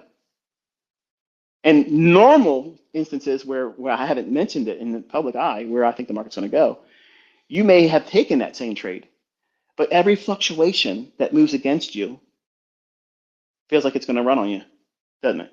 If you're honest right now, post to me a number one. There's no shame in that. If you've ever felt when I didn't call the market, when I didn't call where the market's going to go, and you got in that trade, you feel every little fluctuation that's moving against you feels like it's probably going to run against me. It's going to be a losing trade, and you overanalyze every individual candlestick. But the ones I've come out publicly, and you're trading in those, you're never worrying about the little drawdowns. You're thinking, oh well, ICT called that, so now it's just going back down to that order block. That's exactly why I proved to you by being your spotter. That is what you're supposed to do. You self-talk. The only thing that's changed is because I've placed my reputation in front of everybody saying, this is what I believe the market's going to do. And if there were 2 million people following me, and I say that number because all the comments that are left predominantly are people that are not following me. So add up what's following me plus that, I got over 2 million followers. This way of teaching gives you that perspective where you have to self-reflect. You have to encourage yourself. And if you feed yourself with, man, it's going to stop me. Shit, I know it's going to stop me. I should have never moved. I shouldn't have moved my stop. Shouldn't have moved my stop. This is bullshit. They're going to stop me out. And what are you doing? You're not trading your setup. You're not even following order flow anymore. You're preparing yourself for something that may not even happen, which is being stopped out, which is 180 degrees against what I teach, which is while you're in a trade, whether you're tape reading, whether you're demo trading, whether you're using it with a live trade, your task is, where are we at right now on this candlestick? And how does it relate to what has already happened? Is it still following the logic that would present the likelihood of this trade going to where you said it was going to go? If it's going down, where's the short-term low that it could take stops out? And then as soon as it does it quickly run away, or does it spend time below that low if you're long? That's probably more of a reason to get out of the trade or cut some of the trade off. But if it goes down below a short-term low, that doesn't mean shit, except for it's probably a time where we can add to it. By me giving you the draw in advance, I'm lending you my experience. But there's a great deal of effort that's required beyond that in your own hands. And a lot of you don't want to go through that. You're doing everything to avoid that. And there's going to be a time while you're doing it, initially, you're going to feel like you're floundering. It's going to feel like you don't know what you're doing. It feels like it's not going to work in your hands until it starts. What's the separator? What's the divider there? The aspect of showing up every day and desensitizing yourself, saying, okay, yeah, I felt like that yesterday, but I don't feel it that way today. And look, it worked in my hands. And you're going to go in the next day feeling like, see, I have a good perspective. I have a good outlook on this. And then it's not going to work well in your hands again. And you're going to lean on the previous day because you journaled it. You came into the day believing that this model is going to yield itself to you. You're going to follow the rules, and it gave it to you. And then the next day you went in and tried to do it again. It didn't yield it to you. So you encourage yourself with, it worked the day before. This is the day I did something wrong. I don't know exactly what it is. I'll wait till the day closes, and I'll have the benefit of hindsight to see what it is I missed. You see how liberating that is? But some of you simply want to avoid that aspect of growth, which is required. You can't escape that. There is nobody out there that's going to help you get around that. There is no one. I promise you. I swear to God Almighty, if there was somebody that could do that, I would say gladly. This person teaches you how to get around that and circumvent that whole aspect and requirement that I tell you is there. But they beat the system. They did it better. And even if they charge a lot of money, do it. Go through that because they've done it. There's nobody that's going to ever take that away. That's experience. There's no shortcut to that. You can't buy experience. You can't borrow it and refer to it as your own. You can borrow it and be comforted by having more experience lent to you by someone that's been doing it longer than you. But even then, in the reality is you're just going along for the ride. And I don't do a lot of that stuff because I don't want you codependent. And codependency is worse than anything because when you try to do it on your own, after spending time with someone that knows how to do it really well, you're forced to look at things from a different perspective when it's no different. It's just now you don't have that assurity that you placed this affinity, this trust factor in my experience doing it. I'm more right than I'm wrong. So therefore, if I say it and I'm going to go out in public and say it, that means that you have all the reasons not to trust it anymore. Or not to not trust it, let's say it that way. Because you believe in the historical record of me calling it beforehand, it pans out. Whereas it's no different that you arriving that same outcome if you would have back tested for a couple months and then tape readed for a couple months and then demonstrated for a couple months. And that's the 6 months minimum I was talking about. If you do that, that's the work. And if you're not consistently profitable in demo, why the fuck would you go to a funded account or a real account? And some of you think that something magical is going to happen. Well, I really don't have any results to show after 2 months of demo trading. And I don't really have any back testing because I didn't want to back test. And I don't have any journal entries because I think journaling is a waste of time. So yeah, I should probably be profitable now when I start doing it with real money. I put enough time into it after all, right? And that's the dumb shit that people do. And then they'll send emails to me. Every mentorship intake, I had this. Every mentorship intake, I had this. And as soon as I said, show me your last 3 months focus in your journal, what you were looking at, because I knew they weren't going to have 3 months of journaling done in a day. And if I gave them a full day of response time, and I told them, show me what you did for 2 months in tape reading it, which markets, what was you looking at, what was your observations and annotations, and then show me what your trades were for the next 2 months of demo trading using the logic that I taught you. Not one of them that ever complained to me and said that they did the work could ever produce that. Not one motherfucker ever was able to produce that complained and said they were not learning it and I was hiding things from them. That's the reality, folks. It's not going to fall into your lap. Just because I'm the fucking golden goose that never runs out of fucking golden eggs doesn't mean it's going to rub off on you and everything you touch, you get the Midas touch. You got to work for it. You have to get that experience on your own. But here's the wonderful thing. Once you acquire it, it might take you 7 months. It may take you a full year. There's nothing wrong with that. Because once you get to that level and you have the experience and you know exactly how you're going to react, you know what your triggers are, what makes you nervous, what scares you, but then you start seeing all these instances where, yeah, I saw that before, and I used to fear these types of moves. You ever see that in some of my students' responses when they'll come behind somebody else and say, yeah, I did this, I got scared, and I got out of the trade. He goes, yep, I used to fear that same thing, but then I had to push past that and just go a little bit further and just hold the idea and just stick to the logic and the concepts. And then I got over that same fear. I don't look at that as someone browbeating someone saying you're stupid. That's someone saying, I used to do the same thing, and here's how I overcame that. You know what that is? That's a mini little version of market wizards. How these individuals coped and how they overcome. Not the market, themselves. They overcame themselves. More needs to be said about that. That's what makes those first two volumes of Market Wizards so great. They're great. Everything after that, volume 3 or whatever he's done after that, it's bullshit. It's not even worth listening to or reading. But volume 1 and 2, absolutely crucial to me because it helped me understand that it isn't going to be easy, and everybody goes through these periods of adjustment, discovering what makes them tick, what's the thing that's going to make them blow it. Because we can all have the same ICT model that offers a setup every single day. But why isn't that everybody doesn't have the same results? Why is that? Because you brought something to it that day that somebody else didn't. Somebody was able to filter out all the bullshit and distractions and focus on the model.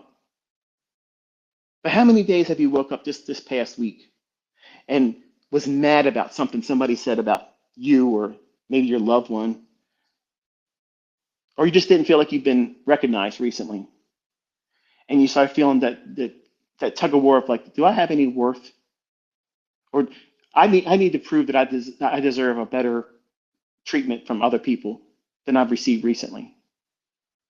So what do? You go into this role of a psychologist and you tell yourself, you know what you need to do? You need to go over here to this chart and pull up the euro dollar, and you need to put on a trade. And when it gets to the target, you need to go show that person that you're worth something because you can do this. And any doubt they've ever expressed to you or behind your back, you've nullified that. No, you didn't. They're going to say you got lucky on that trade. That's why you don't do shit like that. You can be out here every single day calling it perfectly, trading it, showing it's there in the same fucking account, and people are still going to face it. They're going to say that you got lucky. They're going to say that something's going on. No, it's not legit. It's not kosher. Fuck these people. They don't care about you. They're not trying to see you get better. They want to see you miserable, jumping through hoops. That's why I don't do those types of things. I know what that stuff is. But I'm the one being entertained. I'm not entertaining them. If they get entertained in the same process of me doing what I'm doing, so be it. But I'm not out here cowtailing to anybody and everybody. I'm not. I'm not weak like that. And a lot of you are actually exhibiting those characteristics before you even arrive. That you're going to go and do everything everybody expects of you because you feel like you have to do it to prove it. Fuck that shit. When you wake up and your bank account has 7 digits plus in it, your income comes in whether you take a trade or not, and it pays for anything and everything that's ever going to come as an expense to you. You're going to look at social media and say, yeah, I need to prove this to them. No, you're not. You're not going to. The people that go out of their way to prove it are the people that are barely just getting by or faking it. Real money doesn't need to prove it. They don't need to prove that. Because to feel like you have to prove it means that you recently acquired it, like that's what I did when I was younger. New money, definition, perfectly. Or you're faking it. And my question to you is what manner of faking is anything in last year and this year have you seen? None. You see, there's nothing faked. It's all before it happens, and then I'm trading it. So where's your excuse not to be pouring yourself into it now? As I mentioned in a post this week, I said, be honest. Now think about it. You're worried about your acceptance of me as a mentor because I did not want to win with the Robbins Cup last year because my challengers did not show up. They didn't do shit. Like I wanted to have that fucking Titan experience. Like I wanted to do it. That would have been fucking fun. It would have been fucking amazing. And again, denied me. Okay, no problem. But you care more about that in the image that it supposedly mars. Like that somehow blocks out everything I'm doing in front of you. It's an IQ test, folks. The Jade Master parable. The young guy wakes up and decides he wants to be a Jade Master. Says, that's it. I'm going to go trek where they said the Jade Master lives. So he gets on his journey. Long time getting there. Finds this Jade Master. That's like you. Looking at all these different mentors out there, all these different authors and styles of trading, and you discover there's this guy named ICT. He really knows the algorithm. The algorithm. Yeah, he'll tell you all about it when you get there. So you show up to the door, and this guy that doesn't look like the hero that you imagine he might look like shows up and says, hello. Says, I want to learn to be a trade master. Oh, okay. Well, watch me sit over here and do something in front of the whole world and prove that I'm the worthy trade master to listen to. And then he doesn't do anything except talk. And the young man that desires to be this trade master says, what the hell is this? This guy's full of shit. All you're doing is talking, bro. You didn't do anything. You didn't prove anything. And the trade master says, I've been talking to you about psychology and aligning your perspective on what things matter most and what you're going to do to wreck yourself. Come back next week. That's a mentorship per year. And I go through this every year, proving number one, nobody's stepping, nobody's doing shit, nobody can beat it, nobody can challenge it, nobody does anything. But my concepts keep working. I keep making millionaires. I keep producing students that do exceptionally well. And now this year, here, no lots of talking, outside the spaces, of course. Watch this at the market. This is what I'm looking at. It's going here. Boom. Then I'll show you the execution.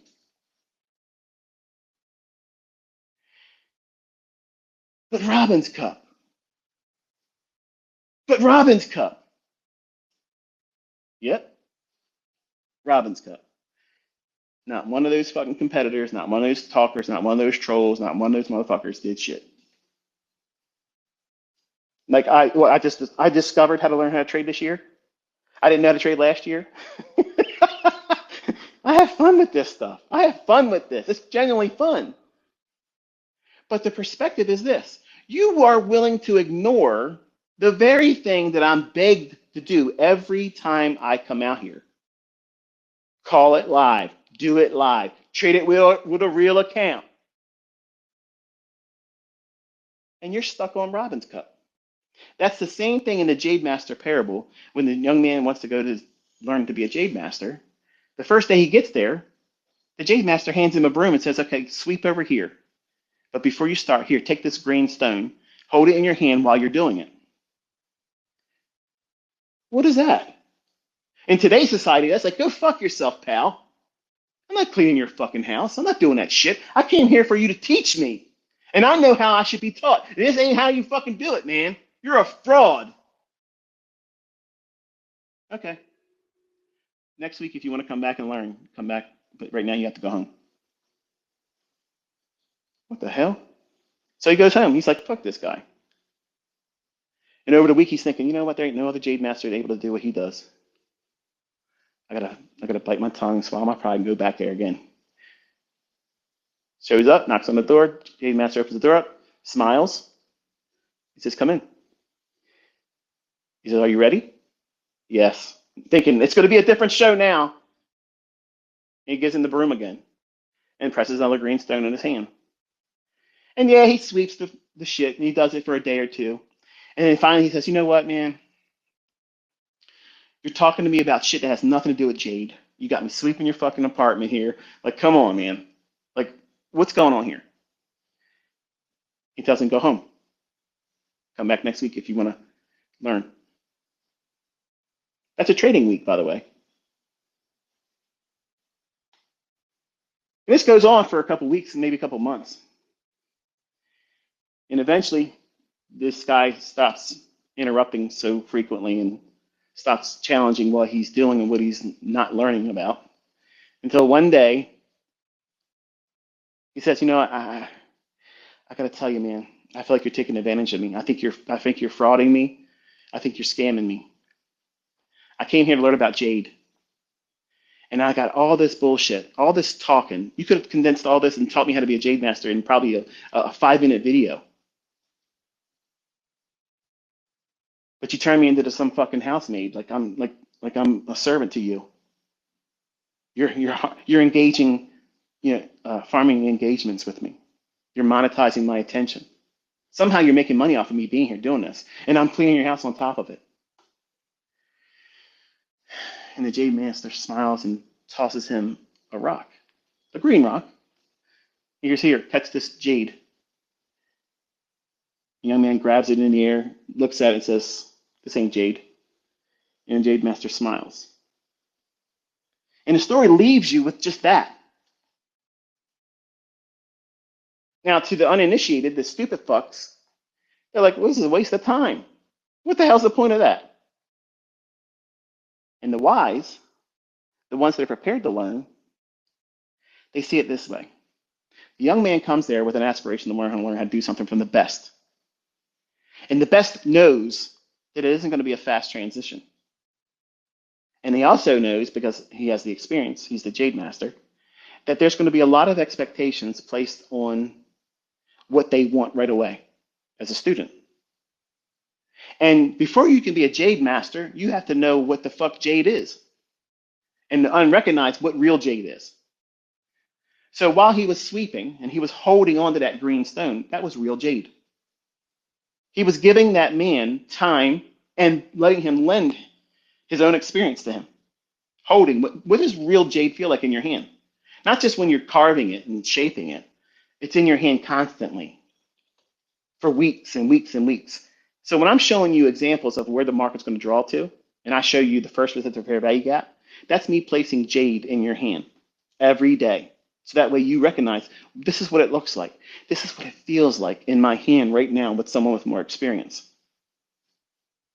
And then when you see somebody else that's going to come to you and say, ICT's rebranded bullshit. It's fake. Nobody makes any money with it. He's not profitable. He doesn't have a profitable track record. He has no track record. He fails Robin Cup every time it comes out, and he's always a liar. He always frauds. He never calls it out live. You'll never see him trade a live account. You'll never see him show a broker statement. You'll never see him log into an account and show you day-by-day statements. You'll never see all that shit when you have.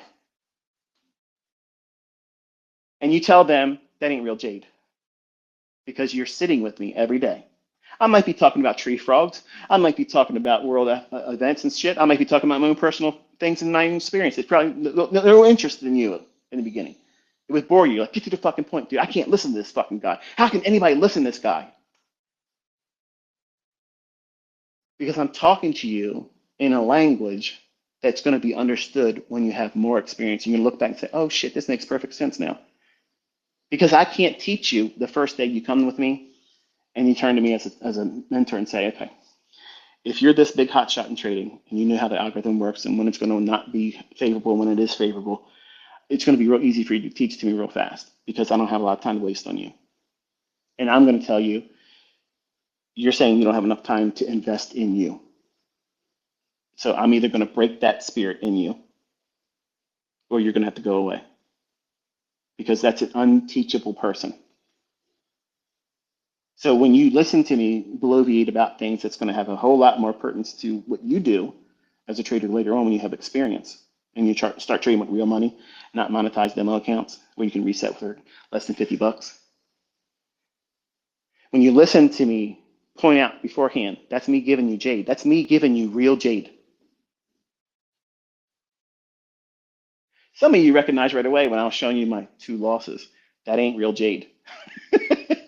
There was nothing in there. There was nothing in those positions that was warranting an entry. None. None. Why did I show you them? Finally, he's being honest. He's going to show you his losing trade. See, well done, ICT. You're reminding us that no, you missed the whole plot. You missed it. I told you in advance I had to prove that I was going to do it wrong, and then I did it. I could have hid that. I could have reset the account. I could have done a number of things. Why did I show it? Because I was living up to what I said this week. I was going to give you something that isn't real Jade.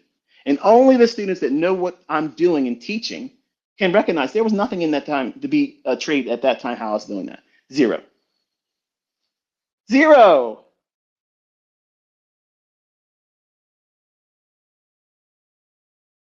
You're learning from the Jade Master.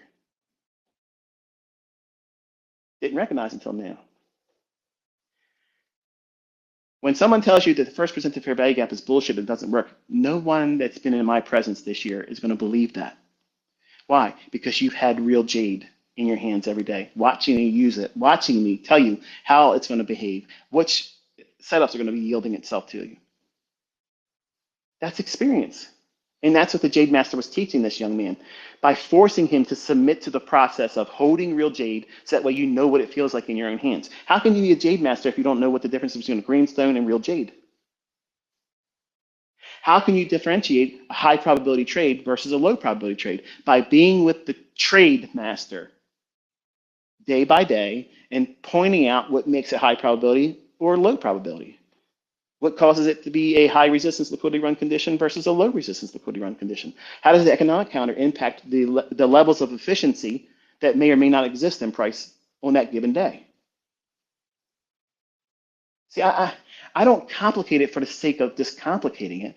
I'm I'm satisfying two things. I'm making the lazy go elsewhere or tap out, and that's going to save them money. That's how I look at it. I'm doing them a service of mercy. I'm saving themselves from themselves, but I'm also rewarding the diligent. I'm giving you all of the real meat that you need to have, and the least important thing, the technical stuff, that's sprinkled in there. But you think when you first come to me, that's what you're looking for that. Let me go to this guy that takes out all the bullshit and goes right to the point where it's an ICT gem. We're just going to slice up and just take all the other stuff out of the marketplace discussion that you just gave, and just going to talk about that little thing right there. That's this little piece right here, and we'll call it the secret sauce. That's not the sauce. All the extra talking, that's the sauce. It's all about mindset, how you internalize things, your internal dialogue. How do you manage your internal dialogue? Do you wrestle with yourself while you're in a trade? Or are you constantly asking the market to prove to you that it's still yielding what you expect it to do?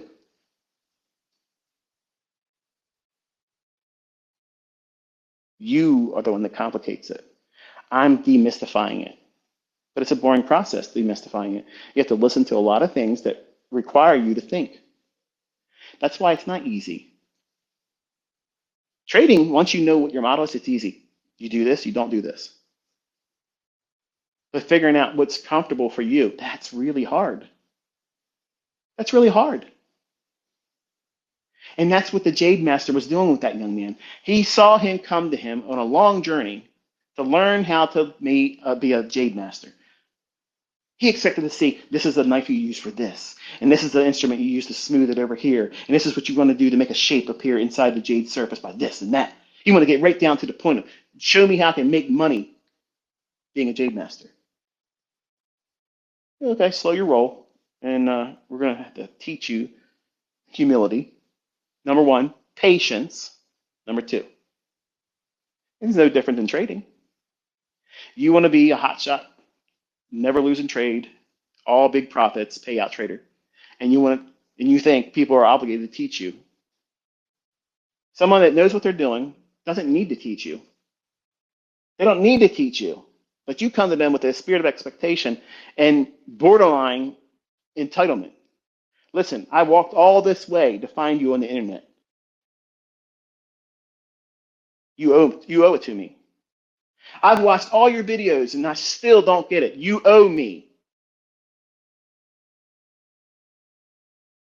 Every time the young man complained, the Jade Master sent him home, made him wait a week.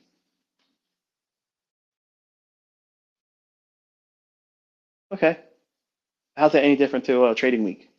No, you have lessons given to you. I tell you, look at this, look at that. So that way, what am I doing? I'm giving you real market insights that the market's going to use that day. Are you ignoring it? Are you saying this is bullshit? You're not giving me a trade entry? It's a lot of folks that I block every day that come at me with that dumb shit. Because that's like the same thing, the Jade Master sending them home. I don't ever want to hear from somebody like that ever again. Because you're teaching me the most direct way to identify you as someone that's unteachable. You're unteachable. Trading, if it's so fucking easy, all these people that talk this bullshit, I complicate it. Okay, you come out here, you call the market. You come out here and execute based on what you called.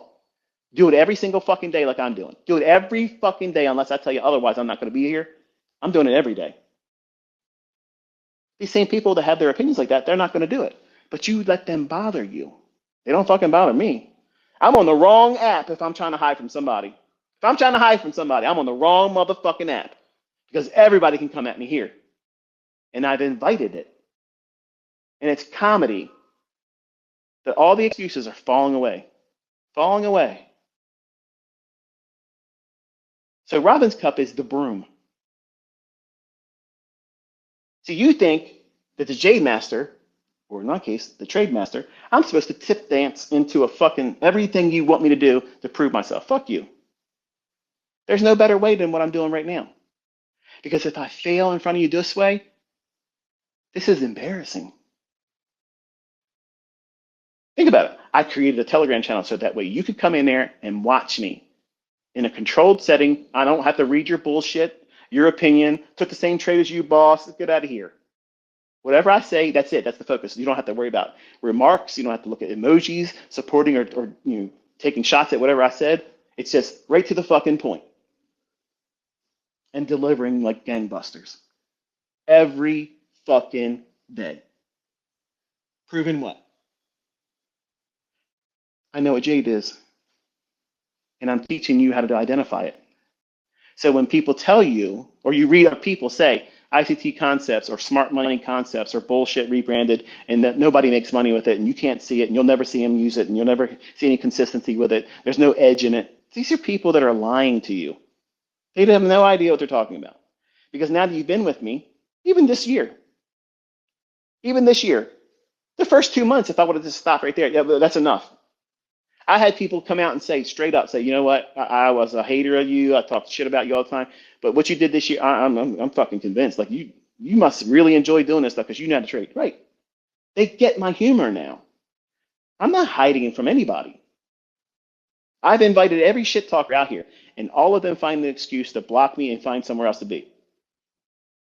Okay, that's fine. I'm not here to hate on anybody, but don't blame me because nobody showed me up because I've given them the stage for it and they don't do it.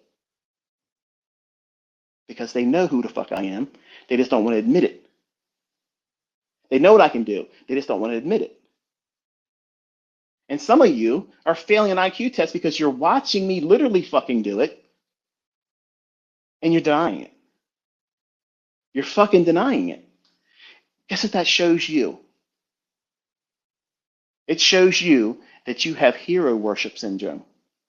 You're not going to learn from anybody that might have a opposing opinion by, I don't know, more than 3 people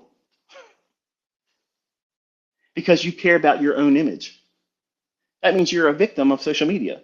You're a statistic. You're a casualty of this bullshit, this science project, this social engineering project of social media.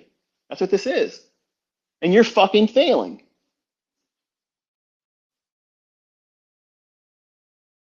Robin's Cup is easy fucking, that's lightweight shit. Easy shit. It's easy. Month fucking 1 of me in the Telegram blew out fucking Robin's Cup. It's done. Nobody's gotten that high yet. And look what's going on. You had somebody come out here call me a fucking scammer. I ain't dropping names. Oh, he's a fucking scammer. Blah blah blah blah. Showed up 2 days, shit himself, never came back. But guess what? That man has my respect because he got himself there. Most people would never do it because they know they can't. And the embarrassment that comes behind it. When here I am, I make a fucking clownery of it. Look at this shit. Look at this shit over here. Look at this. Look, look, look, look. Now, look at me over here. Mr. fucking Perfect. Calling it, doing the fucking executions. Boom, boom, boom, boom.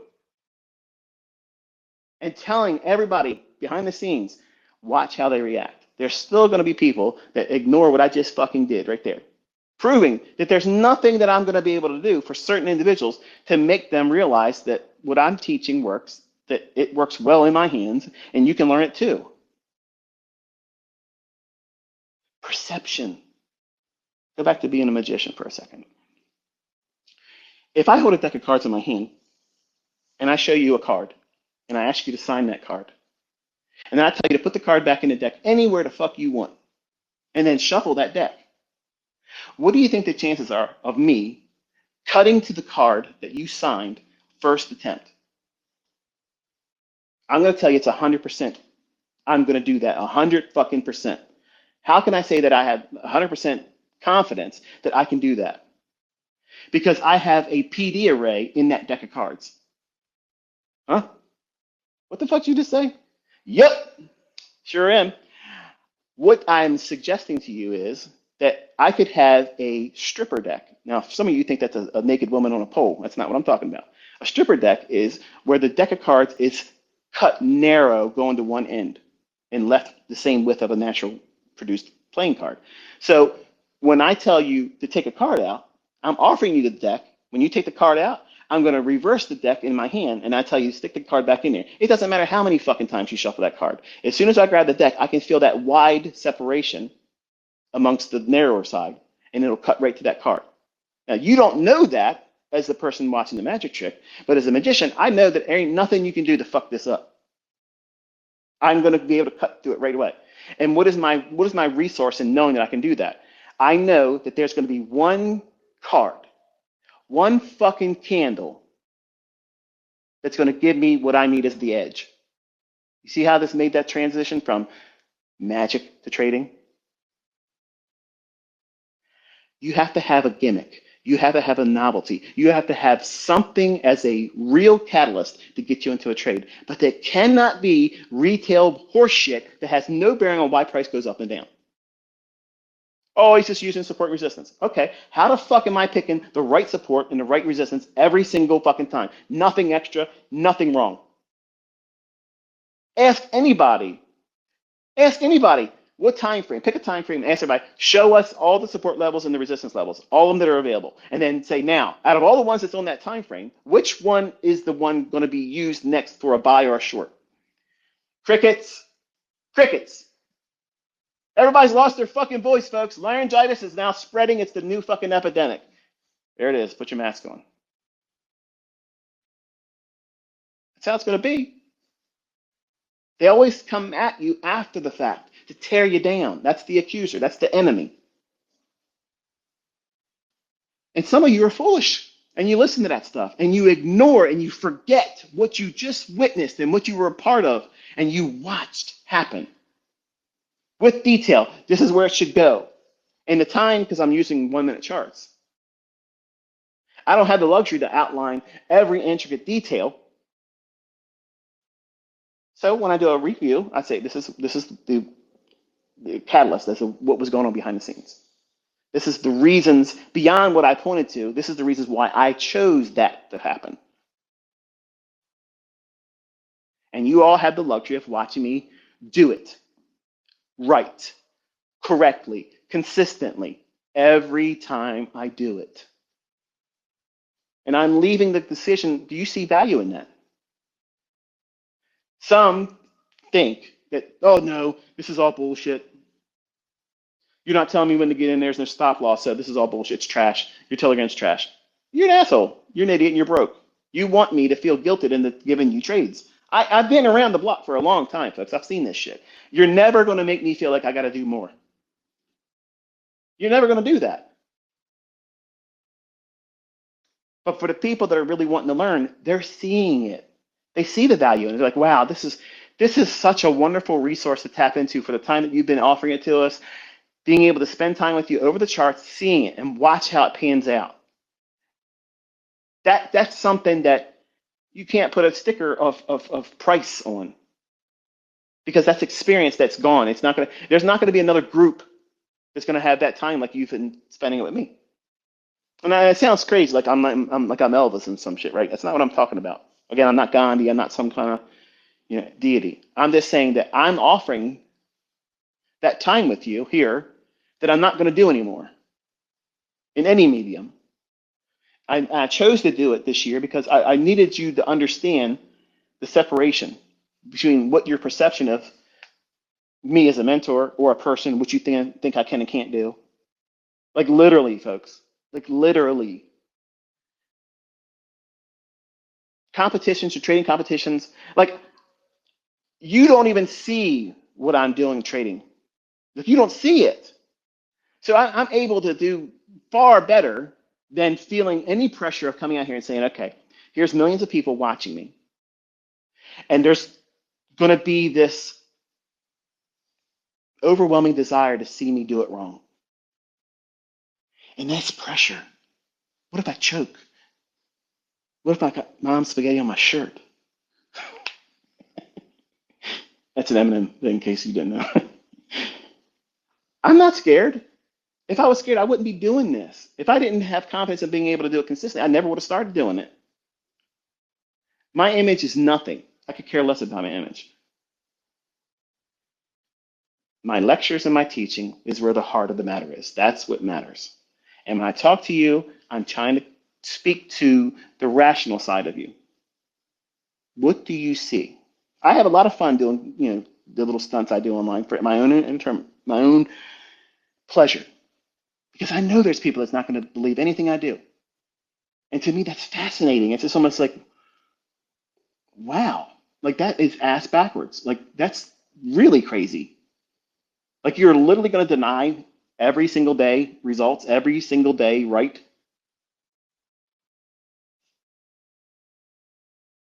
And then seeing the satisfaction of seeing people say, you know what?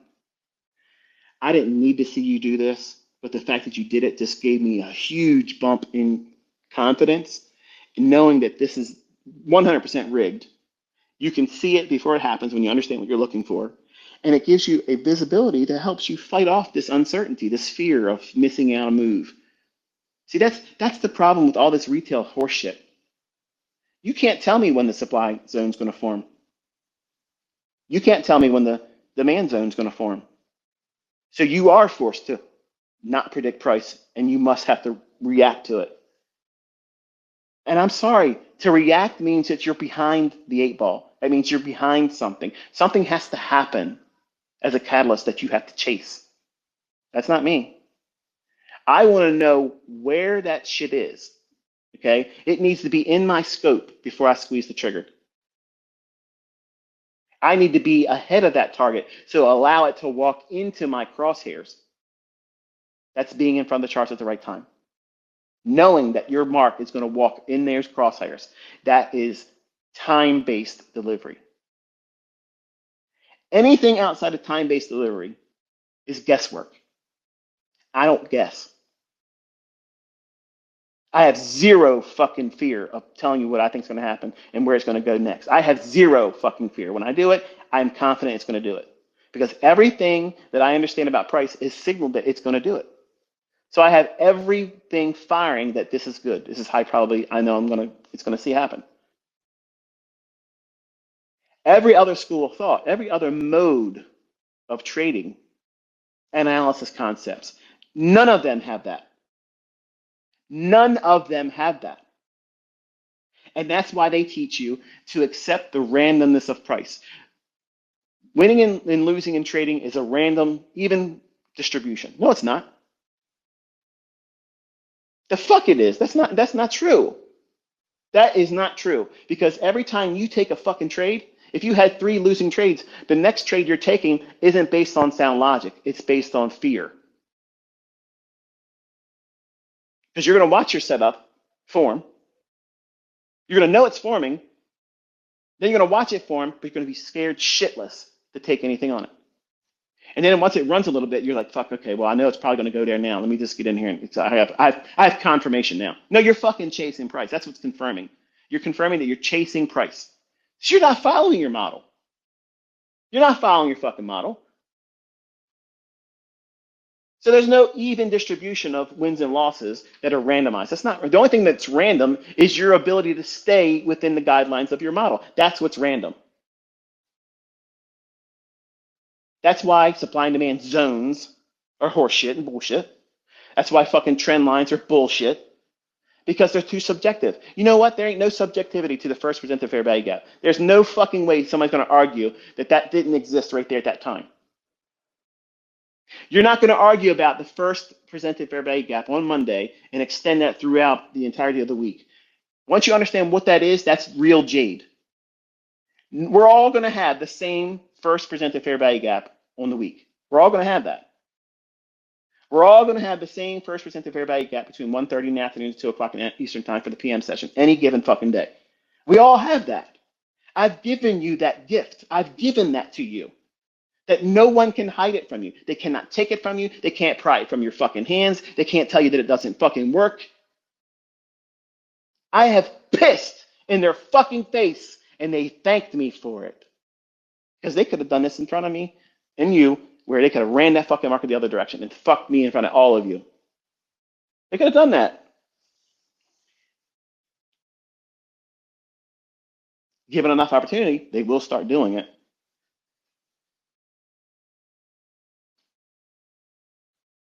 But that's just one of 81. One of 81. And I've already told you, don't fear them taking 24 hours into the equation. Because that same time, 4:14 p.m., when the market would be the last print, and the market would settle, okay? You see them ring the bell at 4 o'clock, ding, ding, ding, ding, ding, and they applause like they did something that day, like they won something. And then for another 14 minutes, they allow it to settle. And it's usually, unless it's earnings season, 4 o'clock to 4:14 p.m. Eastern time, it's kind of lethargic and doesn't do anything. But that price, the last print at 4:14 p.m. and the first print at 6 p.m., watch. I'm telling you, nothing's going to change. The only difference is there's going to be candles between those two that normally aren't.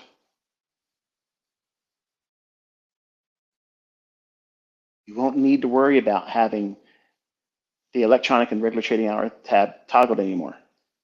Then it's just going to be simply just knowing what time it is. Because those still will work.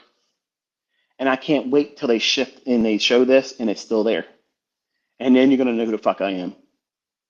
Then you're going to know. You're going to fucking realize then, this motherfucker, yep, I'm that guy. I'm him. I'm him. Been trying to tell you a whole fucking time. Guess what? You just want to kick and scream and deny it. Who are you? I think he is. So I didn't want to do a shotgun Saturday. I was really just looking for a nice peaceful weekend, no troublemaking at all. And I got on the X and saw some people talking some bullshit. Larry Williams is the real author of SMC, and I copied him and I copied that, and they showed you little pictures. What the fuck? Like they're like, oh my goodness, this is where SMT came from. When I told you I was inspired by Larry Williams, by his relative strength and analysis. And that's why I told you to buy his book. Those things had impressions on me. But he doesn't tell you when that divergence is going to form. Would you like to know when they form? Give me a number 1 with a plus symbol after it. If you would like to hear me tell you in the next 5 minutes when to anticipate smart money divergence. SMT, smart money tool, smart money technique. I never settled in on a name on it. I can't see your posts because I'm walking around the house. So I'm hearing some things blinking and blipping in the background. So I'm assuming that you probably are doing that now. When you see a market move into a macro, now a macro is me showing you how it's been codified, coded, scripted to run for inefficiency or liquidity. That's what that 20-minute interval every single hour,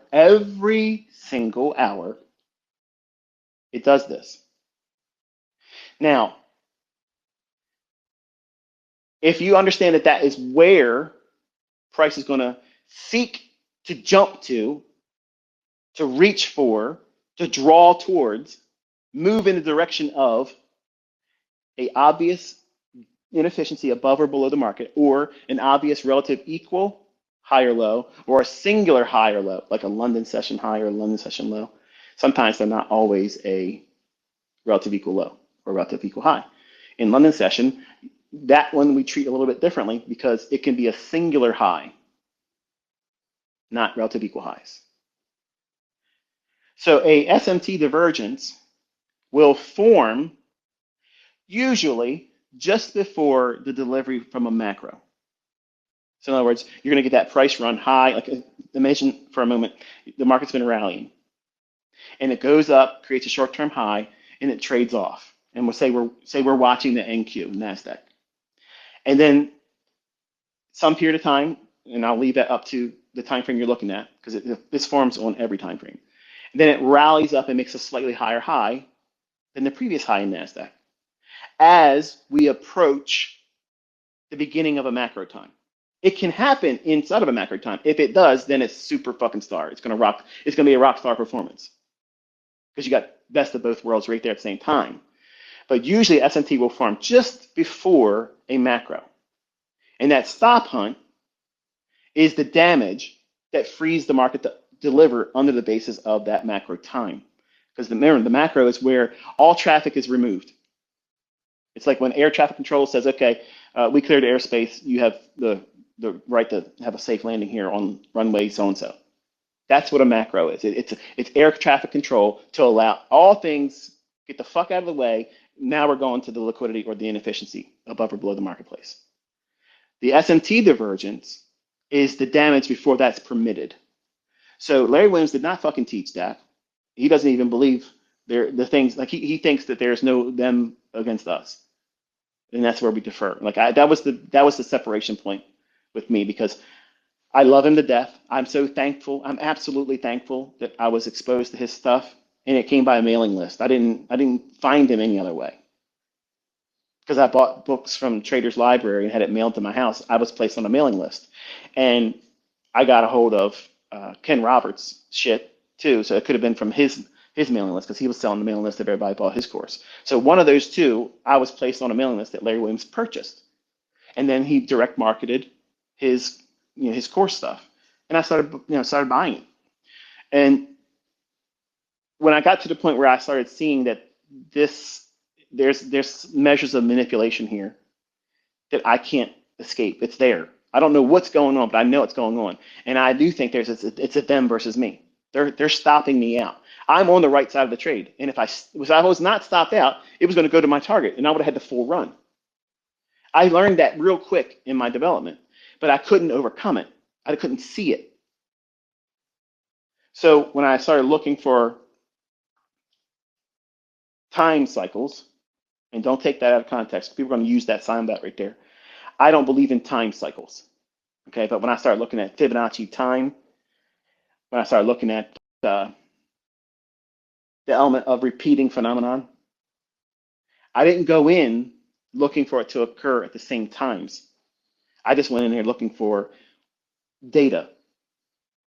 And I started seeing this overlap of everything in the British pound futures, everything in the Deutsche Mark futures, and Swiss franc futures. And then I started seeing it in the bond market. Now I transitioned to trading just the SPOOS market, because I didn't trade NASDAQ back then. It was just the S&P market. It was happening there too. And I was like, shit, well, let me just streamline this and get it down to a window of time where I only want to be focusing on setups to form right here and there. And that was the beginning of the macro. And that's why I've encouraged you last week. You look at a 15-second chart.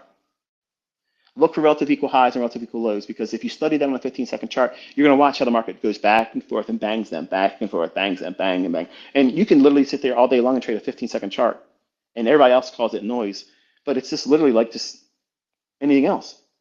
The time frame is very short. You got to be nimble. And you can learn a lot by tape reading a 15-second chart, even if you can't trade the lower time frames. So many people are they're just adamant about, no, I need you to start teaching me on a 4-hour chart, daily chart, or weekly chart, or I'm not interested. Then get the fuck out of here. Because you're literally that guy coming to the Jade Master saying, I'm not learning anything. When the 15 seconds doing every fucking thing that a weekly chart, a monthly chart, a quarterly chart, a yearly chart, 5-year chart, doesn't matter what the fuck it is, it's price. But you're getting so many wonderful examples that repeat inside of just a 1-hour chart. 15 seconds is a lot of opportunity to see it banging around and take relative equal highs and relative equal lows and noticing the time that it forms these things. And I promise you a revelation in that, because you will see how one of the most used high frequency trading algorithms operates in the marketplace every single day, buying and selling all day long. You see it clearly on a 15-second chart, 30-second for some of the more significant price runs, but the real detail, you'll see it in a 15-second. And I don't want you to take my word for it. I want you to go out there and spend some time delving into that, and you will find what you realize after seeing it. That's what goes on behind the scenes. It's they're running the price on a scripted basis, and it's on time. If it's not ran by time, you're going to have a random distribution of when relative equal highs and lows are being taken out. But you're not going to see that. You're going to see that they happen at a conformed window of time. Now, right away, that's toxic to some of you. Like, no, you should just tell me what it is. No, no, I shouldn't. I shouldn't be telling you any of this stuff. If we're being honest, you're not entitled to this stuff. But you have a wonderful revelation if you do that. I'll share with you 15-second charts for the people that don't have that chart. I'll share the morning session through the guise of a 15-second chart next week, this starting this week. And that way you can look through the chart and study it. And you'll see it. You'll note it. And once you get that, the whole idea of this market being scripted or there is no central algorithm, you're a full of shit, man. Every instrument has an algorithm price engine that literally drives the market up and down, and it attacks resting orders. It entices buying and selling. There's no buying and selling pressure driving it up. No more than the 3 or 4 ticks above the high that has a standing base of orders, maybe in tune of 250 contracts. But 2 ticks above that, there's another 300 handles, 500 handles, 10 handles above that, but it stops just above to bump those, leaving all that real juicy liquidity. You mean tell me that nobody's interested in being a buyer?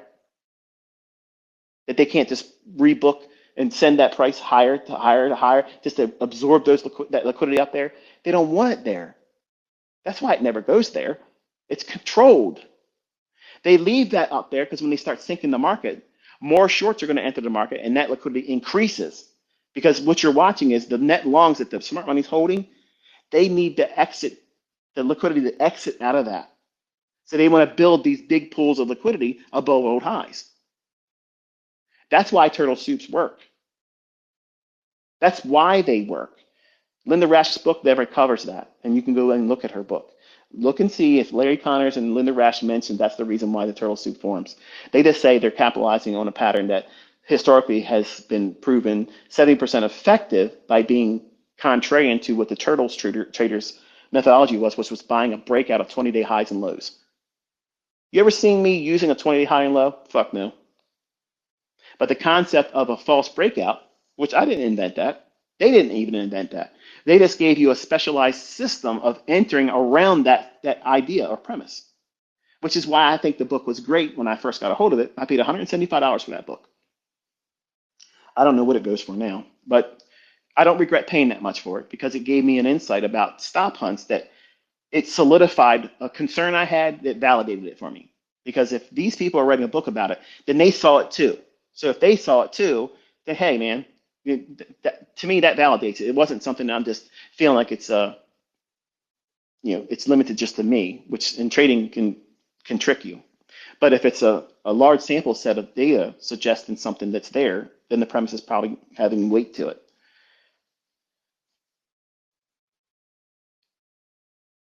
Knowing how a turtle soup will form before it forms, same premise.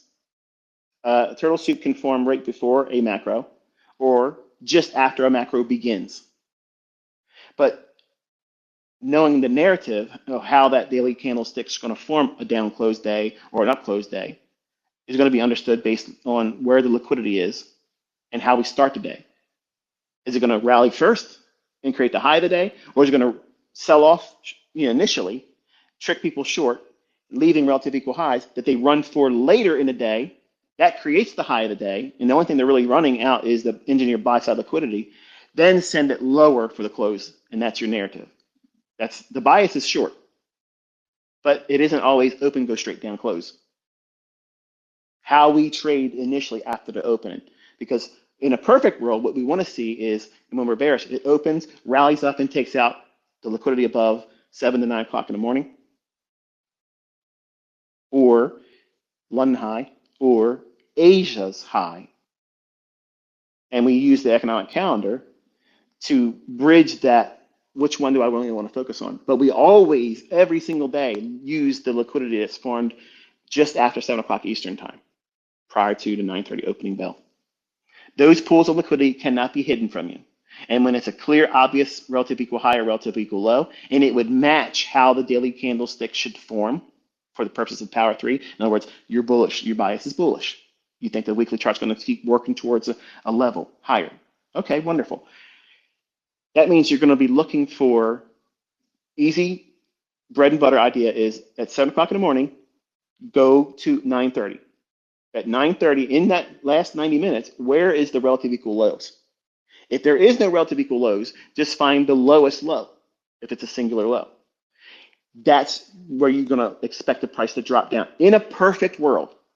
But because we have to watch and see what the opening range can do for the first 30 minutes, unless it just does exactly what we're expecting right out the gate, which is a Judas swing, and when we're bullish, it drops down and goes for the liquidity. Then you know what you're waiting for. Go down there and get it, soup it, use the first resistance fair value gap that you come to after it runs the liquidity. Okay, it's a little variant on the gauntlet. It doesn't have to have a breaker there. Okay, so running, I just slipped that in there, and people that didn't stay on, they didn't hear that. But the raid after going down to hit that sell side, even if it's going to go lower, the chances of you getting 50% of that drop down, that many times can be a trade.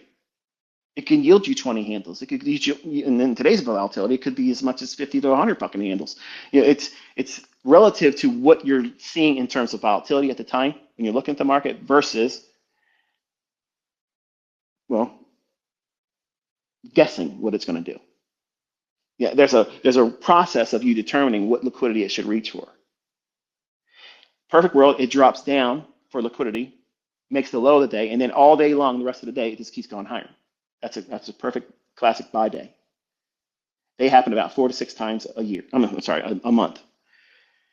Every other day, you might get like you're bullish, your bias is bullish. The weekly chart you're calling for a specific premium PD array, and then the market rallies first.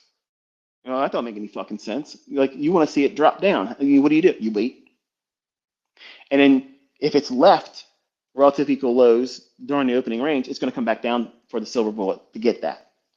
And then run higher going into the lunch. And then whatever short-term high that's in the middle of that run, it'll bump down into that during the 2-hour lunch period, hit that liquidity, and then expand for the rest of the day, giving you the classic up close when you're bullish. There's only a few scenarios that's going to pan out. There isn't dozens. Okay, if the market's going to close high or close low, there's only 3 scenarios that's there. 3, that's it. Experience is going to dictate how those 3 scenarios book and narrate that price being delivered for the daily candle. That's it. That's how it is. The only caveat to that is it's going to start off as it should, and then it goes into seek and destroy. And that's always the wild card. Well, guess when that usually happens? The week of PMI. It's the week of non-farm payroll, FOMC rate announcement, CPI number. That's it. Nothing else. Nothing else invites the seek and destroy. So you may not know if it's going to rain today, but you can identify when the clouds start forming, okay, where are we at on the economic calendar? This could become seek and destroy. So if you made money and things start looking stupid, turn your charts off. Isn't that easy? That's easy. Everything has a process, everything has a place and a time for it. And you have these rules and these processes and protocols. It removes all of that fear of missing out. It removes all that greed. I have to have a winning trade right now. It removes the necessity of you being right every single time. It gives you the strength to know that what you're using is sound logic. It is not to do away with, well, throwing the baby out with the bathwater. That's usually what happens. And the long and short of it is until you place yourself in front of the charts and you submit yourself to it, you won't see these things. You won't benefit from it. It just sounds like mumbo jumbo, blah, blah, blah. All he does is talk, talk, talk, talk, talk. I'm walking it this year. I'm doing it right in front of you. Can you imagine? Can you imagine every single time I come out here, what I say is expected to happen in the price, and it did the exact opposite of that? How fucking embarrassing. How telling. How revealing would that have been? Then all of you would have had every reason to believe the bullshit that people say about me. But you don't have the luxury of seeing it that way, do you? You have the opposite. You have the terrible discomfort and argument of, well, he's getting lucky every fucking day. But eventually, what's going to happen is, yeah, it's delicious. I love it. But then anyway, I just realized we've been talking for a little while. Yeah, looks like it's we're in the macro, 950 to 1010 macro. I guess all you guys should be woke up now, and most of you probably will be afraid to see the length of this one. So let's see, we started at 4 o'clock, and it's like 6 hours, isn't it? 6 hours. Is that the longest I've ever done? It doesn't feel like it's been 6 hours. You want to go for 10? This is fucking go 10. 10 hours, only the strong. Fuck that. I got shit to do. I got to get out of here. I got things I got to be at the 11:30. So I had fun talking to you today. I was inspired by the bullshit talkers like I always usually do. You guys try to defend me from them, and you always think that like they're hurting my feelings, but you should be thankful because all those people that talk shit, all those individuals that talk shit and talk out their ass and they lie and they think they know something they don't.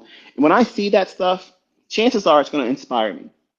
And like rocket fuel, like it inspires me to set the record straight and say, here's what you are really talking about, but should be talking about. Here's what you're ignoring.